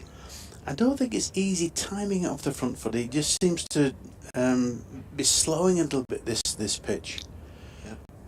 Run rate is dropping rather than increasing. It's down to 4.05. I mean, don't get me wrong, they'd have taken that at the start of the innings. I think in goes Milnes, and it's flicked down to fine leg for 4. So, having bowled so well, it just drifted in his line there, and Ackerman, been there long enough and good enough to take full advantage, just turned his wrists on it, helped it round the corner, and it whistles down to fine leg for a boundary. Yes, that was too easy for Ackerman. Down the leg side, just flicked it round, and 4 runs to fine leg. Suddenly, Leicestershire's target is less than 200. They are almost It is. halfway. They're 193 for 2, needing another 196 to win of 40.1 overs. Milnes is in, straightened line, but too straight and on driven for 4. Lovely shot. Two lovely shots really from Ackerman, and Milnes, having bowled a good first 4 deliveries, concedes 8 from the last 2 of the over, and disconsolately takes his sweater and cap from umpire Debenham, and Leicestershire over halfway now. 197 for 2, need another 192 to win from 40 overs. Ackerman joins Patel in the 70s. Yes, in the 70s, both of them. And as well as the overall total, will be both these batsmen were thinking, well, you know, I can get my century here. 75 to Patel, 70 for Ackerman, 197 for 2 of 47 overs. 40 overs remain in the day. And at this stage, you could say that Leicestershire could be heading for victory. As Hill comes into bowl from the Howard stand end, and that's just pushed out onto the onside by Patel. No run. Yes, the last wicket fell at 88 when Hill was caught behind off the bowling of Bess for 3. And this could be heading for a really good climax after 4 days, as Hill comes in from the Howard stand end, and that's pushed out onto the onside by Patel for no run. Pushed out to short cover. A pretty sparse crowd here at Headingley. It was pretty cold this morning when play began at 11 o'clock. Lot of cloud, and it was, the floodlights are on. It was pretty cold, but it's alright now. Again, Hill comes into bowl from the Howard stand end, and again it's the same shot from Patel, just pushed out onto the offside into cover, and no run. So nothing doing this over so far for Leicestershire. Patel's on 75. Hill comes in from the Howard stand end, and again it's the same shot, just pushed out onto the offside, no run. So George Hill is keeping this pretty tight for Yorkshire, and that's what they need as we're approaching the tea interval. Another 8 minutes or so to go to tea as he comes in again. Hill from the Howard stand end, and that's pushed out onto the onside by Patel for no run.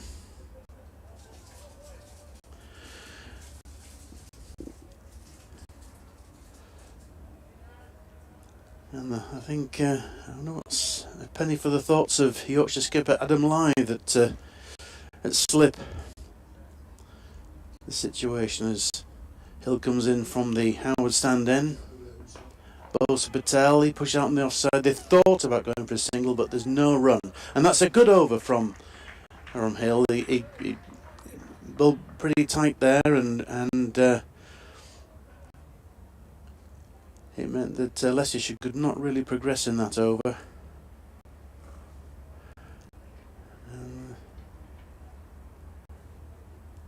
Now the wicket keeper Shy Hope has called for his helmet. So it looks as if Don Bess could be coming on from the Kirkstall Lane end. He's been bowling so far this innings from the other end, the Howard stand end, but he's coming on at the Kirkstall Lane end. And there's one slip, there's a silly mid-on. Mid-wicket, mid-on, mid-off, cover point, deep cover, and a man just behind square on the boundary, and that's gone down the leg side. It could be is it a leg by? I'm going to see the signal there. No, yes, it's a leg by. The ball certainly turned there for Bess, and that's the 9th leg by of the innings. In fact, they're all the extras, 9 extras, have all been leg bys. So 198 for 2 as Bess The ball is second ball from the Kurtzal Lane end to Rishi Patel, and the umpire's going from square leg onto the offside because his view is obstructed while the fielder. Do you always change position as an umpire when in those circumstances? Yes. Do you know what I mean? Not if your view's obstructed, but do you mind sort of doing it from the offside? No, not at all. Slog swept. Patel. And there's one or two oohs and ahs, but fair enough. James Wharton did turn his head slightly there, didn't he? Yes. And don't kind of blame him too much. No. The single is taken. Yeah. But Bess comes in from the Kurtzal Lane end to Ackerman. See if there's a bit more turn from him, but from this end. But Well, the first ball did turn. It went for a leg by. right, Down the leg side, it certainly turned. that one was worked by Ackerman out towards mid wicket, where Milan, with his collar up, is the fielder. Bess steps in, bowls, gives it some air, but it's wide and slap driven out to the offside by Colin Ackerman. He's going to come back for the second. It's a long throw from out there, and that brings up the Leicestershire 200. Move on to 201 for 2.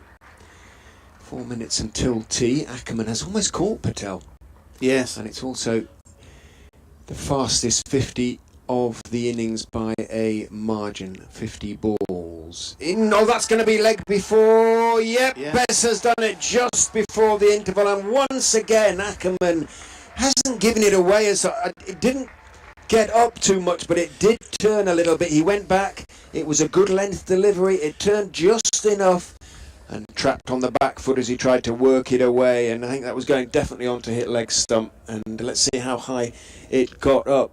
No, it was fair enough. It bounced okay. Yes. It was a good ball that turned, and Bess has done it. He picks up his third wicket of the session. Long gap between the second and the third, but hugely important wicket, and the game swings again. And he's bowling from. That's it. This is it first or second over from this end? I think it's his first, isn't it?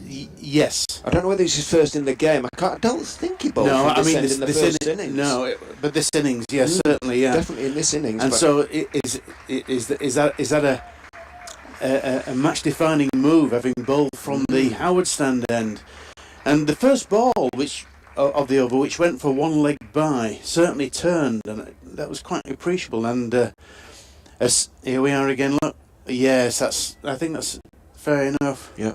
I mean, as soon as he was hit on the pad, Ackerman looked very quickly at the umpire. Yeah. If you look, it bit of a giveaway. Yeah.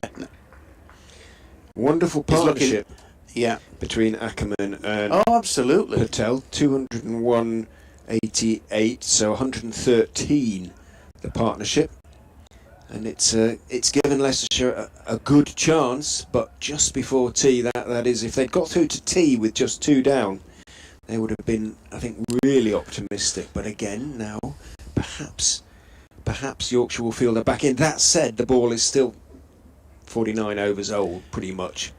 Yes, but I don't think Don Bess will worry about that because The turn was there. The turn was there. You know, he'll want an old ball, won't it? Well, old, but it's not an old ball, but a ball with a few overs in it. And the Australian Hanscom comes out now. Absolutely key now. Yeah, Key man. If this game is going to go Leicestershire's way, you feel that he is going to have to go big. Leicestershire need another 188 more runs from 38.1 overs. We will, I think, get one more over before tea, because there's only one ball of this Bess over to go.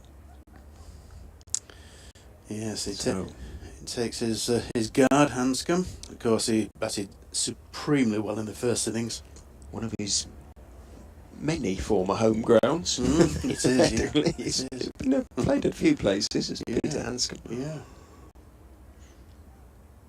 In goes Bess. Bowls too many straight down the wicket, getting to the pitch of the ball and turning his wrists on it, clipping it out to wide mid-on. That's confident for it. Yeah, heart in mouth moment really for those on the Leicestershire balcony, but showing a lot of confidence there, picking up the single. Applause, and not as much for the single as for Dom Bess making the breakthrough for Yorkshire. 3 for 73 now for the off spinner in this innings. Well, I said before the innings started that Bess could be the key figure. I mean, there's a long way to go, but he's taken all 3 wickets. Although he's gone for a few runs.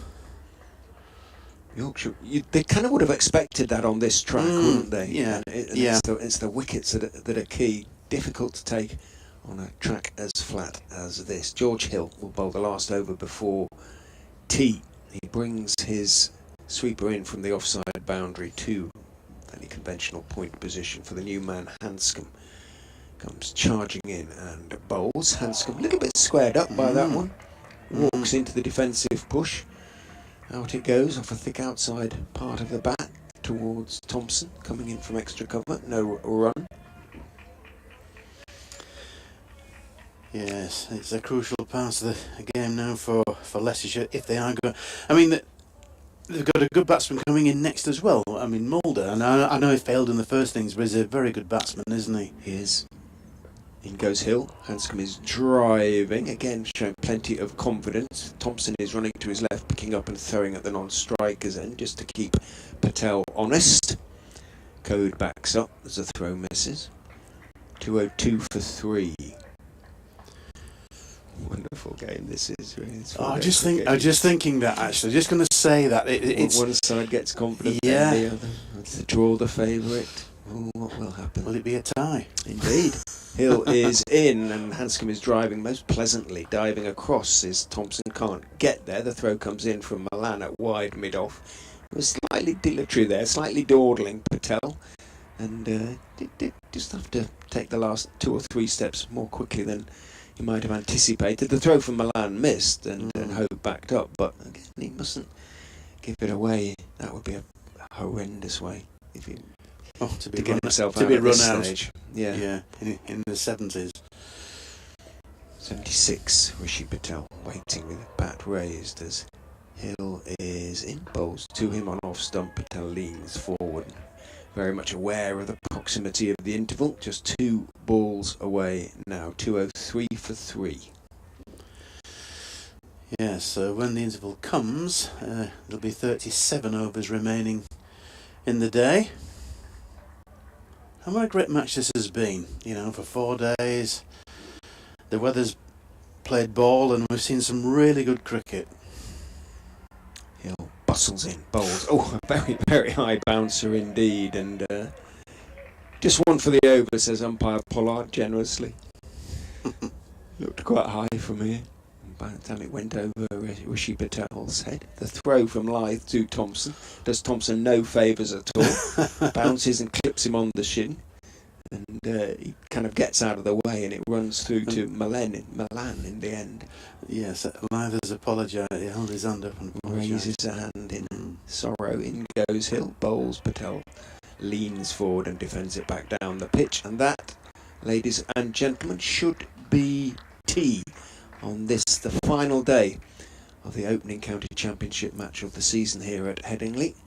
And it is intriguingly, fascinatingly poised, because Leicestershire in their second innings are 203 for 3. Rishi Patel not out 76. Remember, they need 389 to win the game. 37 overs remain for them to get those remaining runs, or for Yorkshire to take the 7 wickets. Which of these sides will start with a win, or will it be a draw? You can find out by retuning or rejoining us in around about 18 to 20 minutes time, when Graham, myself and Doiji will be back with you for what promises to be a brilliant denouement. But for now, good afternoon.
Welcome back from Headingley then for the final act in this Division 2 County Championship match between Yorkshire and Leicestershire. Leicestershire needing a further 186 to win from 37 overs. 203 for 3. Rishi Patel 76. Peter Hanscom on 2. Batted for what, just 6 minutes before the tea break. Don Bess among the wickets in this innings. 3 for 73, and starting this final session from the Kirkstall Lane end to Hanscom, who turns that first delivery to Matt Milnes. We've had a bit of razzmatazz music from the other side of the Howard stand. That match is on a well-known satellite channel, York and Rhinos. Oh, Adam Lyth's put him down. Oh dear. Oh dear, oh dear. Peter Hanscom as well on 2, and he's been grasped by Adam Lyth at slip off the bowling of Dominic Bess. Oh dear, oh dear. 2 balls into the final session. Things keep happening. The second ball in, and on this occasion it wasn't a wicket. Hanscom nudges the next one into the deck. Ricochets off James Wharton, who's under the lid. Short leg. And that could have been a 4th wicket for Don Bess. He's talking to the umpire at the moment. That's about it. He's got the ball.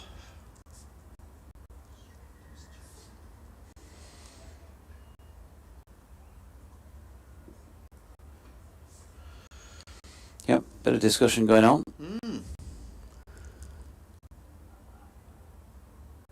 Adam Lyth still got his hands to his face.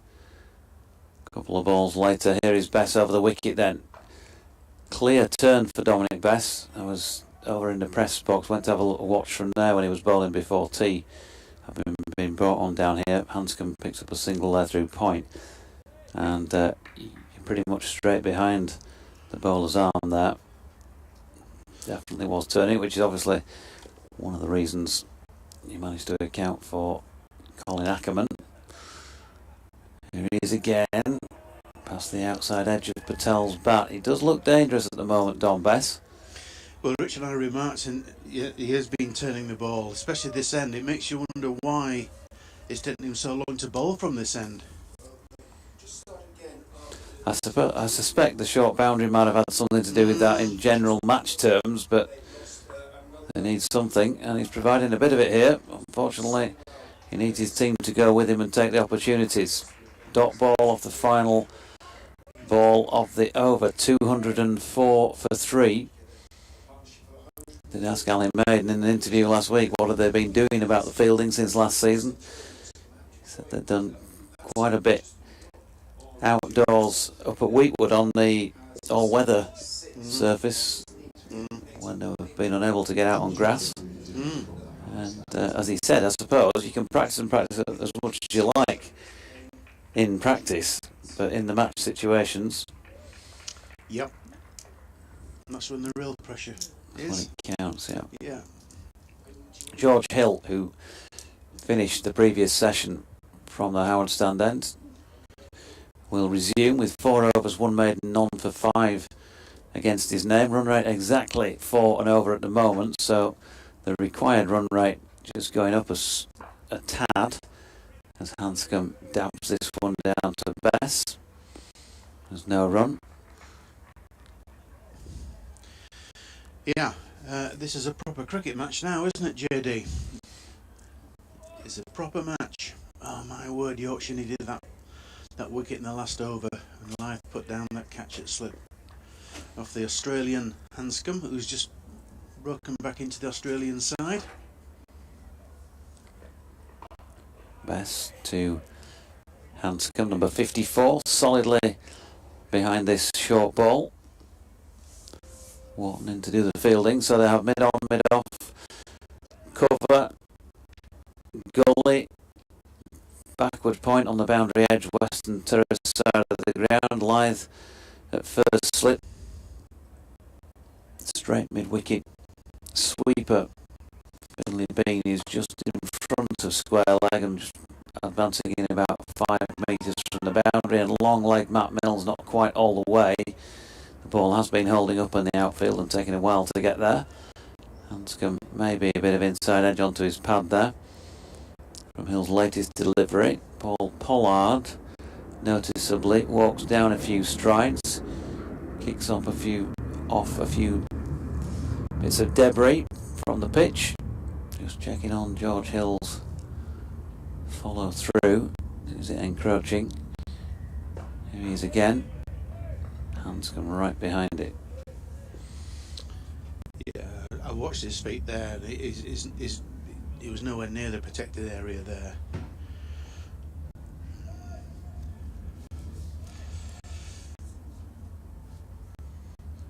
Get in touch on BBC West Yorkshire Sport at gmail.com, at Jonathan Doy, Jack Fox's Crick 2023. Hill coming in and bowling.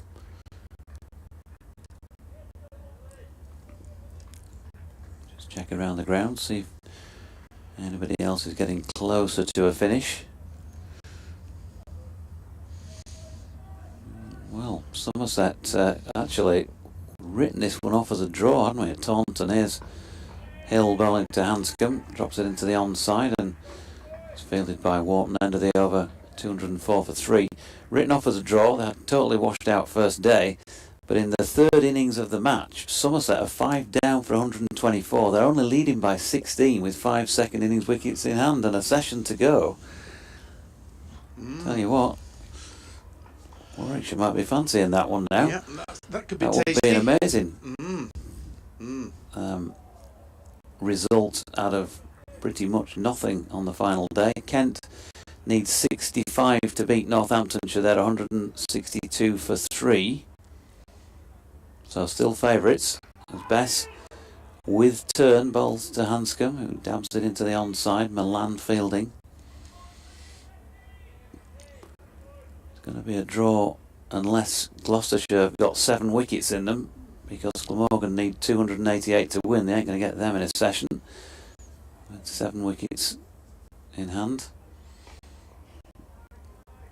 And that's Bess swept here by Patel. Haven't seen much in the way of the sweep shot in this match. Picks up a single. Yeah, we haven't, have we? But Especially when you've got a relatively short boundary as well. I think Bess himself did 1 or 2 reverse sweeps, didn't he, when he was batting?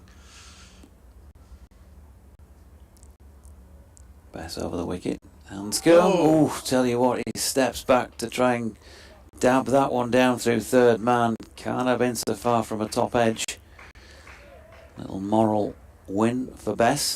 Talking of wins, Worcester look like they're going to do that against Derbyshire at Derby. They've got 8 wickets in hand and need 32 runs to get their season off to a good start. Bess in again. Hanscom this time more securely on the back foot, pushes into the offside. Yeah, Yorkshire striving for a 4th wicket. Of course, they should have had one a few moments ago. As Bess comes in, bowls to Hanscom. He moves down the track, drives straight back to the bowler. No run. 1 ball left in this over, and he's keeping it relatively tight. Don Bess. He's got George Hill about, what, 5 or 6 metres in from the long on boundary. Just giving a little bit of room to view for Hanscom. Now that he fired that one in, and it really did take off as well. Hanscom shaped as if he was going to play it and then pulled out. Well watched by him.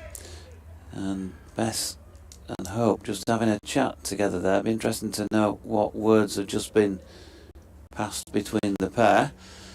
Probably well bowled.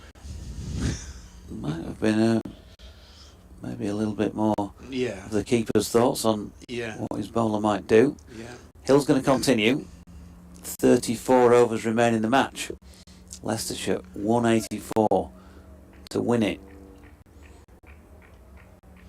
We've had 2 or 3 fairly tight overs from Yorkshire, and they'll want to continue this. has turned into the leg side this first Hill delivery by Rishi Patel. James Wharton doing the fielding. So current run rate down to 3.88. Not a frightening run rate that's required, but it's just starting to ease up a little bit. There's Hill again, and Patel deflects that one down to Bess at gully.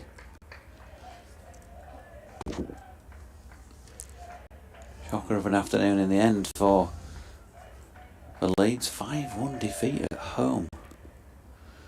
Goodness gracious me. It's the Roy Hodgson effect, isn't it?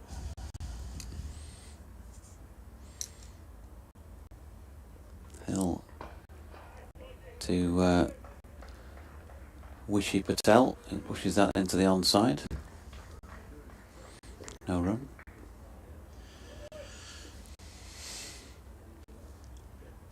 Can George Hill come up with something?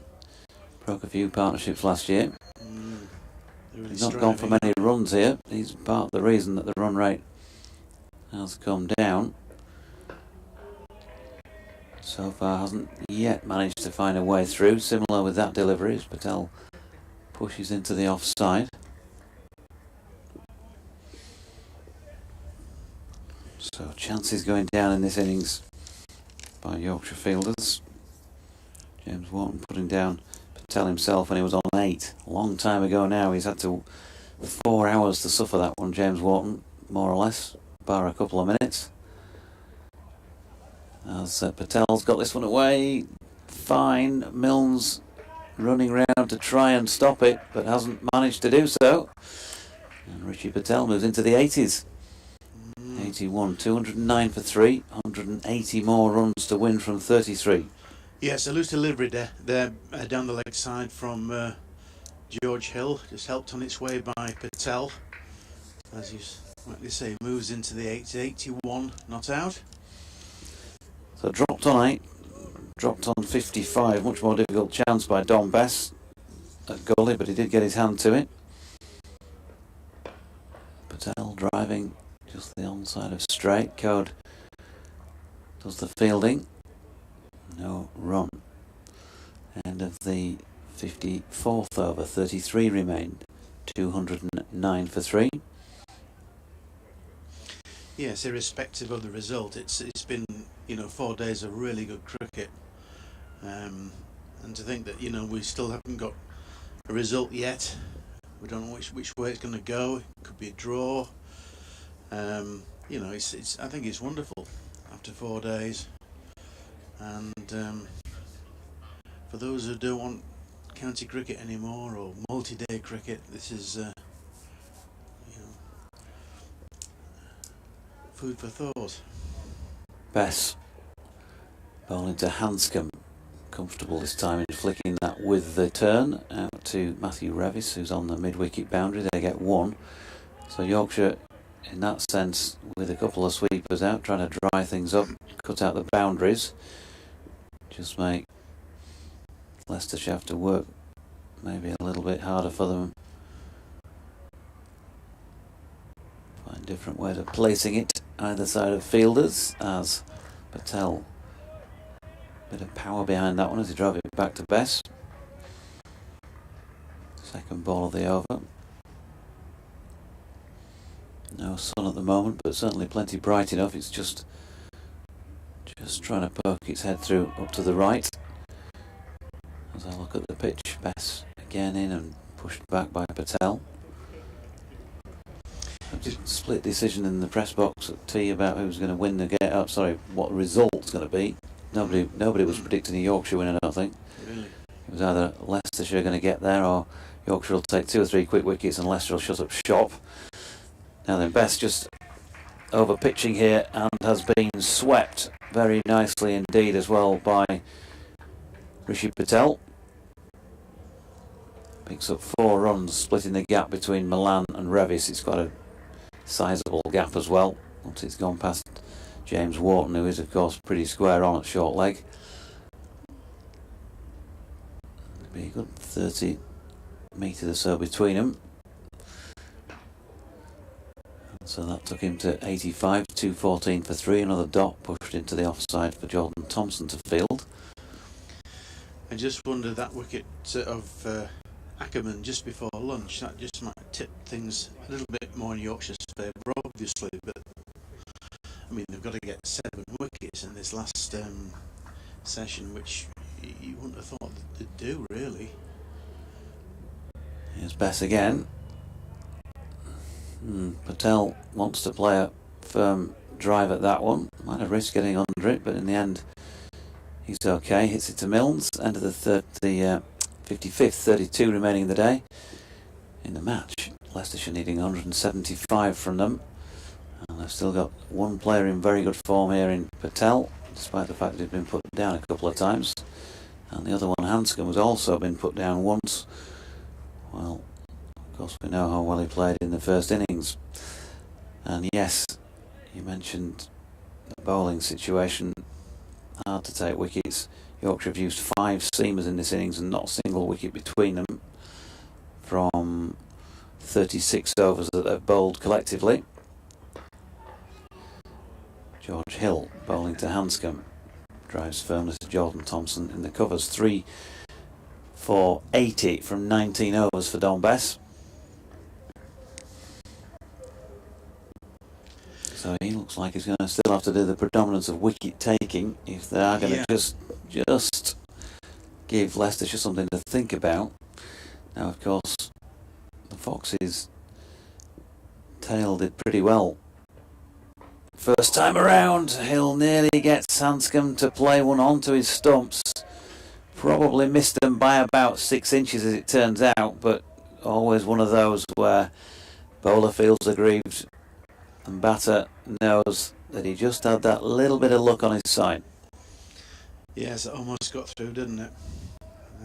Yeah, George Hill is striving here. He's giving it everything, as you would expect. On for just the 9 so far, George. That remains the case, despite the fact that Hanscom was trying to get that away through the onside. Found Code at mid-on. Code's bowled 9 overs for 28. Milnes 7 overs for 36. Just over 5 an over. Thompson 9 overs for 31. Revis 5 overs for 21. And as I said, George keeping it very tight. Far and away the most economical bowler so far in this Leicestershire second innings. 6.5 overs for just the 9 runs. He's going to bowl to Hanscom here. He's keeping a little bit of pressure on. If he could sneak one through, might become interesting. Hanscom flicks one to leg and Wharton does the fielding.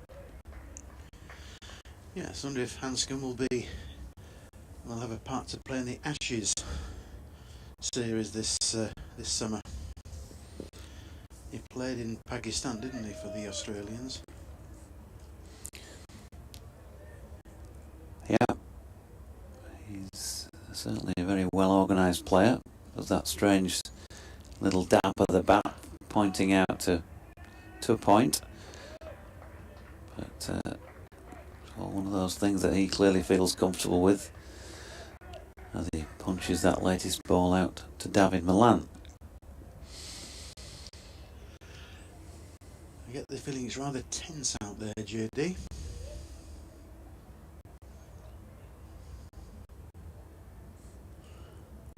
Yeah, just got a little bit quiet. Hanscom punches back up the pitch again and Wharton round to field. So another tidy over from George Hill.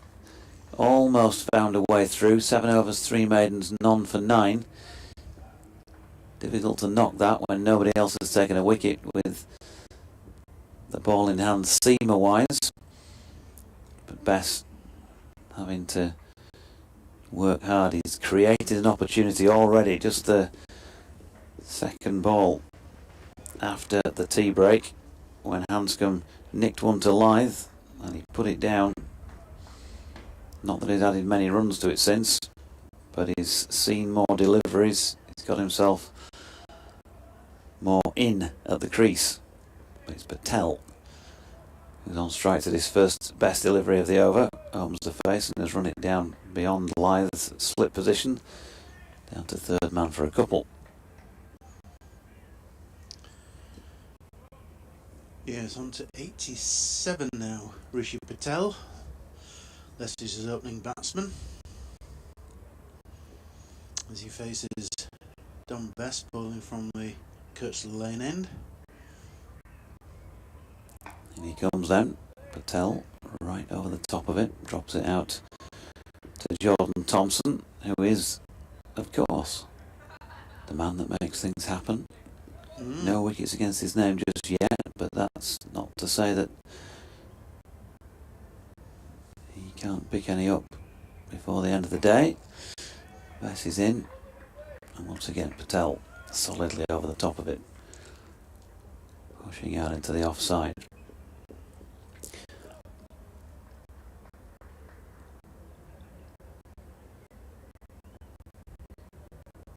Bess again. Patel solid behind it. Other things coming into play. If they bowl dry here and the run rate goes up that little bit, do Leicestershire continue to go at it? Do they just, just consolidate for a while and take it deep enough to be more confident they're not going to lose 7 more wickets in quick succession and then have a go later?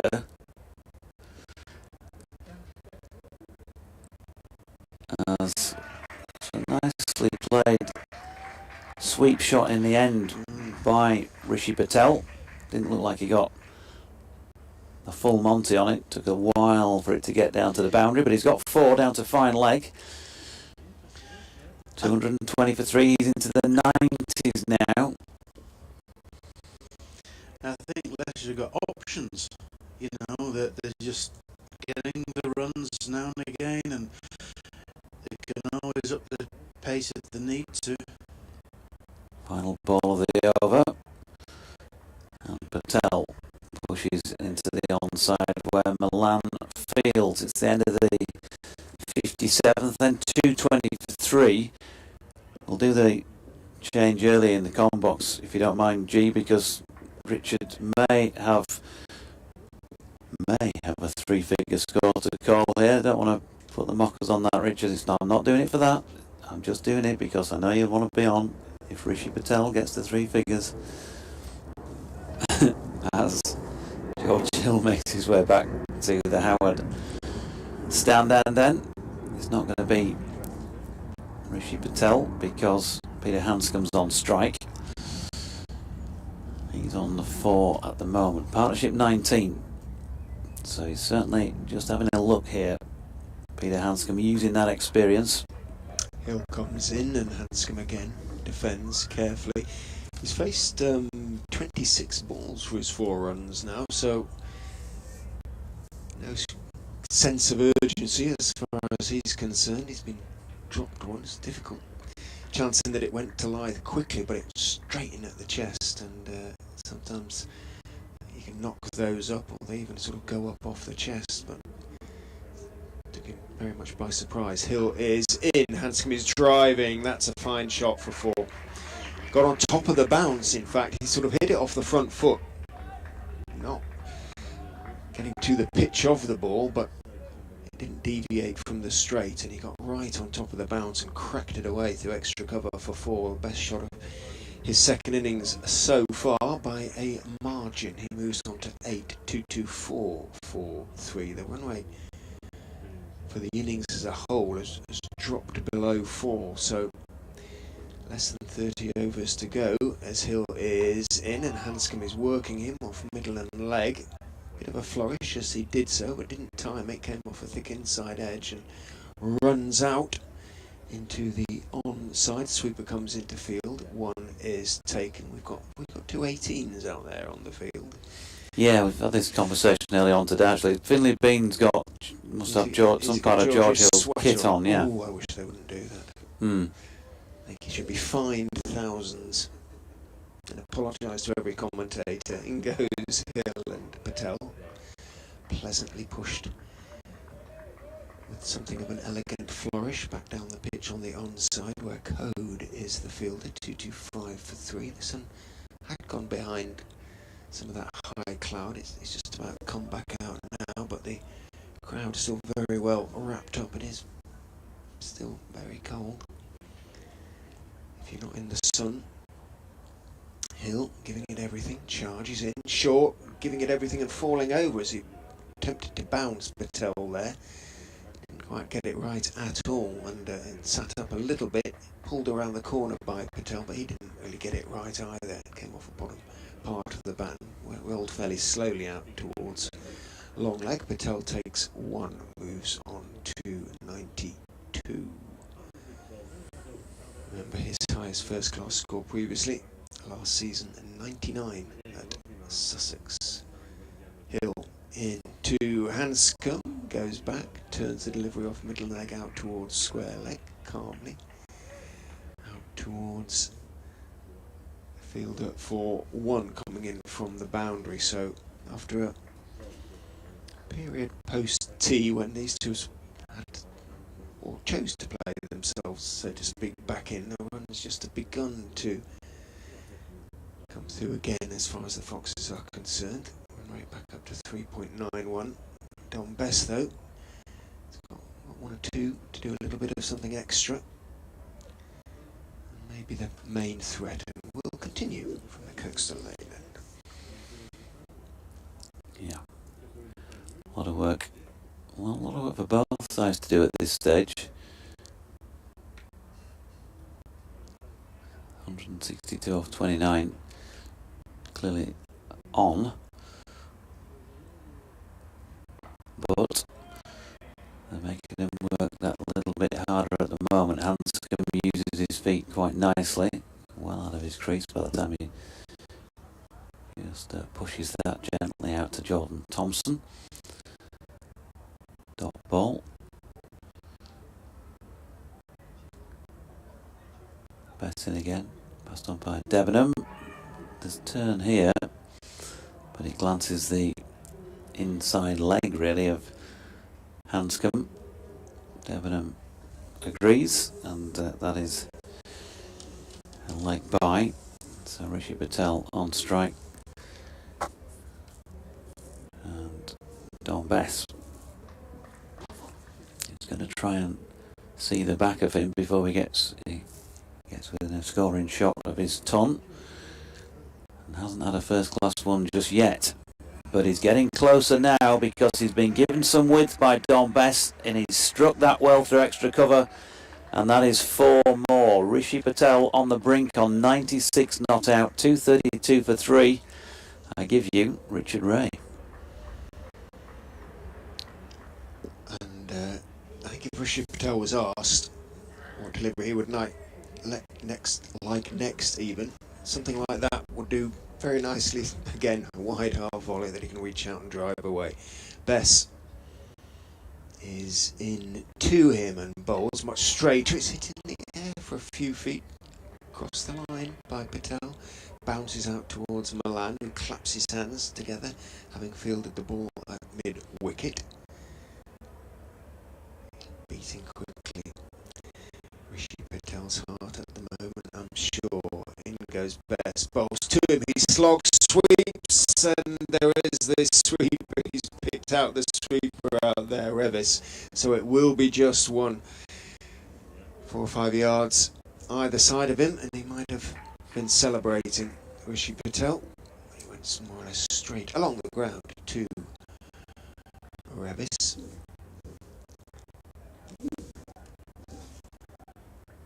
Bess steps in and then steps back.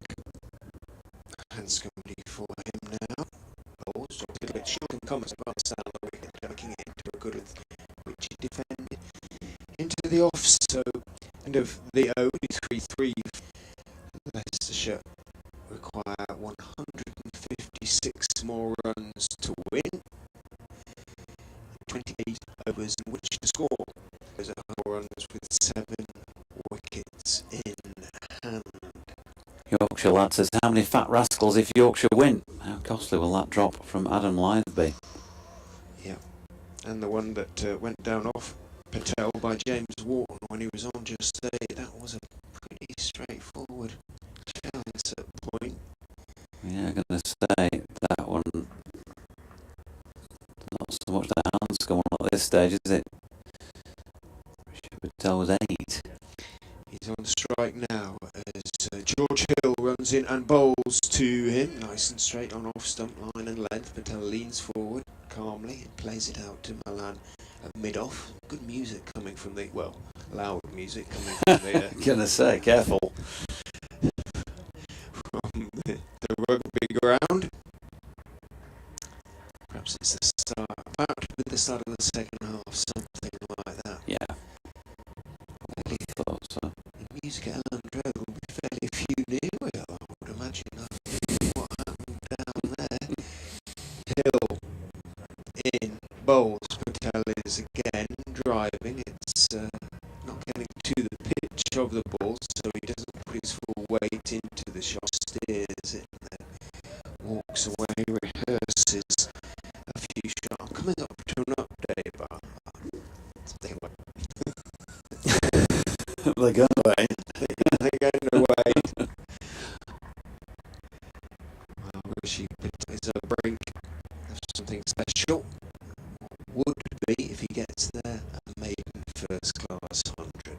Hill is in, bowls to Patel. Oh, and it's a caught and bowled, and it did carry it. Sat up, he went on the back foot towards the bowler. I think Hill might just have got a hand to it. Whether he got it underneath it, I don't know, but Mine just the pitch before. my money was on it, bounced just short of it. So we're playing hard to now. Just short. Just short of it, I'm gonna Just say. short. So it wasn't a chance. It wasn't a chance, but goodness me, for a second, Rishi Patel's heart will have been in his mouth. Hill is in, bowls to Patel, who is driving. Again, not quite timing it. It's running out to Malan at mid-off. Patel remains 97, walks away towards short leg gestures. And does the Velcro on his gloves, refasten them, tries to go through his, what they call them, processes, just to resettle himself. Marching on together. Echoes from the rugby stand. Hill is in, bowls, Patel straight, high left elbow, strokes it out to mid-on, and there is no run. One ball left in the over, at which point I probably will have to go and do the update. Really? They'll be wondering where I am. Hopefully they're asking before coming to me, otherwise there'll be dead air at BBC Radio List. Silence. Hill is in and bowls. Patel again looking to drive, but well bowled, George Hill. He kept Patel firmly in his crease, and it's the end of the over. 233 for 3. Rishi Patel has 97. Peter Hanscom 10. 27 overs remain. Leicestershire need 156 more runs to win.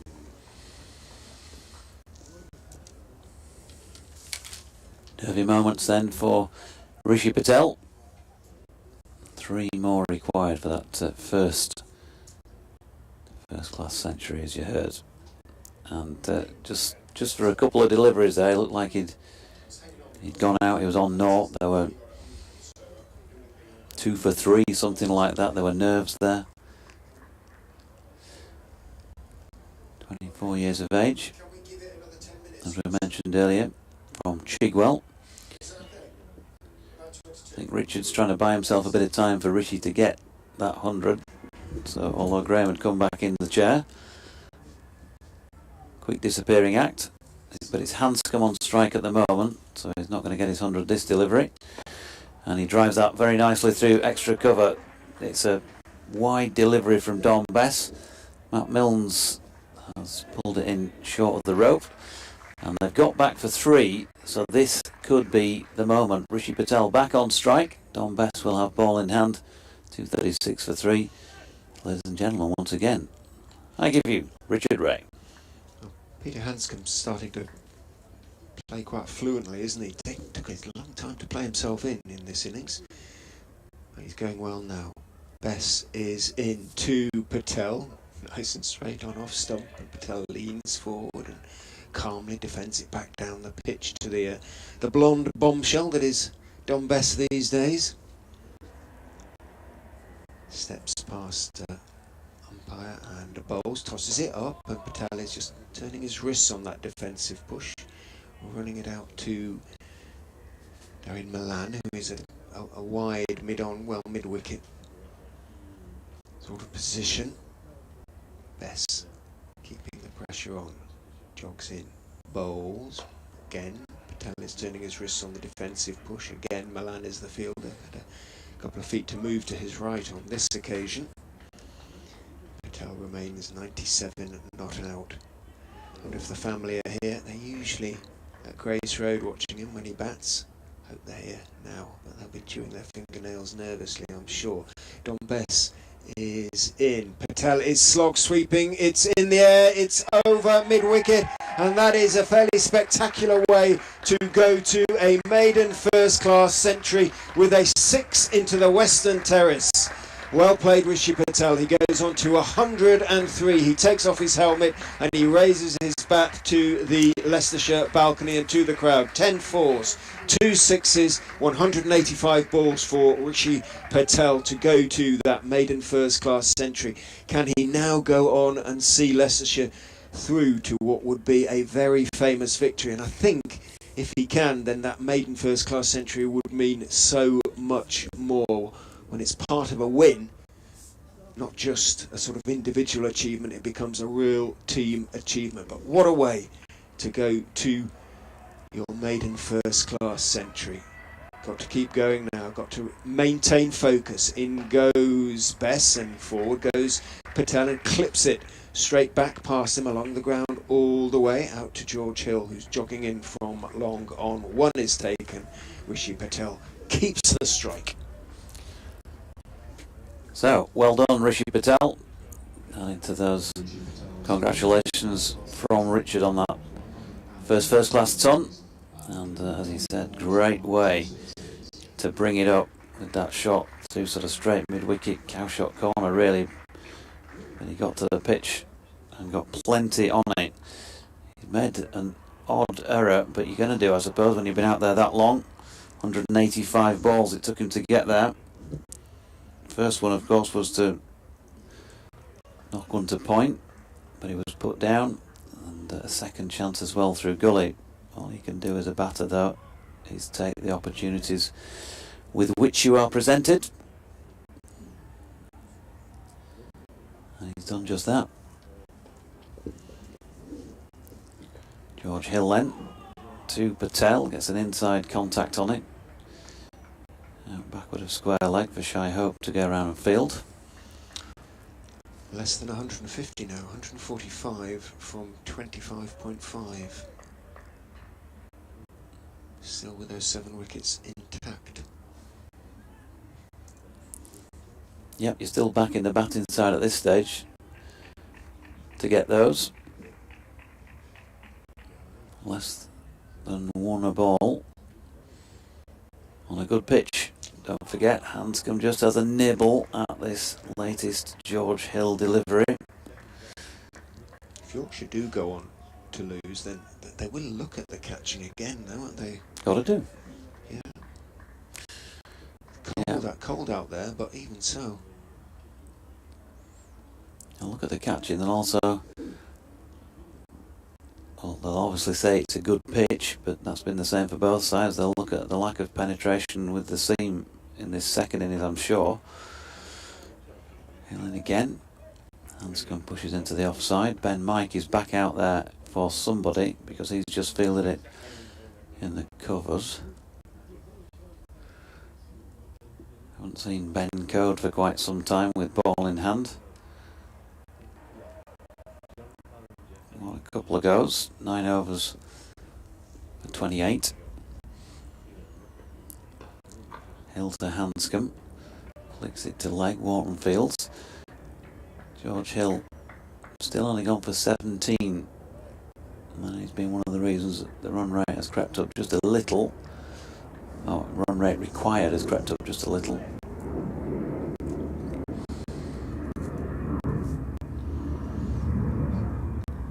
Hill again,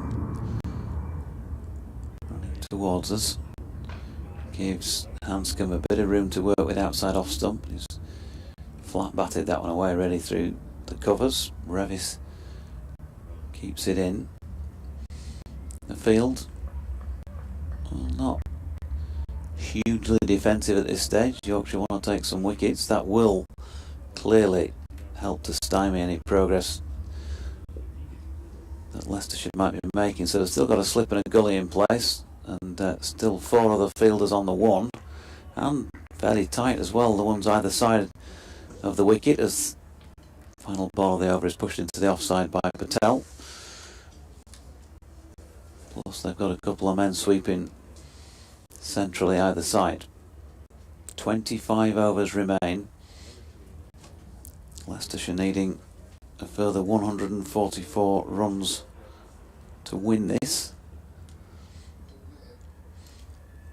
Ben White making his way off the field of play at the moment. He's just been out there for a short while, so 144.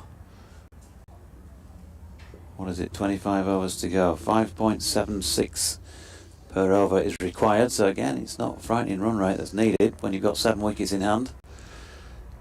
No, as it stands, they're on their way to victory, Leicestershire.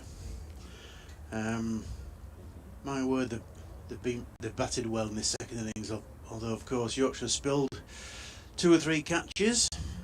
Catches win matches, and this could be a famous victory for Leicestershire.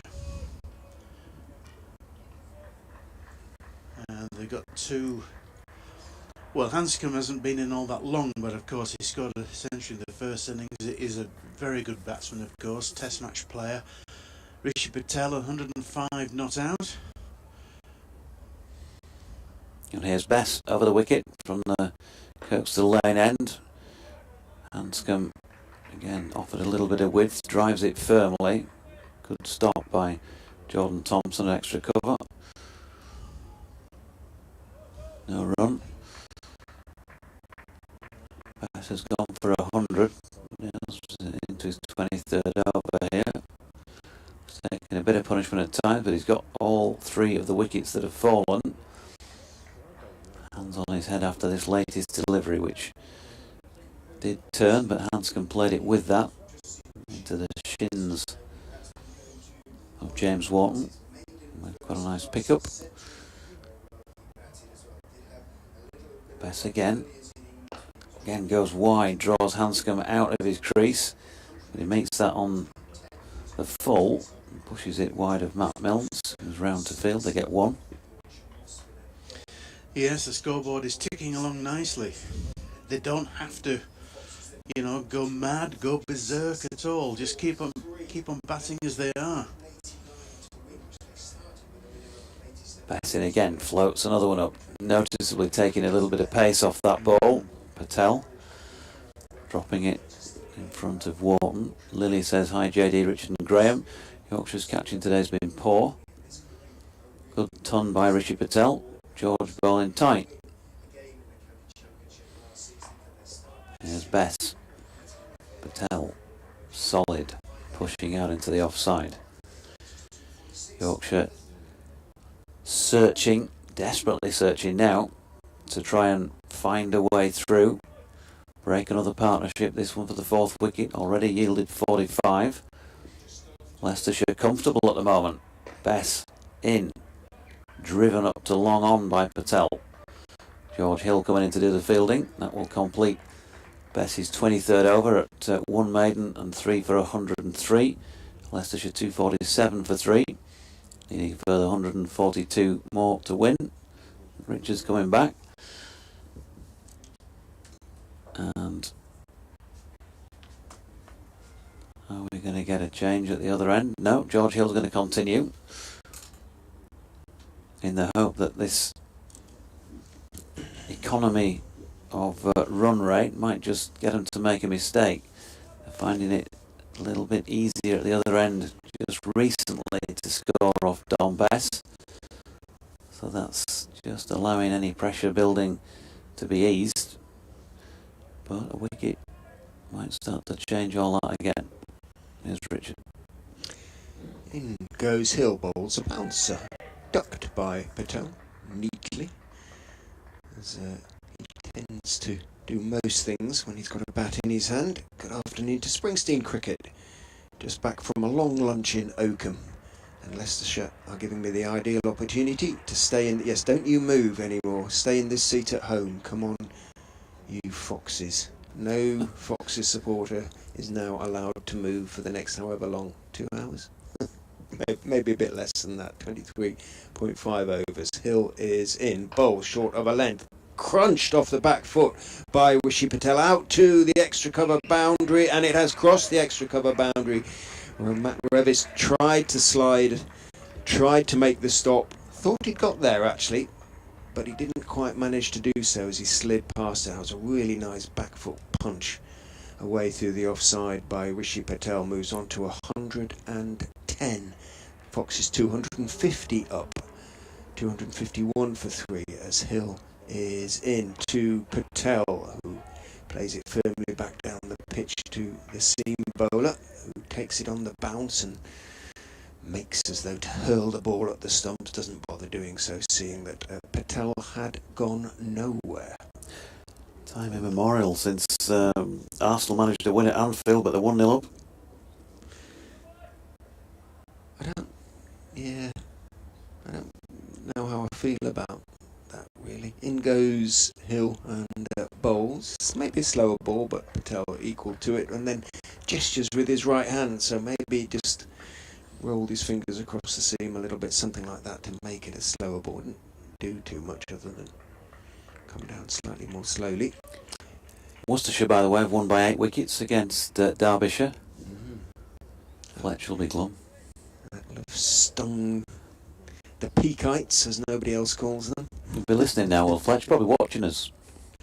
Hill bustles in, bowls short, pulled, it's in the air, but it's going to be wide, and it's going to be 4. It's going to be wide of the fielder down on the deep square boundary. It was about 10 yards behind square. And good hit, really, from Rishi Patel. It had to be accurate. As I say, it was in the air for quite a long time, but it was accurate. And he picks up his second boundary of the over, and he's starting to look, whisper it, in pretty good touch here. Well, you expect you would, wouldn't you, after going to 100 on a flat track in these circumstances. 255 for 3. Hill beginning to leak runs now, comes in and bowls down the leg side, and there's going to be a bye, because Hope actually did rather well. It slid through down the leg side, and it bounced again before it reached him, but the West Indian managed just to get a glove down to it. It went through underneath the glove a few feet behind him, and Hanscom was able to call Patel through for the extra. So a good over as far as Leicestershire were concerned, an expensive one as far as Yorkshire were concerned, and Hill is fed up. Takes his cap and sort of doesn't throw it down, but gestures with it as he stalks off rather towards long on. 256 for 3, the run rate back at 4s. Hasn't exactly ruined his figures, but he hasn't done them any good. 11 overs, none for 26. 133 more needed of 23. Yeah, Glamorgan need 251 to beat Gloucestershire at Cardiff. So it's not looking on. Got 7 wickets in hand as well, so draw now. Looking the favourite there as Bess's first delivery to Patel. Sees the right hander go back foot and just drops it down by his side. So we've got Worcester with a win, Sussex with a win, Glamorgan looking like they're going to draw with Gloucestershire, who are Yorkshire's next opponents, of course, and in fact the only team that managed to beat in Division 1 last year in the very first match of the season.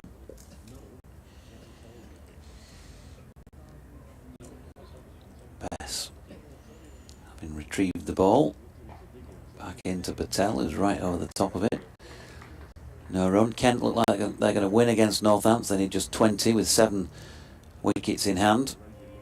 In Div 1, Essex have already won, of course. Somerset have got a 39-run lead and have now lost 6 wickets. That could be an absolute thriller between them and Warwickshire in the last few overs of this one. As they take a quick single here, Patel does, well supported by Hanscom. Milnes can't throw down the wickets. Patel 115 now, Leicestershire 257 for 3. 132 runs more to win for what would be the first time at this ground against Yorkshire in first class cricket since 1910. Don Bess bowling to Hanscom, who pushes that one along the deck all the way to George Hill coming in from the boundary. 1910.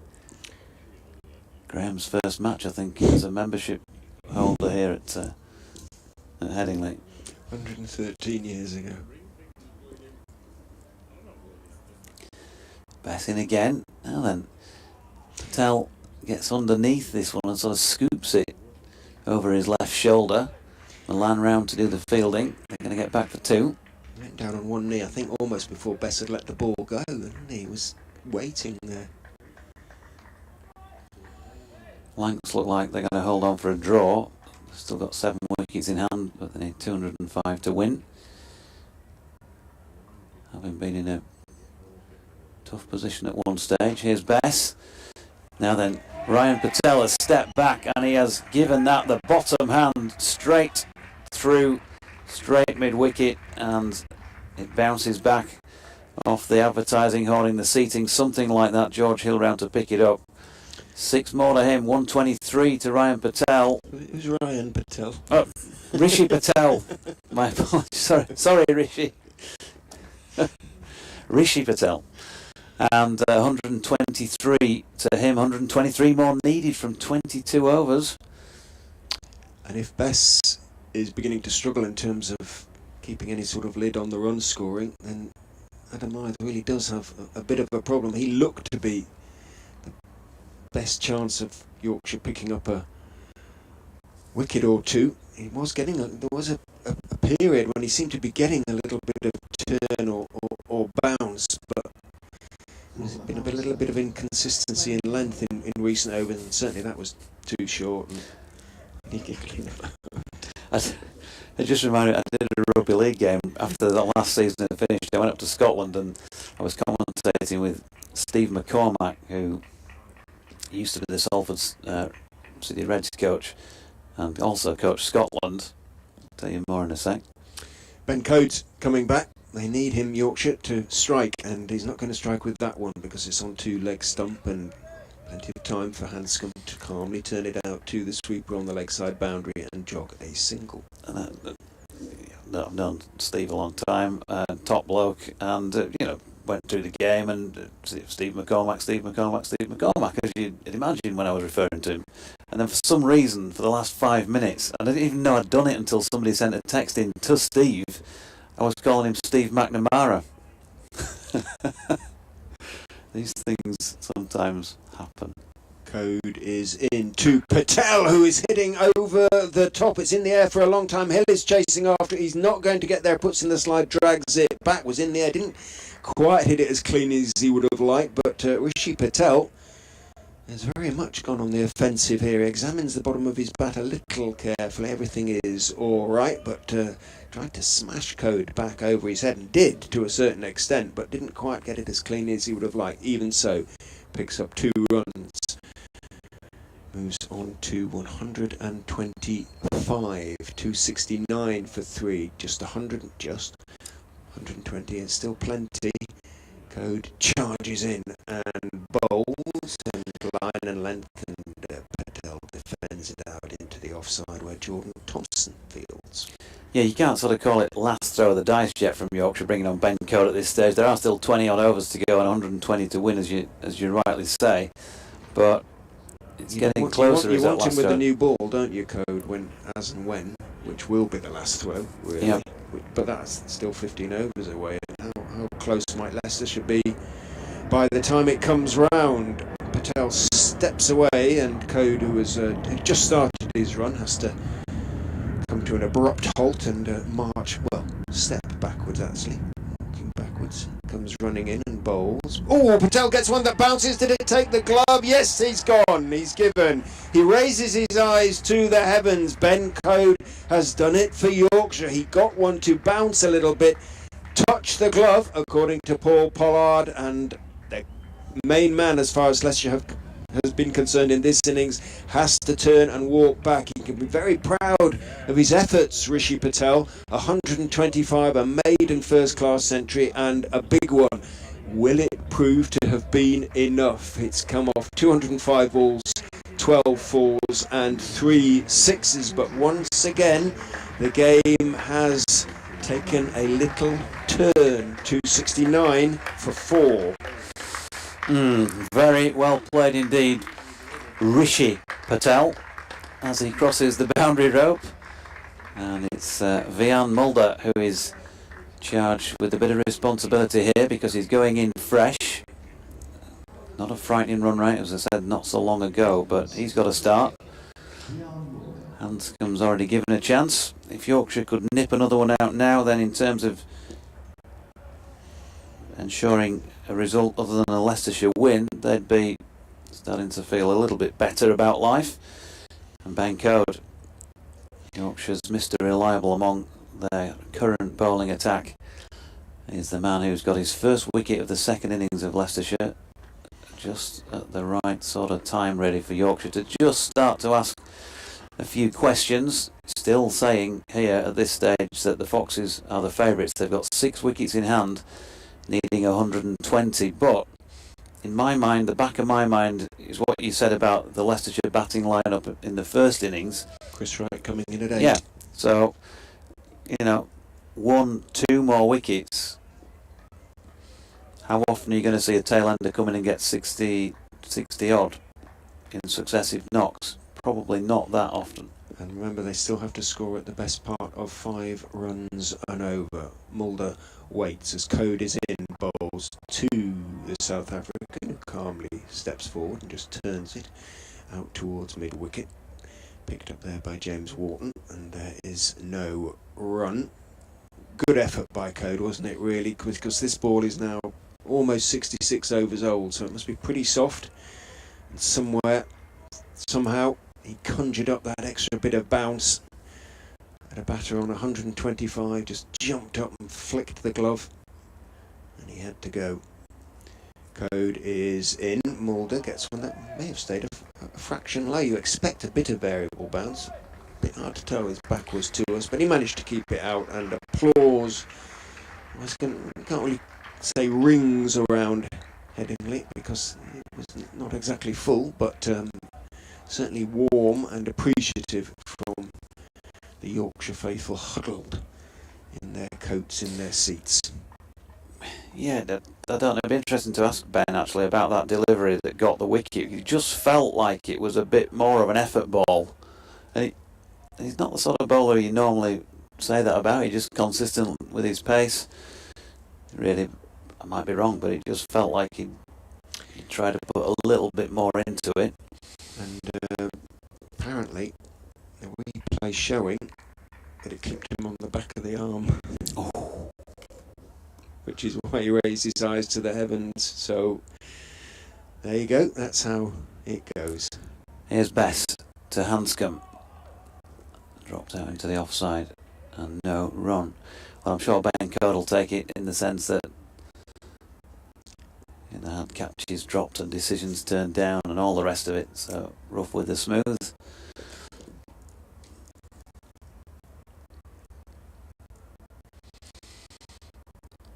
But it was a brilliant knock in the context of the game by Rishi Patel. Nicely worked off his legs here by Hanscom. To the latest best delivery. Revis coming into field. Just giving him a little bit of hope, the home side. Well, they've only got 20 overs here to take 6 wickets. That is very much an uphill struggle, but if they could just nip a couple more, really put some doubt in Leicestershire's mind that it might swing back to draw territory. I wonder how long Leicestershire would go at this if they were losing wickets in the last 20. Still, all sorts in the possibly in the equation as Bess's latest delivery sees Mulder back and pushing back to the bowler. I think very, very late because, as we've said, there's not much to be gained from drawing the game in these circumstances. I think, right, you know. Bess, Mulder down the track. It's a commentary position all the way over now, very, very clearly, because Vian Mulder is still getting used to the light out there, and he's smashed a 6 over long off. That's a way to get off the mark, isn't it? Wow. Clean hit as well. Beautifully hit by Mulder, who has been in pretty decent form over the South Africa winter. Oh, you know what's going to happen now. Bess over the wicket, floats one up. I tell you what, it wasn't so far off, was it? He's beaten Mulder. Shy Hope almost had a shy at the stumps, but thought better of removing the furniture. So, a little comeback from Bess. The contest is on. Off spinner to Wright. However, 20 overs remaining then, 113 needed, fewer than 1 run per ball. David Hutchinson on Twitter, when was Leicestershire's last win after conceding 500 first up? Goodness knows. Do we think that the rule change on the draw points has had a significant impact on the Yorkshire declaration? Yeah, I mean, I think it's a good change because it does make the win so much more valuable. One of the umpires having a discussion. There's all sorts of pointing going on out there. Something to do with the 12th man, perhaps? Don't know. Adam Lythe and asking for permission to do something. Is he going off? Looks that way. So the 12th man came on, and it looks as though the skipper is jogging off for the time being. Or is he just going to get some pads? He's loosening his trousers, so... Yes. Ben Code is in. Oh, and that's it. Hanscom on the back pad, but it may have been a little bit high, and it's turned down by umpire Pollard. The appeal for leg before wicket. That is. Yeah, and I think it also felt high.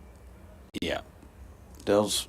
Even if it is going to hit, it's probably leg peg at best. Yeah. Did a bit too much bounce and movement perhaps as well. But Code making life difficult for Hanscom there. He's 18 not out. Code charges in and bowls slightly short outside off stump. Hanscom up on his toes, forcing it out into the offside, but he can't force it past Jordan Thompson, who reaches to his left to make the stop. Top of the hour, 5 o'clock. 113 more runs needed, 19.4 overs in which to get them 6 wickets for Yorkshire.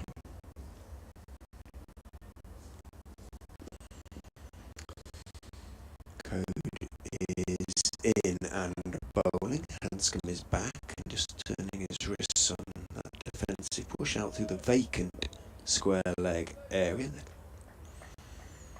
12th man has to come into field from the boundary and 1 is taken. Hanscom on to 19 to 7-7 for 4. Mulder, having gotten off the mark with that beautifully struck 6, takes guard against Code, who wants a change to the field. He wants Shay Hope to stand up to the wicket. which is big ask when you're getting balls to bounce like he did against Rishi Patel a couple of overs ago. Shea Hope will be very aware of that, I'm sure. Code charges in and bowls outside off stump. Mulder tries to slash it away, doesn't get anything on it. Well taken by Hope. But he doesn't appeal, although Code, in a sort of rather inquiring sort of way, does raise a hand to the umpire. No reaction. Yeah, stood up to a Code is putting pressure on the batsman, isn't it? Making the batsman think a little bit more. He stood up. Elbows pumping, knees pumping, runs in and bowls outside off stump, not taken cleanly by Hope, having been left by Mulder, but he gets plenty on it, and as a consequence Hill can sprawl to his right at first slip and make sure that no byes unnecessarily accrue. It also goes to show the the slowness in general of the pitch. Really, I know one or two have taken off, but really it's still a good track for batting. Code to finish his over is in, bowls. Mulder tries to dab it down to third man, doesn't get anything on it, taken by Hope. So another good over from Ben Code comes to an end. 277 for 4. 19 overs remain. Leicestershire need another 112. Yorkshire another 6 wickets. I have to go update BBC Radio Leicester. Yes, thank you, Richard. It's what a game this is, and Hanscom's on 19, Mulder on 6. 2 test match batsmen at the Richard said 112 to win Leicestershire, and only 4 wickets down.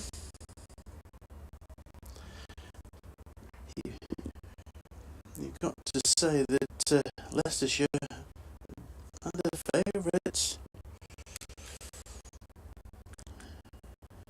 But as we keep saying, if you're another 2 wickets, it's back in the favour. It's a from the lane end, and they get a quick single there. Hanscom. There's an appeal of some sorts, but came off the bat.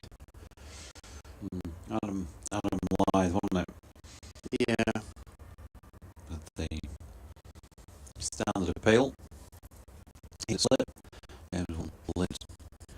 Sure, like Bess. Close one. Oh, now that has the beating of Vian Mulder.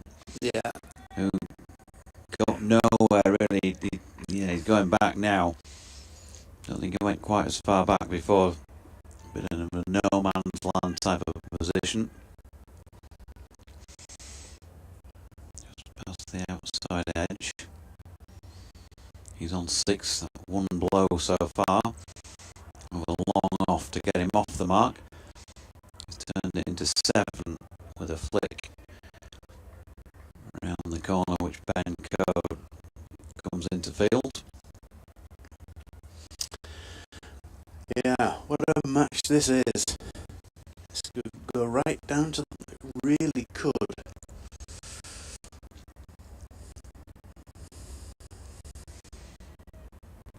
Again, a little bit of flight about it. Hanscom, well, we've seen him use his feet to end the last time. I wonder when. I haven't got a record, and it's not easy to find these things. Going through sort of little clicking of dots on a screen while you're trying to get on a game, but I wonder when Yorkshire last scored 100 in a match, and Bess is in, Mulder is pushed back up the pitch. Well, it doesn't happen very often in general, does it?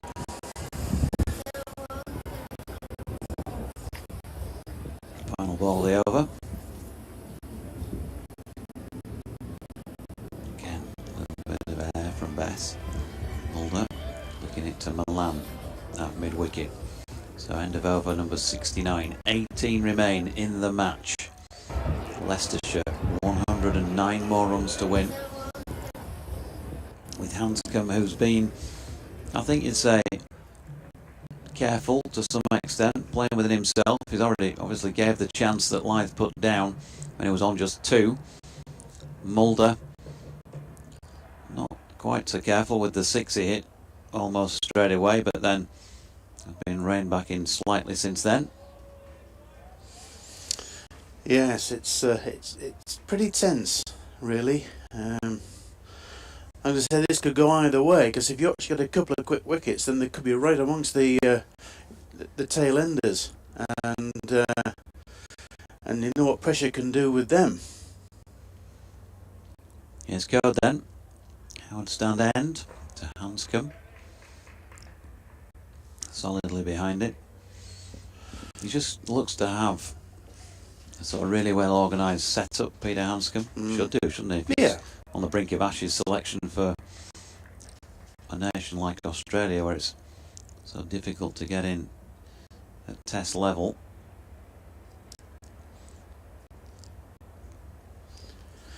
Yes, he looks very organised, I have to say. Here's Code bowling to him, solidly behind it. Push back to the bowler, and again no run. He's only, well, from the angle we're at, which is behind him and not straight on, he looks to be sort of slightly open, but not hugely open stance.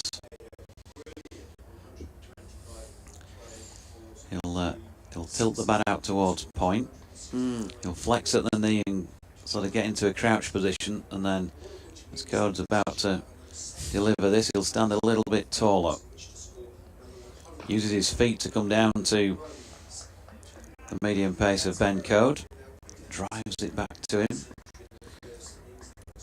Fielded by the bowler. He's just asked Shy Hope if he'll come back up and stand up to the stumps. He's doing. He's put the helmet on, the lid on. He's walking up to stand up to the stumps. Hanscom trying to take anything that there is in the pitch, and there ain't been a lot for the seamers, out of the equation by the use of the feet, but dragged back now by Hope. Code in again, a nice little dab from Hanscom, but can't get it past Bess, who is there at gully. I think Hanscom thought he got that one through, actually, but it was straight to Bess, and you can cut the atmosphere with a knife, I think. One thing, no one's leaving the ground here. Here comes Code. To Hanscom, flicking nicely off the legs. It's got the power behind it to reach the boundary, but it can't evade the clutches of the sweeping Finley Bean, who cuts them off at 2. Hanscom to 23. 282 for 4. I'll just do this next delivery and I'll pass it back to Richard. But he's just playing in measured fashion here. The Aussie doing a good job, still chipping away at the runs required, taking it deep. Code in again. Once more, Hanscom. It's a sensible little flick off the hip. Being into field, they get 1. He'll keep the strike. 24 to him, 7 to Mulder, 283 for 4. A few words from Graham, and then Richard again. Yeah, so this match is coming to what could be a very exciting climax. Just 106 to win in 17 overs, and only 4 wickets down, so very much game on for Leicestershire. But one thing they can't afford to do is to lose a wicket, and Yorkshire are striving as hard as they possibly can to achieve that end. Next man in, Revis Ahmed, and there's something about that young man which suggests that he might be involved one way or another. Yes. At the climax. Yeah, He's just that sort of cricketer, isn't he? And He is. He'd relish the thought. He'd relish the prospect. Bess is into Hanscom, who goes back and late dabs it away almost off the top of off stump, really. And again, Bess's hands went to the top of his head, but managed to guide it away past that wide slip. Backward point on the boundary, had to run around towards third man. Hanscom picks up a couple. The floodlights are coming back on. Could we be denied that climax by light becoming a factor? One really does hope not. We started in much gloomier light than this, that's for sure. Bess is in. Hanscom is dancing down the wicket to meet him. Bess sees him coming, drags his length back, and Hanscom can only turn it towards Wharton at short leg. 285 for 4, 104 more runs needed. Bess is ready to go, but decides to step back, start again. Steps in and bowls. Hanscom is down the wicket again. That's well bowled, actually. Was dragged his length back, and Hanscom could only defend it out down the pitch to Bess. His shirt out of his trousers. Long Yorkshire 47 on his back. Steps in and bowls. Hanscom goes back, pulls, a little short-armed pull. Almost a sweep, almost a pull. Something between the two, down towards deep backward square, where Ben Code,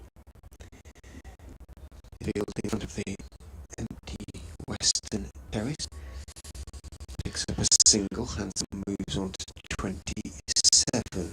Mid-off retreats to long off. As is in Mulder, who just defends. Foolish delivery outside off stump. Might have thought about attempting to drive it away. Didn't do so. Yes, you've mentioned Ahmed possibly playing a part, but you got to think that these two batsmen at the crease now, if Leicestershire are going to win, they've got to play Key partnership. a key partnership, absolutely. It really is. Bess is in. Mulder is almost beaten in the flight, really. There wasn't sure whether to go forward or back. Ended up just fiddling it away outside off stump, but well bowled by Dom Bess. End of the over. 286 for 4. 16 remain. 103 needed. Yeah, that was a good over from Bess. He's varied his flight and I think much of the turn. So A lot of people have under the tree moment, which you know or what, but apologies about that, but that is not something that is within our control. Thompson coming now at the outstanding. It was 2 maidens, none of 30 months of innings, 4 Thompson, as I say, on, and conditions have changed. 60 or so. Let's see what happens.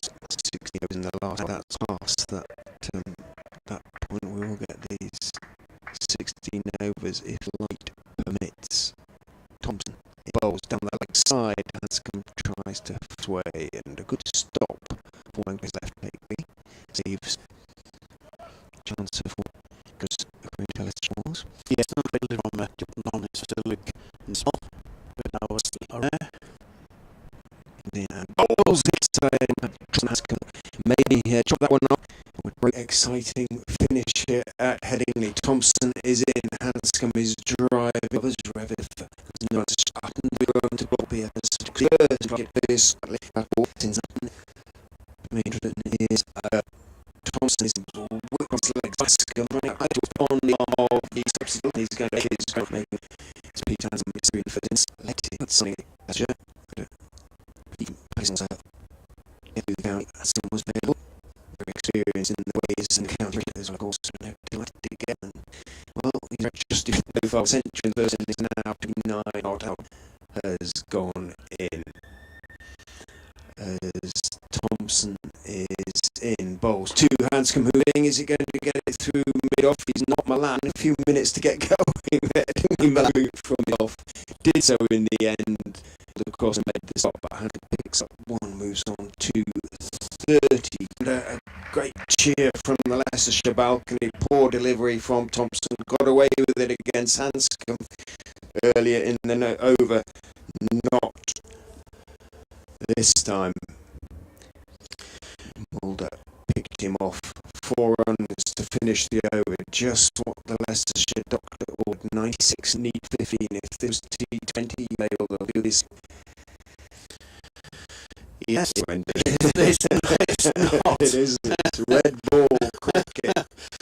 Yeah, and there's a lot of tension out there, as you said before. But that was a poor final delivery in that over by Thompson, and he got the treatment it deserved. 4 to fine leg. So now the off spinner Don Bess is still on from the Kirkstall Lane end, and he's bowling to Hanscom. Real problems with the stream now being experienced by a number of listeners. Yorkshire, doesn't let in goes Bess and bowls. Sweat effective, very effectively by Peter Hanscom from well outside off stump into the gap between deep backward square Revis and the man out deep mid wicket. 4 runs to Peter Hanscom. He moves on to 34, 297 for 492. More needed from 14.5 overs with 6 wickets in hand. Yeah, 4th the last ball of the over, previous over, 4th the first ball of this over. Bess is in, Hanscom is down the wicket, but just covers up, pushes it back up. Mulder walks off. He was invited to try and hit it over the top. He accepted the invitation, came off a top edge, and Jordan Thompson made no mistake as it was skied up into the air. Mulder goes for 11, another twist, 298 for 5, and well, Yorkshire are into the all-rounders now. Rehan Ahmed comes to the wicket.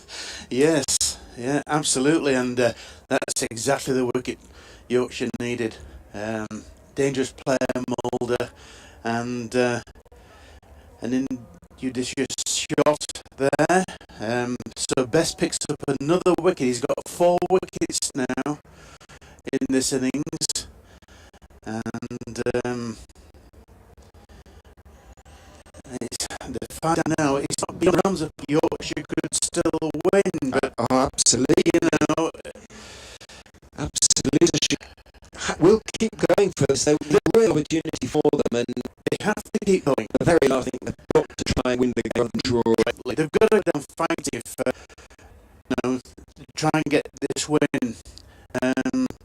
But this young man is coming to the wicket, Rehan Ahmed. He made a sizable contribution in the first innings, and 85, 121 balls, 4 well, he batted beautifully. He joins Hanscom, who's 85. They put together a big bit of first innings, obviously 5 bats in the company of Hanscom. Hanscom said, zero batting. He said more about he's bored. He's got to do it, and he runs the 14 who is in 2 Rehan. You can't sign the interested at any point. Board the hill. Look at him now. When they do that, it's all Hanscom back now on S in 2. Hanscom move back to A. Short one is going to pick up 2, I think. There's a long there. So there are 2.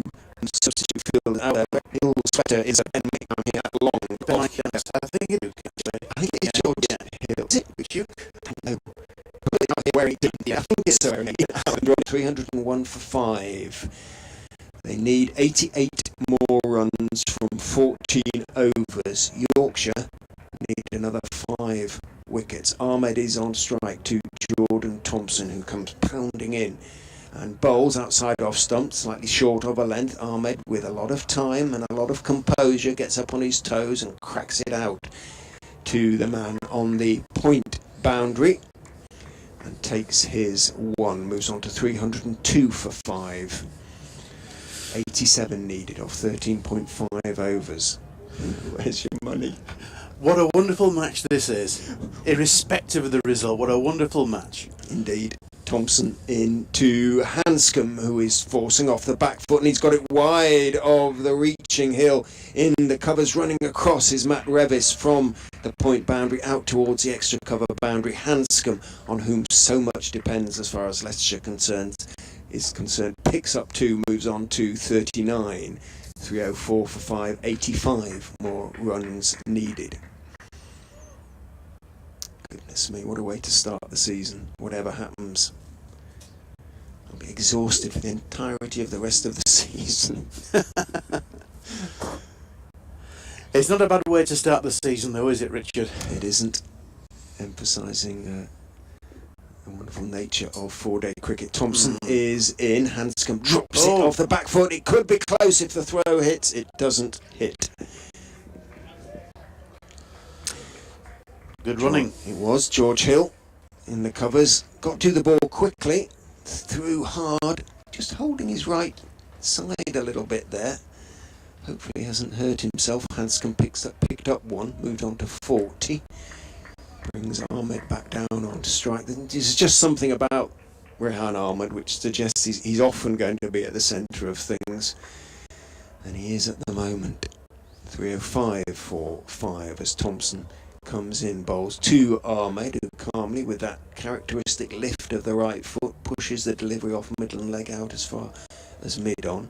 It's fullish and there is no run. The floodlights beginning to look effect, but there's sort of lightish cloud around at the moment. It is fairly solid, the cloud cover, but there are patches of lightness that suggest that for the time being at least the light isn't going to be an issue. But as I say, judging by the light we started in this morning, a long way to go before it becomes an issue. Thompson is in, bowls very straight. Ahmed very calmly strokes it back down the wicket towards the Yorkshire all-rounder. There is no run. 84 more needed off 13 overs and 1 delivery. Yes, young Ahmed, I mean, he's a genuine all-rounder and they like to be involved in the game, don't they? It's like Jordan Thompson bowling from the Howard stand end. He likes to be involved with his batting, bowling, indeed fielding. They want to be involved in the game.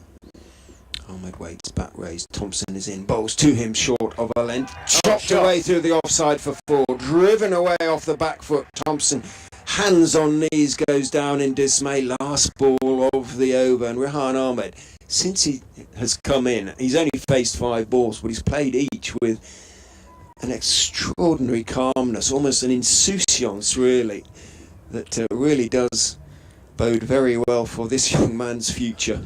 It belies his age, doesn't it, really? Astonishing, really. He's still a teenager, but you would think he'd been playing cricket, first-class cricket, international cricket for many years. He's moved on to 6. Leicestershire 309 for 5, around 80. And I say around, meaning exactly. Exactly, yes. Off 13 overs, with 5 wickets in hand. Bess is going to continue. Well, I think rightly so. Ahmed, do you think we'll take him on? Hanscom may take him on. Will they look to work him away? They've got plenty of overs in hand, 80 off 13. Yeah. What's that, about 6 an over? Something like that, calculator in hand. Yeah. There's no need to go hard at him, is there? Not helpful are they yet, no, that's for sure. Bowl's a bad ball. Just work him around, get your 1s, 2s, the odd boundary, then you're home. Tell you what, there was a certain amount of criticism of the declaration, but it's looking spot on at the moment. Spot on, actually, yeah. I mean, I criticised it, I must admit. Just goes to show how good this pitch is as well. Mid-off is being sent back to long off, Ben Code. Peter Hanscom on strike on 40. having made 100 in the first innings as well. Bess is in to him. Back goes Handsome. I wish he wouldn't do that from a Leicestershire point of view, because he's very late keeping that one out off the back foot. It doesn't really turn or bounce too much, so he's able to do so. But you thought he should have been on the front foot there, not that we can tell Hanscom out of bat. But it looked like a good length ball, didn't it? Yeah, he did. Played it off the pitch. Bess is in again. Hanscom is down the wicket, turning the delivery, getting to the pitch of it and turning it away through the vacant square leg area. Out towards Matt Revis, comes in from deep backward square. Hanscom jogs one. Well, he'll have every confidence in Ahmed, having batted with him so long in the first innings, and also seen what he's done already in this second, in the 5 balls he's faced. Bess steps past umpire Debenham and bowls, tosses it up, reaching for it a little bit is Ahmed, but he's guiding it down towards wide third man. It's a long chase from round deep backward point by the sweeper out there, and he's going to pick up 3 because all he could do was drag it back for the pursuing Adam Lyth, the Yorkshire captain, who'd run back from slip to pick up and throw in. Ahmed picks up 3, moves on to 9, 3-1-3 for 576. More needed from 12.5 overs. He went very fine. I don't think he meant to put it there really, but he kept it down and leans on his bat and watches as Peter Hanscom prepares to face Dom. Bess slog sweeps, doesn't get anything on it at all, goes through outside off stump, taken by Hope, and all sorts of Yorkshire eyes raised to the heavens. 76 off 74. We're getting to the stage where we're using balls now, the number of balls. So 6 runs and over essentially. Coming up to an update for BBC Radio Leicester, so JD will be back on shortly. Jonathan Doidge of BBC Radio Leeds and all the Yorkshire stations. Outside off stump, foolish, and leaning back, Hanscom dabs it into the offside, doesn't get it as cleanly as he would have liked, and Adam Lyth moves out to field from slip. There is no run. 3-1-3 for 5 remains the score. Bess, to finish his over, is in and bowls. Back goes Hanscom, works it out towards mid-wicket. He's going to have to hurry, perhaps. Good hiccup and throw from Milan, but he threw to the wicketkeeper. And Ahmed, calmly as ever, had made his ground. End of the over, 314 for 5. Leicestershire needs 75 more runs from 12 overs. Jonathan Doidge is back alongside. I'll go update BBC Radio Leicester and be back with you if Jonathan can untangle all sorts of wires and things and headphones and bits and pieces, and I think he's just about managed to do that now. He's on stream, so you saw that in all its glory. Seamless. All yours, JD. Utterly seamless. Thanks, Richard, for now. So floodlights very much back in evidence here. We had a very gloomy start to this final day, but they've played throughout, and it looked like bowling conditions early doors, but it proved tough for Yorkshire themselves in trying to take wickets throughout this innings. A reminder, Leicestershire needed 389 runs to win. 389 runs to win against the side who've come down from Division 1 on the test ground here at Headingley, with, albeit a very good pitch, with a recent record in Division 2 Championship history that few, probably none, others would want. This could be one of the great victories in the history of the club as a one-off match. They ain't won a match here since 1910 in first-class cricket, and they're getting towards being on the brink of it. 75 runs to win from 72 deliveries. They've got 5 wickets in the tent, but as Richard has also said on a couple of occasions during this match, the tail is fairly lengthy. It wagged first time around. Will it even be needed second time around? Matt Milne's in from the Howard stand end. pushed by Hanscom up to mid-on, who rests the bat on his shoulder with one hand on it. Turning circle. Back to do a little bit of gardening. Music you might be hearing in the background is of course because the Leeds Rhinos are about to kick off in less than half an hour against Huddersfield Giants in the Super League. And there's quite a few extra viewers as a result of that. Milnes in and bowling, and Hanscom punches that up to mid-off where Milan fields. But the attendance here cricket-wise throughout the day has been relatively sparse by comparison to other days during the 4, and I would have thought that the attendance is probably more than doubled because there are a lot of people crammed in on the concourse at the Howard stand end of the ground, which is the stand that splits the two playing surfaces here, and they're all watching over here while they're having a beer before the rugby. Hanscom has got this away, and he's got it away a long way down to the far corner, but Jordan Thompson's got the legs to get there and keep him to 3. Hanscom on to 45, on for a... I suspect they might be staying to watch as well before the kick-off, or maybe even after the kick-off between the Rhinos and... are they still the Giants, Huddersfield? They are. Because this is extremely tense. Especially if another wicket falls. If this partnership is broken, then it's Chris Wright comes to the wicket. The first of the bowlers. Here's Milnes bowling to Rehan Ahmed. Back foot in the air. Punches it back to the bowler. There's another factor that may come into the equation, which is the availability of a new ball in 4.2 overs time. Great game. Wonderful, wonderful game of red ball cricket to start the 2023 season. Milnes turns again, running towards our commentary position from the Howard stand end. Ahmed takes one well from the crease, flicks it into the deck. James Wharton, who made his first class half century in Yorkshire's second innings. He does the fielding. He's got shin pads on because he's been under the helmet at short leg for quite a bit. Bit of a big green stain on his right knee. Yorkshire with an in-out field here. They've got to still attack and want to take wickets, so Lythe's still in at slip. And Finley Bean, sporting George Hill's number 18, is just settling in at gully as Ahmed takes the ball short of length, punches it off the back foot out to the sweeping Revis. And that is the end of Milnes' over with a single. Matt Milnes, 8 overs for 40.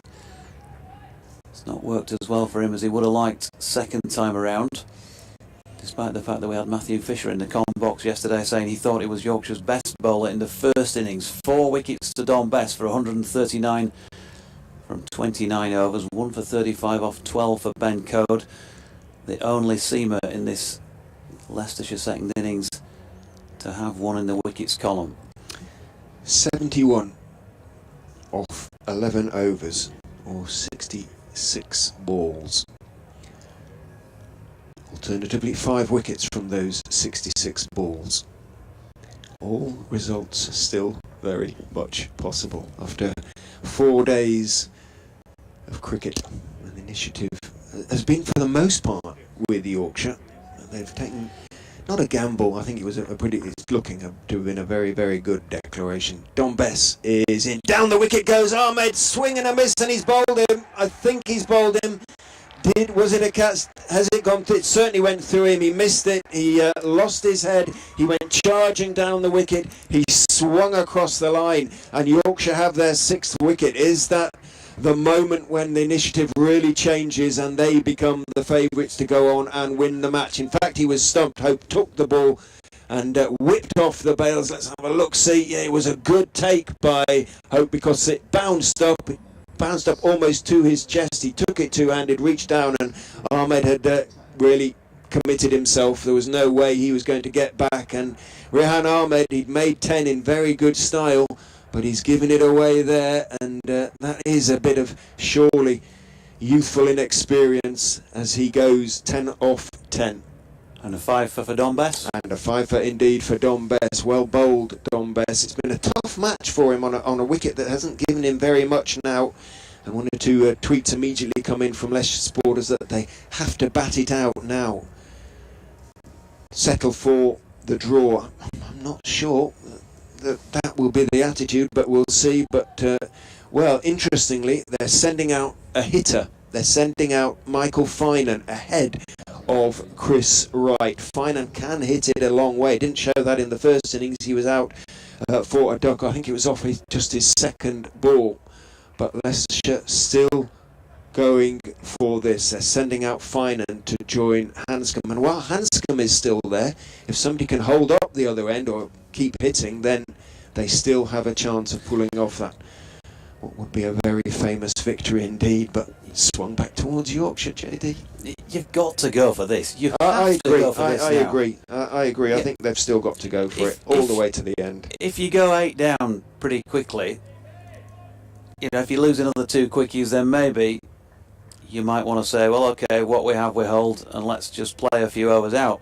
They've still got the best part of 11 overs to get these. Yeah, no, I agree. And they've got, what's more, they've got Peter Hanscom out there, who's survived a chance on 2, played superbly in the first innings, and since he was out, has played a really superbly controlled knockout there for his team. You cannot just give this up now. I don't think they will, and Finan being there indicates that they certainly are not doing that.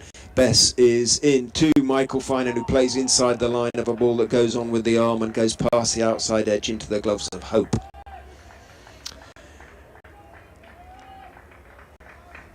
Goodness me. If anything, the crowd is growing, as I say, as you pointed out, many from the rugby league game are watching and suddenly are absolutely fixed watching. Big swing and a miss from, well, not a miss, a top edge from Finan. It's gone over Adam Lai, that slip, and it's run to the boundary for 4. That absolutely could have gone anywhere. And we can definitely assume from that shot, which was a huge and agricultural yahoo from Mike Finan, that Leicestershire are going to continue to go for it. Yep, could be a nervy finish, but well, I'm an old hand at those, of course. After that Northamptonshire game here a couple of seasons ago, which went down to 1 run, this is not even a palpitation yet. Rich. Bess is in. Back goes Finan. Short armed pull out to deep mid wicket. Bounces well short of Matt Milnes out there, and he grabs it at the second attempt, gets his throw away.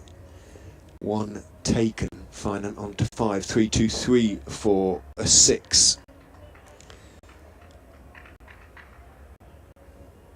Bess with a 5 for 144 is in and bowls. Hanscom, calmness personified, just leans forward, turns his wrists on the ball, pushes it out through the vacant square leg area, out towards deep square leg. Revis comes running into field and 1 is taken. I bet there haven't been many, possibly any, 5-fers by spinners by the 9th of April in many previous seasons on this ground. Possibly not at Headingley, that's for sure. Bess hoping to make it a 6-for or a 7-for, who knows. As I say, it's been a tough game for him with so little to work with on the pitch, but he's proving vital here. Leicestershire needs 65 more runs from 10.1 overs. 65 from 61 legitimate deliveries. Well, that's very doable, but they are 6 wickets down with one of the bowlers at the crease in Michael Finan. Matthew Fisher just having a few words with George Hill. Maybe giving his thoughts. The finish is over. Is in. Finan's attempting a reverse sweep and misses it completely. Just saying how calmly he was playing. And, well, the umpires are having a word. Hopefully not about the light. No, surely because surely it would be awful for them to take the players off now. It is a little bit gloomy out there, but for me, JD, it's not as gloom as it was at the start of the day when we started. No, definitely not. Definitely not. There is cloud around, but it's higher cloud. It was much lower, and I think a fair few shades of greyer as well. So 65 from 60 is the equation, with 4 wickets left. As Richard says, yeah, all 4 results are still possible. Great tweet from Andy Walker. What a match! Exclamation mark. Where is it going? Another super Sunday at Headingley. Whatever happens, well, that's kind of you. The comms have been fantastic, he says. Thank you for a wonderful 4 days. Jonathan, Fox's Crick 2023, and Katie and Co. I can hardly watch, he says, but I will. Now then, Adam Lyth for the first time in this Leicestershire second innings, and bearing in mind they've been out there 77 overs, 324 for 6. He's coming out of slip, so no slips in place. Gully was taken out just a short while ago. Fielding adjustments here are as follows. Revis has just been moved from square on the offside boundary, more central, and George Hill's coming on the 1 point as Milnes comes in, and it will find George Hill with an open face little push. Finley Bean is finding himself now down at third man, down to our right in the northwest corner of the ground. David Milan is at mid-off. Mid-on is Jordan Thompson, who's been dropped deeper but not so far as the boundary. He's, I'm guessing, with the foreshortening, probably about the best part of 20 in from the Howard stand end. James Wharton is a straight mid-wicket. Hanscom pushes into the offside. It's just aerial for a moment before it reaches Lyth, who's put himself in at short extra cover. And then Don Bess, 5-wicket hero, is away, sweeping, and now having a chat with Matthew Fisher, who's made himself available for discussion on the east side boundary. He's squarish. How does Hanscom play this, do you think? To just take the 1 still and let Finan have a swing? Or I've got to say, respond on that in a moment, because Milnes is already in and bowling to Hanscom, who's driven nicely through the covers. Revis is going to get round there and cut this off, but they're not going to cut off the 2. Hanscom back for that and takes himself on to 48. 326 for 6, 63 needed. I haven't seen enough of him bat to know what he's like in, up in the anti-stakes, but I think we've seen enough from him to know that he's surely got that within him. So for me, he probably just tries to play this the best he can and see the most deliveries himself and take the chance that he's going to be good enough to get the predominance of runs, and if the others have to stump up with a few, then all well and good. He's flicked that one out to Don Bess, who came in off the square leg boundary to keep them to 1. it's down to Pete, says Fango Fox in Melbourne. Well, it certainly is, in the sense that 60 odd runs with what remains of the Leicestershire batting might look a little bit steep, but if he gets, I don't know, at least 50%, 60% of those, then you're still back in the batting side. It's going down to the wire, that's for sure, whatever. Milnes has a chat with Milan and then comes in once again. Bowling here to Finan, who's got underneath this one. Chance for a catch, and he's taken it. Finley Bean off the third man boundary, makes about a dozen metres or so, and he gets his hands just under the ball. A 7th Leicestershire second innings wicket is down. Michael Finan gone for 5. Caught Bean, bowled Milnes. 327 for 7. Still 62 more runs needed. And now just the 3 wickets with which to get them, but vitally Hanscom is still out there for the Foxes.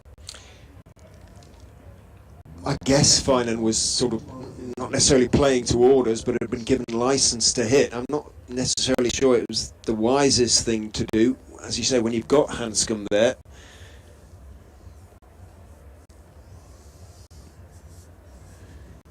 yeah. Presumably Chris Wright will come out now and play a little more sensibly, if that's the right word. Circumspectly, I think is certainly the right word. And see if he can get Hanscom on strike. That has to be the object. I guess they just hoped that Finan would get 3 or 4 boundaries and just take a little bit of the pressure off Pete Hanscom. Goodness me. Yep, finished bubbling up as it has been. It continues to bubble. Cricket, eh? So, Chris Wright. Well, how well he played first time around. Unbeaten on 66 from 81 deliveries. He hit 3 sixes and 6 fours. He's shown that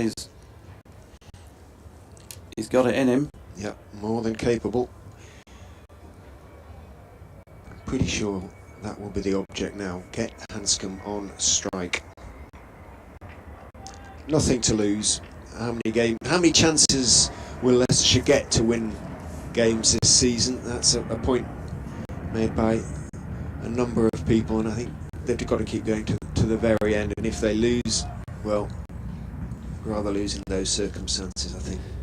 Yeah, I don't think you're not going to knock them for going down fighting, but they ain't lost yet. Nowhere near, as Milnes just keeps Wright on the back foot with a bouncer. Final ball of the over. So 2 overs to go before another new ball can be taken.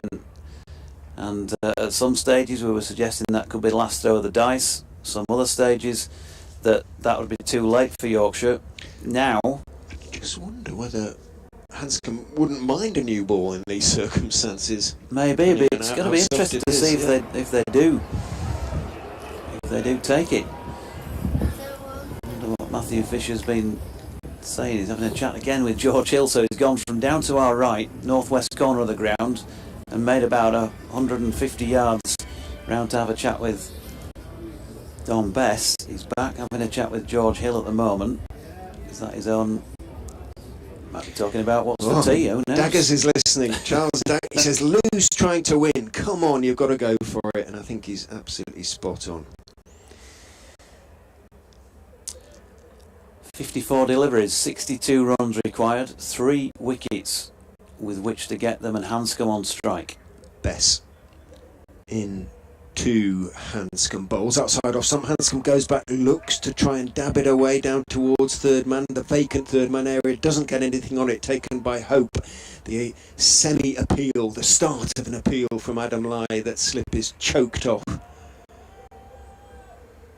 Bess back on his mark already. Walks past umpire Debenham, jogs in, bowls, tosses it up, pushed out towards the vacant mid-wicket area by Hanscom, and he is happy. Well prepared, at any rate, to take one, and that is his 50 to go with his first innings century. Almost irrelevant in the circumstances, but it isn't, of course, to him. It's come off 85 balls and includes 2 fours. But what will be remembered is if he goes on to steer Leicestershire through to their first-class win on this ground against Yorkshire since 1910. I had a look in the Yorkshire Museum during the interval, and that sort of result might have been in there. It was so long ago. Wonderful little museum. Much interactivity available for the youngsters. Chris Wright on strike. Short leg has gone in, as well as single saving fielders. Tossed up outside off stump, driven by Wright. Misses out really there because he picked out Thompson, who's a shortish extra. Big gap on either side of him. And it was there to be driven away without real risk. Picked out the fielder, Bess. In. Bowl straight, a little paddle sweep attempted by Wright, and he's got that one away. That might run down to long leg stroke, fine leg for 4. It is. Well played, Chris Wright.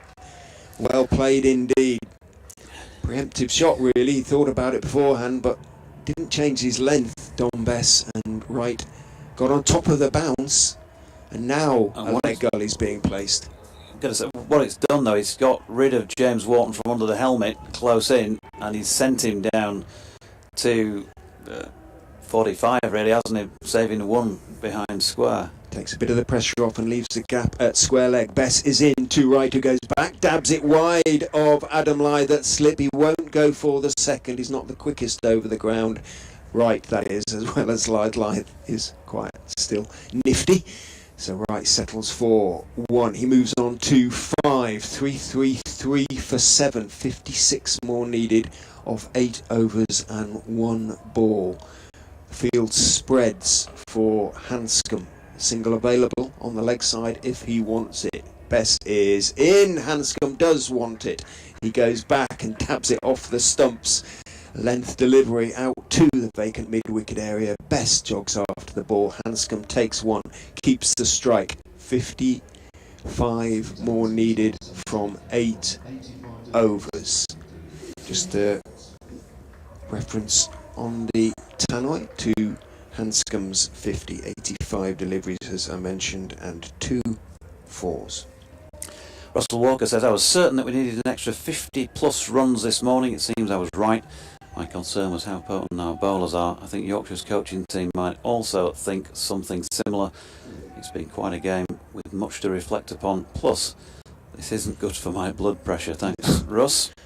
I'm not sure. I think if they'd needed another 50, they would have shut up shop probably. And I think the fact that they've gone for it has made it the game it is really, and enabled Yorkshire to take the wickets that they have.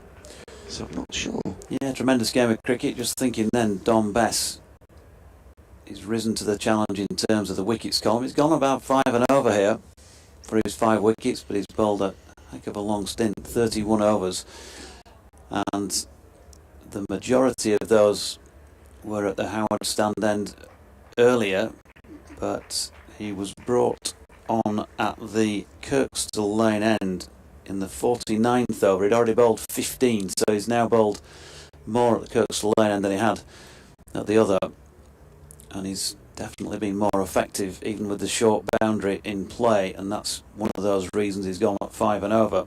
Milne's in then and bowling here to Hanscom with a nice little late cut down to the incoming Finley Bean. Single. 54 needed from 47. 3 wickets remaining. Chris Wright, can he do it for a second time? As I've said a few times with batters in this match, there aren't that many that get double up scores, are there, of major note, and particularly when you're coming in at 8, 9, 10 jack. 66 not out first time around. He's got 5 here. He really would be a hero if he could help Peter Hanscom see this through. And he's flicked that latest delivery into the onside where James Wharton is quickly round. You get to these situations in games, and fielding that sometimes looks routine just has that little bit extra urgency. Everyone moving that little bit more sharply towards the ball. Just a reminder of who's to come. Josh Hull, teenager, 18-year-old, making his first class appearance, and Matt Salisbury, hampered by a calf muscle injury, will with her honour. The heroes are lining up pitch side. Here's Milnes. Can he be a hero for Yorkshire though?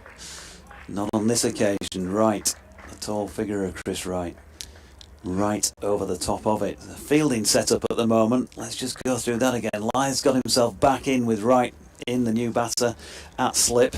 He'd taken himself out. Bean at third man. Revis square on the boundary at point. We've got George Hill in the covers. David Milan, who's been fairly quiet in the field and has his arms folded at mid-off. Jordan Thompson's a bit deeper at mid-on. Wharton at straight mid-wicket. A couple of men out deep at square and backward of square on the leg side. And Wright has another go at this one. A little bit of width from Milnes outside off stump. Revis covered some ground to get there and keep them to 2. And Wright on to 7. 3:37 for 7. 52 needed from 44, if my mathematical calculations are sound. The 2 men out, by the way, leg side were Bess, about 5 in from the square leg boundary, and Code down to our left, long leg but not on the edge. Short ball this time from Milnes. Helped on its way with an uppercut by Wright down towards Finley Bean. The shot is on because there's only Adam Lythe within about 30 yards of it. And he picks up another one. Are they getting to the stage where they need a boundary or two? 51 off 43. Still a few people on the concourse at the far end, the Howard Stand end, who have obviously booked and paid to go watch Leeds Rhinos play Huddersfield Giants, but are lingering around here. They don't want to miss a moment of this either. Officially, they've got 3 minutes to kick off over there, so we're going to hear some music and cheering that's not directed at this match in the coming few final overs, as Milnes is in again and Hanscom drops that back into the bowler's follow through. Light to me, Richard. Feels like it might have got a little worse now. Those floodlights feel a bit stronger. 42 balls remaining. Leicestershire 51 to win. Yorkshire 3 wickets to win. Hanscom 52 and Wright on 8. I don't think it's bad enough really to think about taking them off at the moment, and I really hope that the umpires don't in any circumstances take them off, because with a climax such as with the match building to a climax like this, then you know it's so important, I think, for county cricket not to sort of shoot itself in the foot slightly, you know, by saying that it's too bad. Let's get on with this and play the game. And the umpires, in fairness, throughout have been very keen to keep them out there. Even on day one, when we lost 36 overs to the weather, it could have been an awful lot more, but they were keen to get out there despite the sort of wettish outfield still. How long are these 7 overs going to take? Bearing in mind, I know there was a stoppage this morning for about 3 minutes, but the first 4.4 overs took 31 minutes this morning. Well, we're getting conversations after between each over at the moment. Don Bess continues. He is in. Bowls to Chris Wright, who is leaning forward and on driving quite stylishly. Something of a flourish there from Wright as he clips it through the vacant mid-on area down towards Hill, who is at mid-on. Ben Mike, formerly of Leicestershire, of course, down there with a black hoodie on and his Yorkshire bobble hat to hand Hill a drink. Single taken. 50 exactly runs needed from 6.5 overs. From 41 deliveries. 50 from 41. Bess into Hanscom, who's attempting a reverse sweep. It's lobbed up in the air towards the man at short third / deepish gully, but it didn't actually reach him. It was in the air for a while towards Adam Lythe, and momentarily hearts were in mouths. Ben Code is just starting to warm up below us.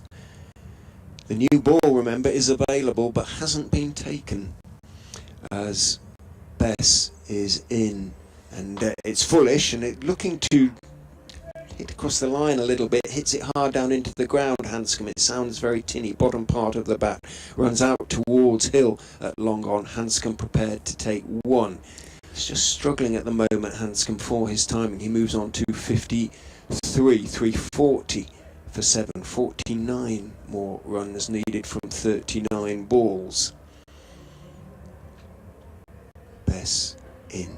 Bowls. Right, slog sweeps, thick bottom edge, it's running down towards fine leg. Somehow it missed leg stump, not quite sure how. Moving across to his right, Wharton makes the stop, it is just one. The ball might assume the condition of something that you might be able to rest your head on and sleep tonight. It'll be that soft after it's been hammered for 340 odd runs in those 80 overs, so pair of socks job. Foxyfield wondering whether it might be too dark for Yorkshire to take the new ball. Maybe they've asked the question and said, if you do, we'll take you off. Bess is in. Hanscom is swinging out into the leg side. It's gone into the gap for 4.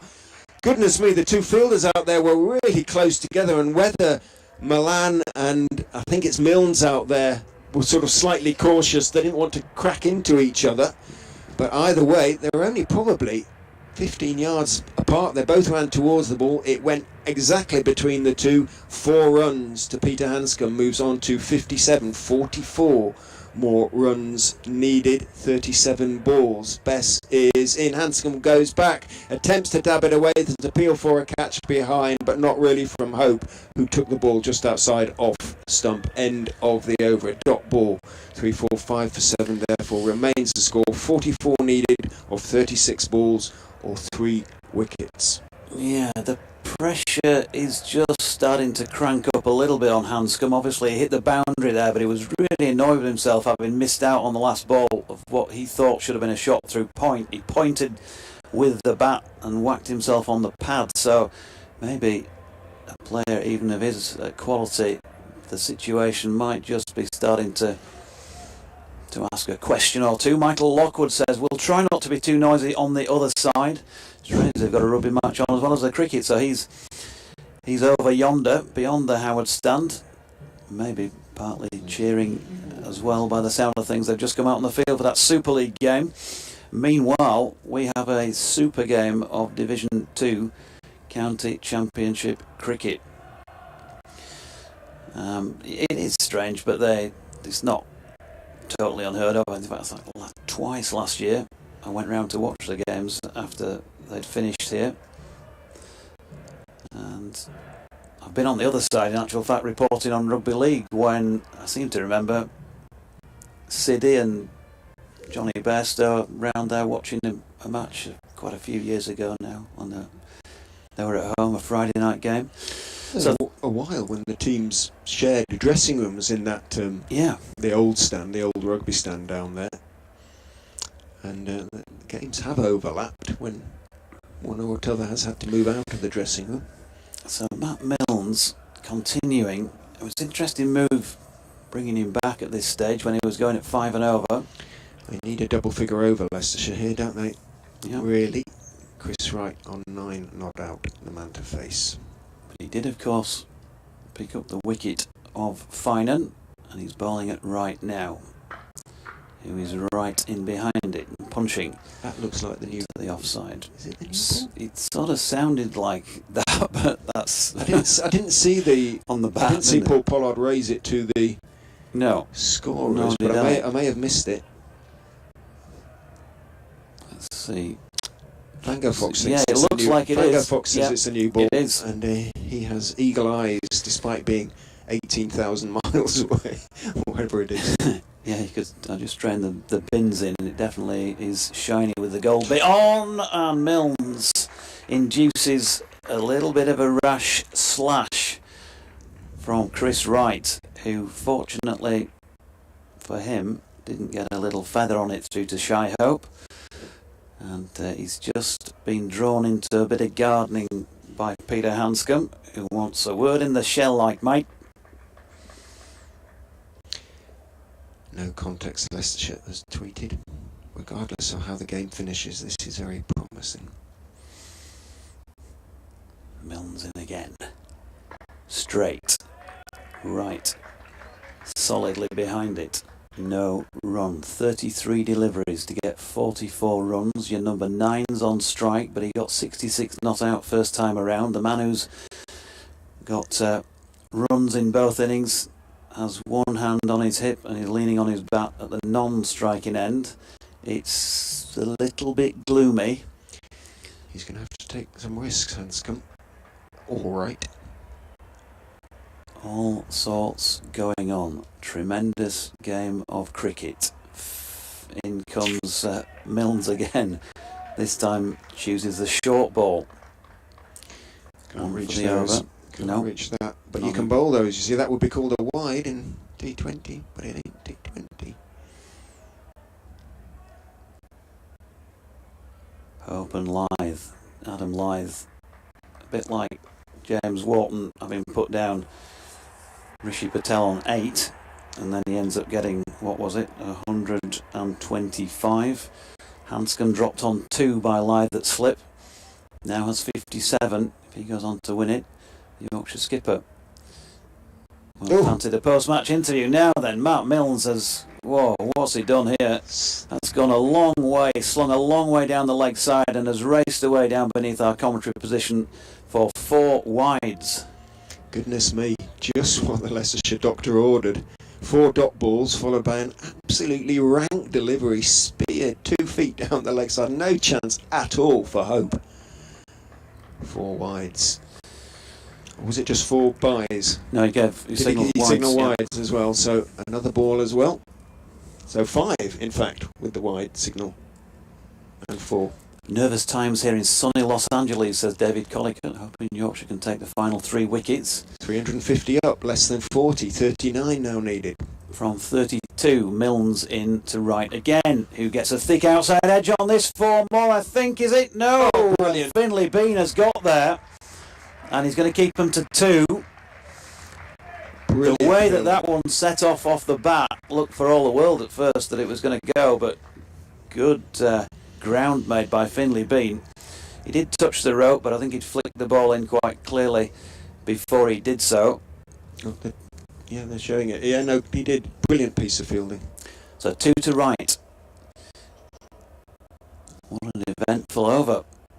Eventless for a while, and events have started to occur in the latter part of it. 1 ball remaining in it, 31 legitimate deliveries left in the match.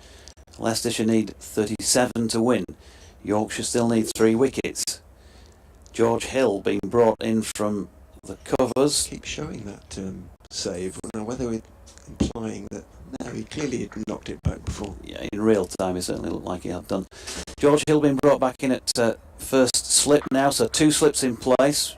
A one-handed shot from Wright to the man who'd been moved into the covers, James Wharton. Last ball of Milne's is, as I say, eventful over. Bit of licorice all sorts there. 11 overs, no maidens, 1 for 54. Leicestershire, 37 from 30.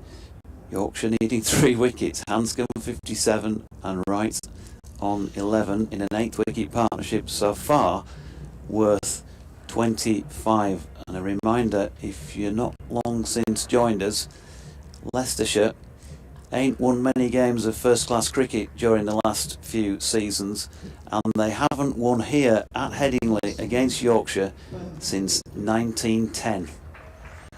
In first-class cricket. In first-class cricket. Ben Code is going to be brought back.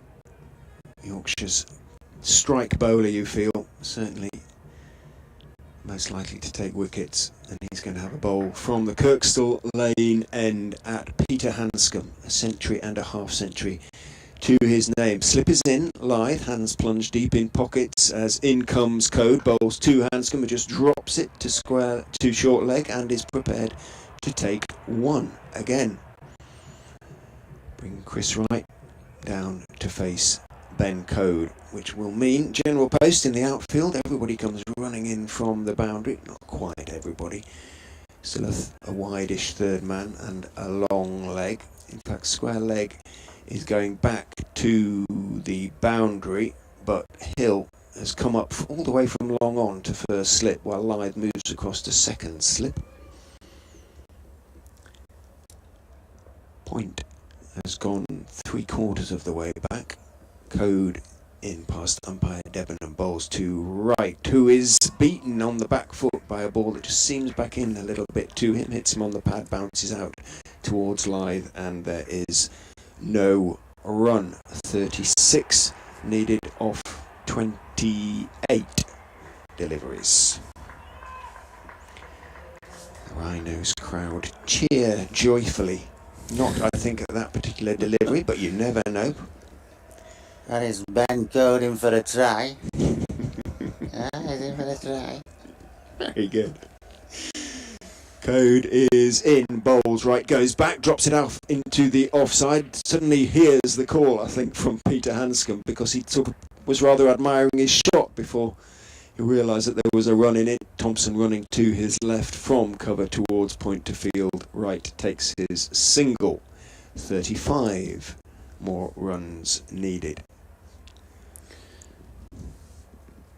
It's just great fun, isn't it, to be involved in a game that is still going at this stage on day 4, whichever way this goes. 13 of more of these of this season. There won't be much left of me, I promise. And it's just a great study. What have you got, Yorkshire? How are they approaching this out there? What are they doing? What are they thinking? Clearly, at the moment, Hanscom's on strike. Everybody's disappeared, barring Adam Lythe for the just in case he gets a nick ball.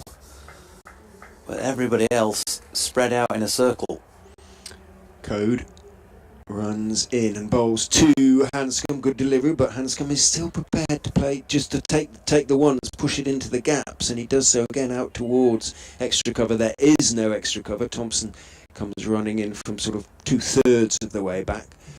It's a large boundary, a long boundary over there, and the single is taken again. 34 more runs needed. 4.2 overs, or 26 legitimate deliveries, as Doige says. Code turns, a little pump of the knees to get his run up going. In he comes, bowls to Wright, who defends on the back foot out towards Thompson, who's come right into a single saving position, and a dot ball is the result.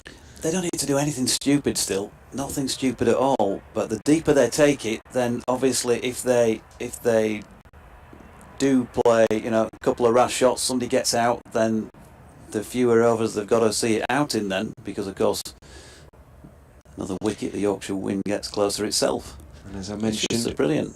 Yeah. 2 to come. Josh Hull, 18-year-old, must be wondering what first-class cricket is all about as he sits there chewing his nails. Code is in, bowls. Wright is deflecting it past Lythe at second slip. Perfectly deliberate shot. There is a third man, however, so it is just 1. End of the over. 33 needed from 4 overs. 33 needed from 24 deliveries. And the umpires, please don't. Please don't. I'm talking in mid-pit. Don't do it. Don't do it, Paul Pollard. Don't do it, Ben Debenham. The Yorkies were done by bad light here against Kent. Not quite this early in the season, but end of April last year, they needed, don't quote me, but something like 114 off 21 overs, 20 overs, something like that. It left in the match when they went out for their second innings, and Adam Lythe walked out to bat with whoever it was he was opening with at the time, and then turned round and walked straight back off because they were told that the light was too bad, and that was that. So the potential exciting end to a 4-day game was gone. BBC Radio Leeds and all the Yorkshire stations. Jonathan Doige, BBC Radio Leicester, myself, Richard Ray, Graham Orange, your commentators. And Matt Milnes, your bowler. Chris Wright has hit that one skyward and far enough to go for 4 runs straight over the head of Matt Milnes. Great start to the over for the Leicestershire Foxes. 29 more runs required from 23 deliveries, and Wright's producing the goods again. And when his team really do need it this time. Long on and long off dispatched. Still a slip in place. 1 man each side on the 1. Wright is going to bring one of those into play, but he's not going to be able to cut the one out, George Hill, because he got it wide of him. And although he didn't time it easily enough time with some support from Hanscom to get the Aussie through and on strike. He's done his job in that over, hasn't he, Chris Wright? 5 off the first 2 balls and Hanscom on strike. There's still a few people at the far end who are watching this way rather than that away. Leicestershire 28 required. 22 balls. Wharton's just been dropped deeper from his straight mid-wicket position. Hanscom's got something on this, an inside edge in fact. It's difficult to pick out actually where the ball's going at times, as Code has come round from long leg to do the fielding there. And they've gone through for 1. 60 to Hanscom. Partnership now 35 for this 8th wicket. 27 needed from 21 deliveries. There's going to be a further stoppage because Milan wants to have his 2 penn'orth and is walking in from long off to offer a piece of advice to Milnes before skipping backwards from whence he came. Milnes coming in again, passes umpire Pollard, short ball pulled by Wright, not totally controlled but sufficient to keep it down long before it gets to Bess, who's coming in from the square leg boundary to field it. 1 more run. It is fairly dark now, but the floodlights here are very good. That said, they probably have taken over from the natural light to a certain extent, but... Have Yorkshire decided that they're going to bowl seam because they want... They're not the that bothered if they do go... Yeah, I mean, that's I'm something beginning else. to think that might be the case. Everybody out, with the exception of Live now. Everybody on the boundary. And Milnes turns at the end of his run and has now... What's he asked for here? Wright does a bit of brushing of the pitch with his glove. Milnes having a word with a couple of his fielders out on the western terrace side of the ground. George Hill is at a sort of extra cover position. Matthew Revis is square on the offside, and he's bowled this one down the leg side, and he did that to such bad effect a couple of overs ago that of course he sprayed it well down. It went for 4 wides, 5 runs, knocked those off. 26 off 19. Yeah, knocked off those 5. 31 off 19. Feels like a bit more of an uphill task. But Hanscom, he's on strike. He's been out there now for 142 minutes. He's faced 96 balls. He's hit just the 3 boundaries in all that time. He's been content to be watchful, to run it around, to pick up. Well, I wonder what his singles count actually is. Must be a heck of a lot from that 60. In again comes Milnes. There you go. Another one. Hanscom opens the face and runs it out backward of point for Revis to come in and field. Hanscom 61, Wright 19. 364 for 7 in their second innings, Leicestershire.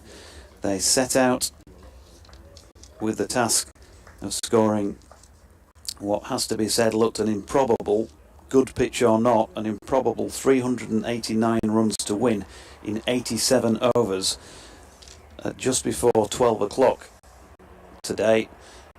And here we are at 18 minutes past 18 on the scoreboard.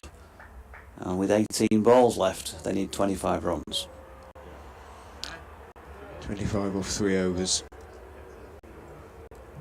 Hanscom will be on strike to Ben Code. Yeah, you're right, 21 runs to Hanscom off his last 27 balls faced. Need a couple of boundaries would make all the difference. But everybody's out on the boundary with the exception of Alive at slip. Code is in, drops short, pulled around the corner. The fielders have no idea where it's gone. Well, I can tell them where it's gone. It's gone into the western terrace for 6.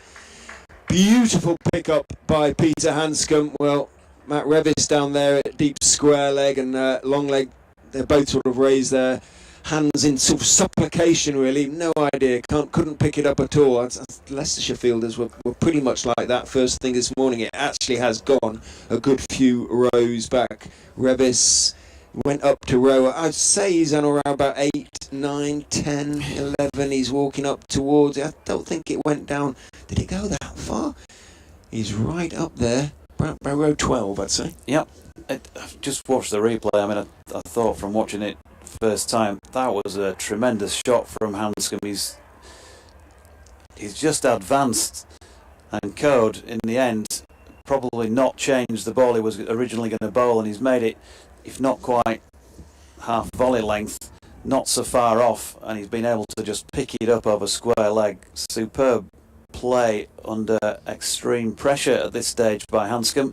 So now the pressure is back on Ben Code, and he is, after all, Yorkshire's Mr. Reliable up front with a new ball that he's just 19 off 17 now. Yeah, he's just flicked it to Ben Debenham to have a look at, and he's handed it straight back to Code. 19 off 17. Code past umpire Debenham in. Hanscom is down the wicket. He's looking for the Yorker, but he's managed to flick it away behind square on the leg side. Matt Milnes comes chasing in, overthrows Shea Hope, but Lythe quickly alert, backs up, and it is just a single. That is Milan who backed up there on that occasion. 371 for 7. Hanscom, incidentally, with those 7 runs, has moved on to 68. 18 needed off 16 legitimate deliveries. I beg your pardon, it was Lythe after all that. He summons Hill to come in to first slip. It isn't quite out of the question for Yorkshire to pull off a win here as well. Remember, they just need 3 wickets, with a Tyro making his debut to come. Will be sitting in the... I wonder what's going through Josh Hull's mind at the moment. In goes Code, bowls to Wright, who pulls him for 4. Straight-armed pull, straight through, straight mid-wicket as well. He had plenty of that, Chris Wright. A huge cheer from the Leicestershire faithful, and indeed echoed by the Leicestershire balcony. Goodness me, what a blow that is. Leicestershire need 14 more runs from 15 balls. Yorkshire need 3 more wickets. Yeah, firm favourites again now. The Foxes, having got it down to less than 1 a ball. Ben Code needs to find something now for his team. And he's asking Matt Revis at deep square to go to sort of deep mid-wicket, a few yards to his left. Milnes sort of also moves a few yards to his left. That wide long leg. Code in to Wright, who hits him back over his head for 4 more. What a shot from Chris Wright. Clubbed baseball style back over Code's head. Consecutive boundaries. Leicestershire require 10 to win from 2.2 overs. 14 deliveries, 10 runs. Are they going to do it? Pull off what really would be a famous victory. Their first in first-class cricket on this ground for 110 years. Code in past umpire Debenham, bowls to Wright, who goes for the pull again. It bounces above his top edge through to Shea Hope behind the stumps. Dot ball, 10 off 13.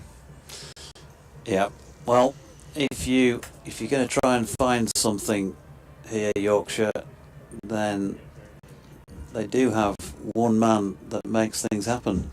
Maybe it's worth throwing the ball to him for one final over. Some of the tweets just OMG, OMG, OMG. In goes Code and bowls, and Wright is tucked up a bit but manages to get it away towards deep mid-wicket, and it is a deep mid-wicket.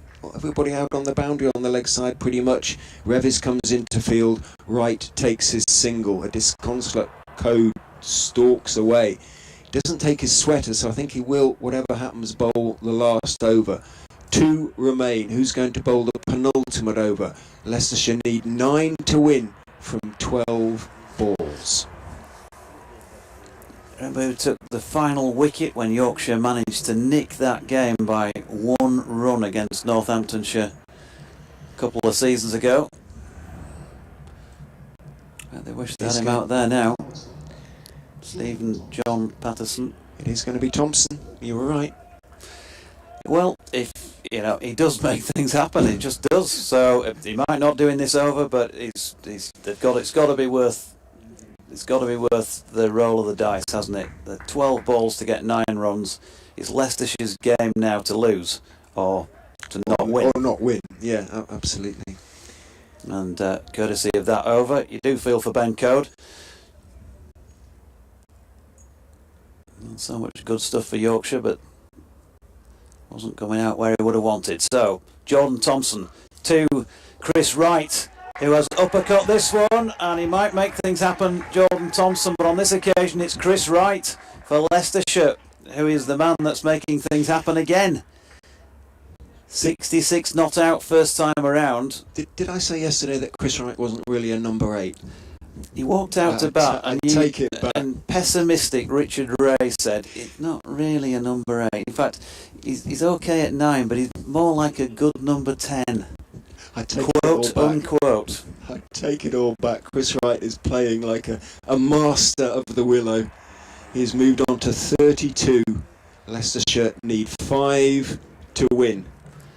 The Baron loading it for Leicester at the moment. He's got an inside contact on this one that he tries to force down the ground and gets it to James Wharton. Jordan Thompson, well, he won't have given up hope. He hasn't taken a wicket in this innings yet. What a great time to do that. 5 off 10 balls.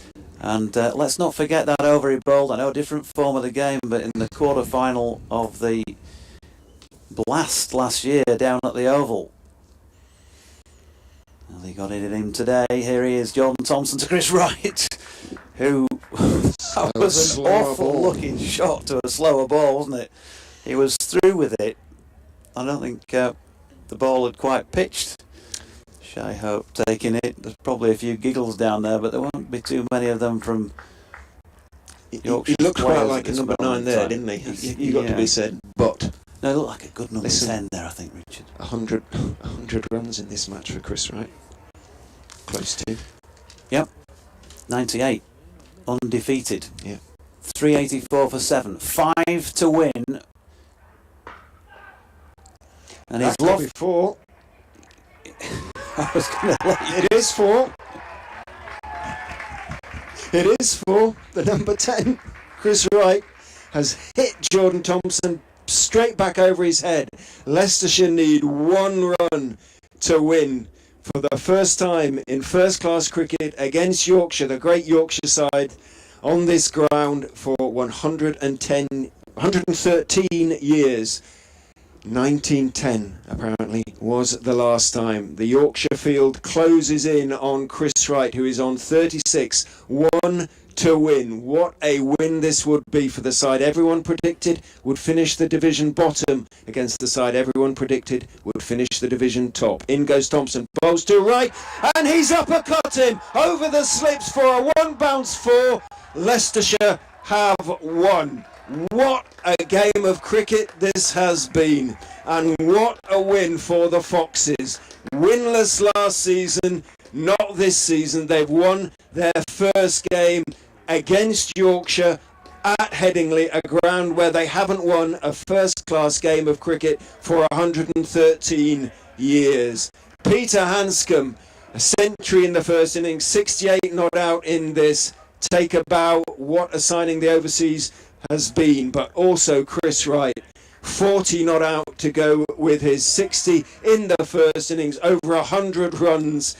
Well, he's averaged 100 in this match, and goodness me, what a win that is for Leicestershire. Yeah, magnificent win. I don't care what you say. Any team who can come out in a situation like they did earlier today and win 389 needed in 87 overs. How often do you see that in the 4th innings of any match? Very, very rarely. Yorkshire have taken them right down to the wire with it. They've won by 3 wickets. They had 7 balls to spare. But whatever Yorkshire threw at them, it wasn't enough. And I think immense, absolutely immense credit has got to go to Peter Hanscom for the part he's played in this Leicestershire win. Absolutely superb in both innings. Different knocks in the pair of innings that he played out there. 112 first time around. He's finished undefeated in the second innings as well. Chris Wright also with that winning blow has finished with over 100 runs undefeated in the match for a guy who's a good number 10. That is absolutely awesome. Rishi Patel, Rehan Ahmed, they've all played their part in what will be one of the most memorable successes, I think, that this in an individual game that the county has managed to secure in its history. Yeah, I think 11 years I've been commentating on Leicestershire County Cricket Club, and this is certainly the best win I have seen in that time against a strong Yorkshire side up here at headquarters. But I think immense credit has to go to Leith and Yorkshire as well for the declaration. I think it was very close to being perfectly pitched. It kept Leicestershire involved on a very, very, good track, kept them interested, and it's so hard to take 20 wickets in the game, and they very nearly did it, and I think they deserve immense credit as well. I hope they aren't panned for the declaration. Remember, you don't get the same number of points for the draw this year. It's all about winning. It's only 5 points for the draw. Both sides went for it, and both sides produced a quite wonderful game of red ball cricket. Yeah, and let's just sum things up then for you in that second innings. As I mentioned, Rishi Patel, 125 he made. He was dropped on 8, and again when he was on 55, I seem to recall, although that was a sharper chance. Yorkshire will rue missed opportunities with their catching, as they did on certain occasions last year as well. Sol Buddinger had made a breezy 41 off 51 to get things going. Lewis Hill didn't last long, made 3. Colin Ackerman played well for a second time in the match before he was LBW to the multi-wicket taking Don Bess for 72. Hanscom, 100 in the first innings. I was searching around for his score in the second. It was 68 from 99 deliveries. Superb stuff from him. Vian Mulder, 11. Rehan Ahmed, 10 second time around, but he did get runs in the first innings. Michael Finan just a 5.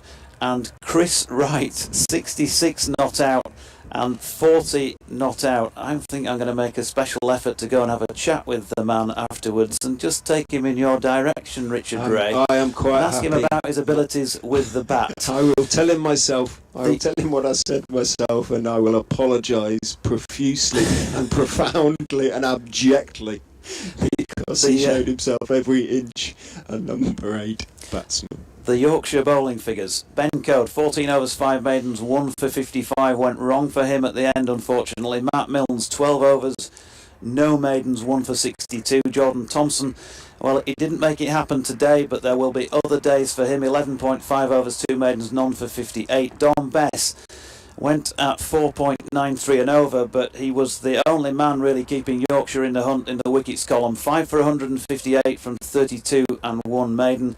Matthew Revis, 5 overs for 21, and George Hill, 11 overs, 4 maidens, none for 26. Credit to the umpires, I think, because it was getting pretty gloomy towards the end. There's the floodlights go out here at Headingley, and we can see just how dark it is now. Actually, it was pretty dark, and they kept them out there, and well, as I say, credit to them, because I wouldn't have missed that finish for the world. So, points, let's not forget those. Yes. Leicestershire 16 for the win, 6 in bonuses, 22 points to start the season with. Yorkshire 0 for the defeat and 7 in bonus points. They got maximum batting points 5 and 2 bowling points. They couldn't quite manage to get across the line inside the 110 overs for a third. So, disappointing start to the season for the White Rose. There's got to be no doubt about that at home against the side that they were expected to beat before they lined up, and as favourites for the title. And I didn't check out favourites for the bottom spot, Richard, but you seem to be suggesting that you did, and it was the Foxes. Every pundit saying that Leicestershire would finish bottom again. It's a remarkable game of cricket anyway, but when you throw that into the melting pot as well, all the more remarkable. And so I think we've been treated to, it's not gone Yorkshire's way, but I tell you what, if you saw games of cricket like this every time you turned up for over 4 days, you would be delighted. And why there are not the people at the other side of the stand in here watching this, you scratch your head and wonder why. Great game of cricket. Thanks for your company. Thoroughly enjoyed it, and thank you to the Yorkshire Club for its hospitality as ever. And all that remains for me to do really is to say thank you to Nasser Hanif, our third voice on day 1, to Katie Levick, who did the job on days 2 and 3, and to the man at the back of the box right now, Graham Orange, for doing the job today. Richard Ray of BBC Radio Leicester. I've been Jonathan Doidge of BBC Radio Leeds and the Yorkshire stations. Should say that interviews will be available, of course, through both stations, but certainly through BBC Radio Leicester before too long. Yep, and I'll be speaking to Otis Gibson shortly, and whoever else decides to raise their head above the parapet from the defeated Yorkshire side, if indeed anybody does. Thanks for your company again. We're at Bristol next week to face Gloucestershire, the Yorkshire side. We are at Grace Road to face Derbyshire, who I believe lost today. So, yeah, that should be fun. We'll look forward to your company for then. We'll look forward to your company then. But bye for now.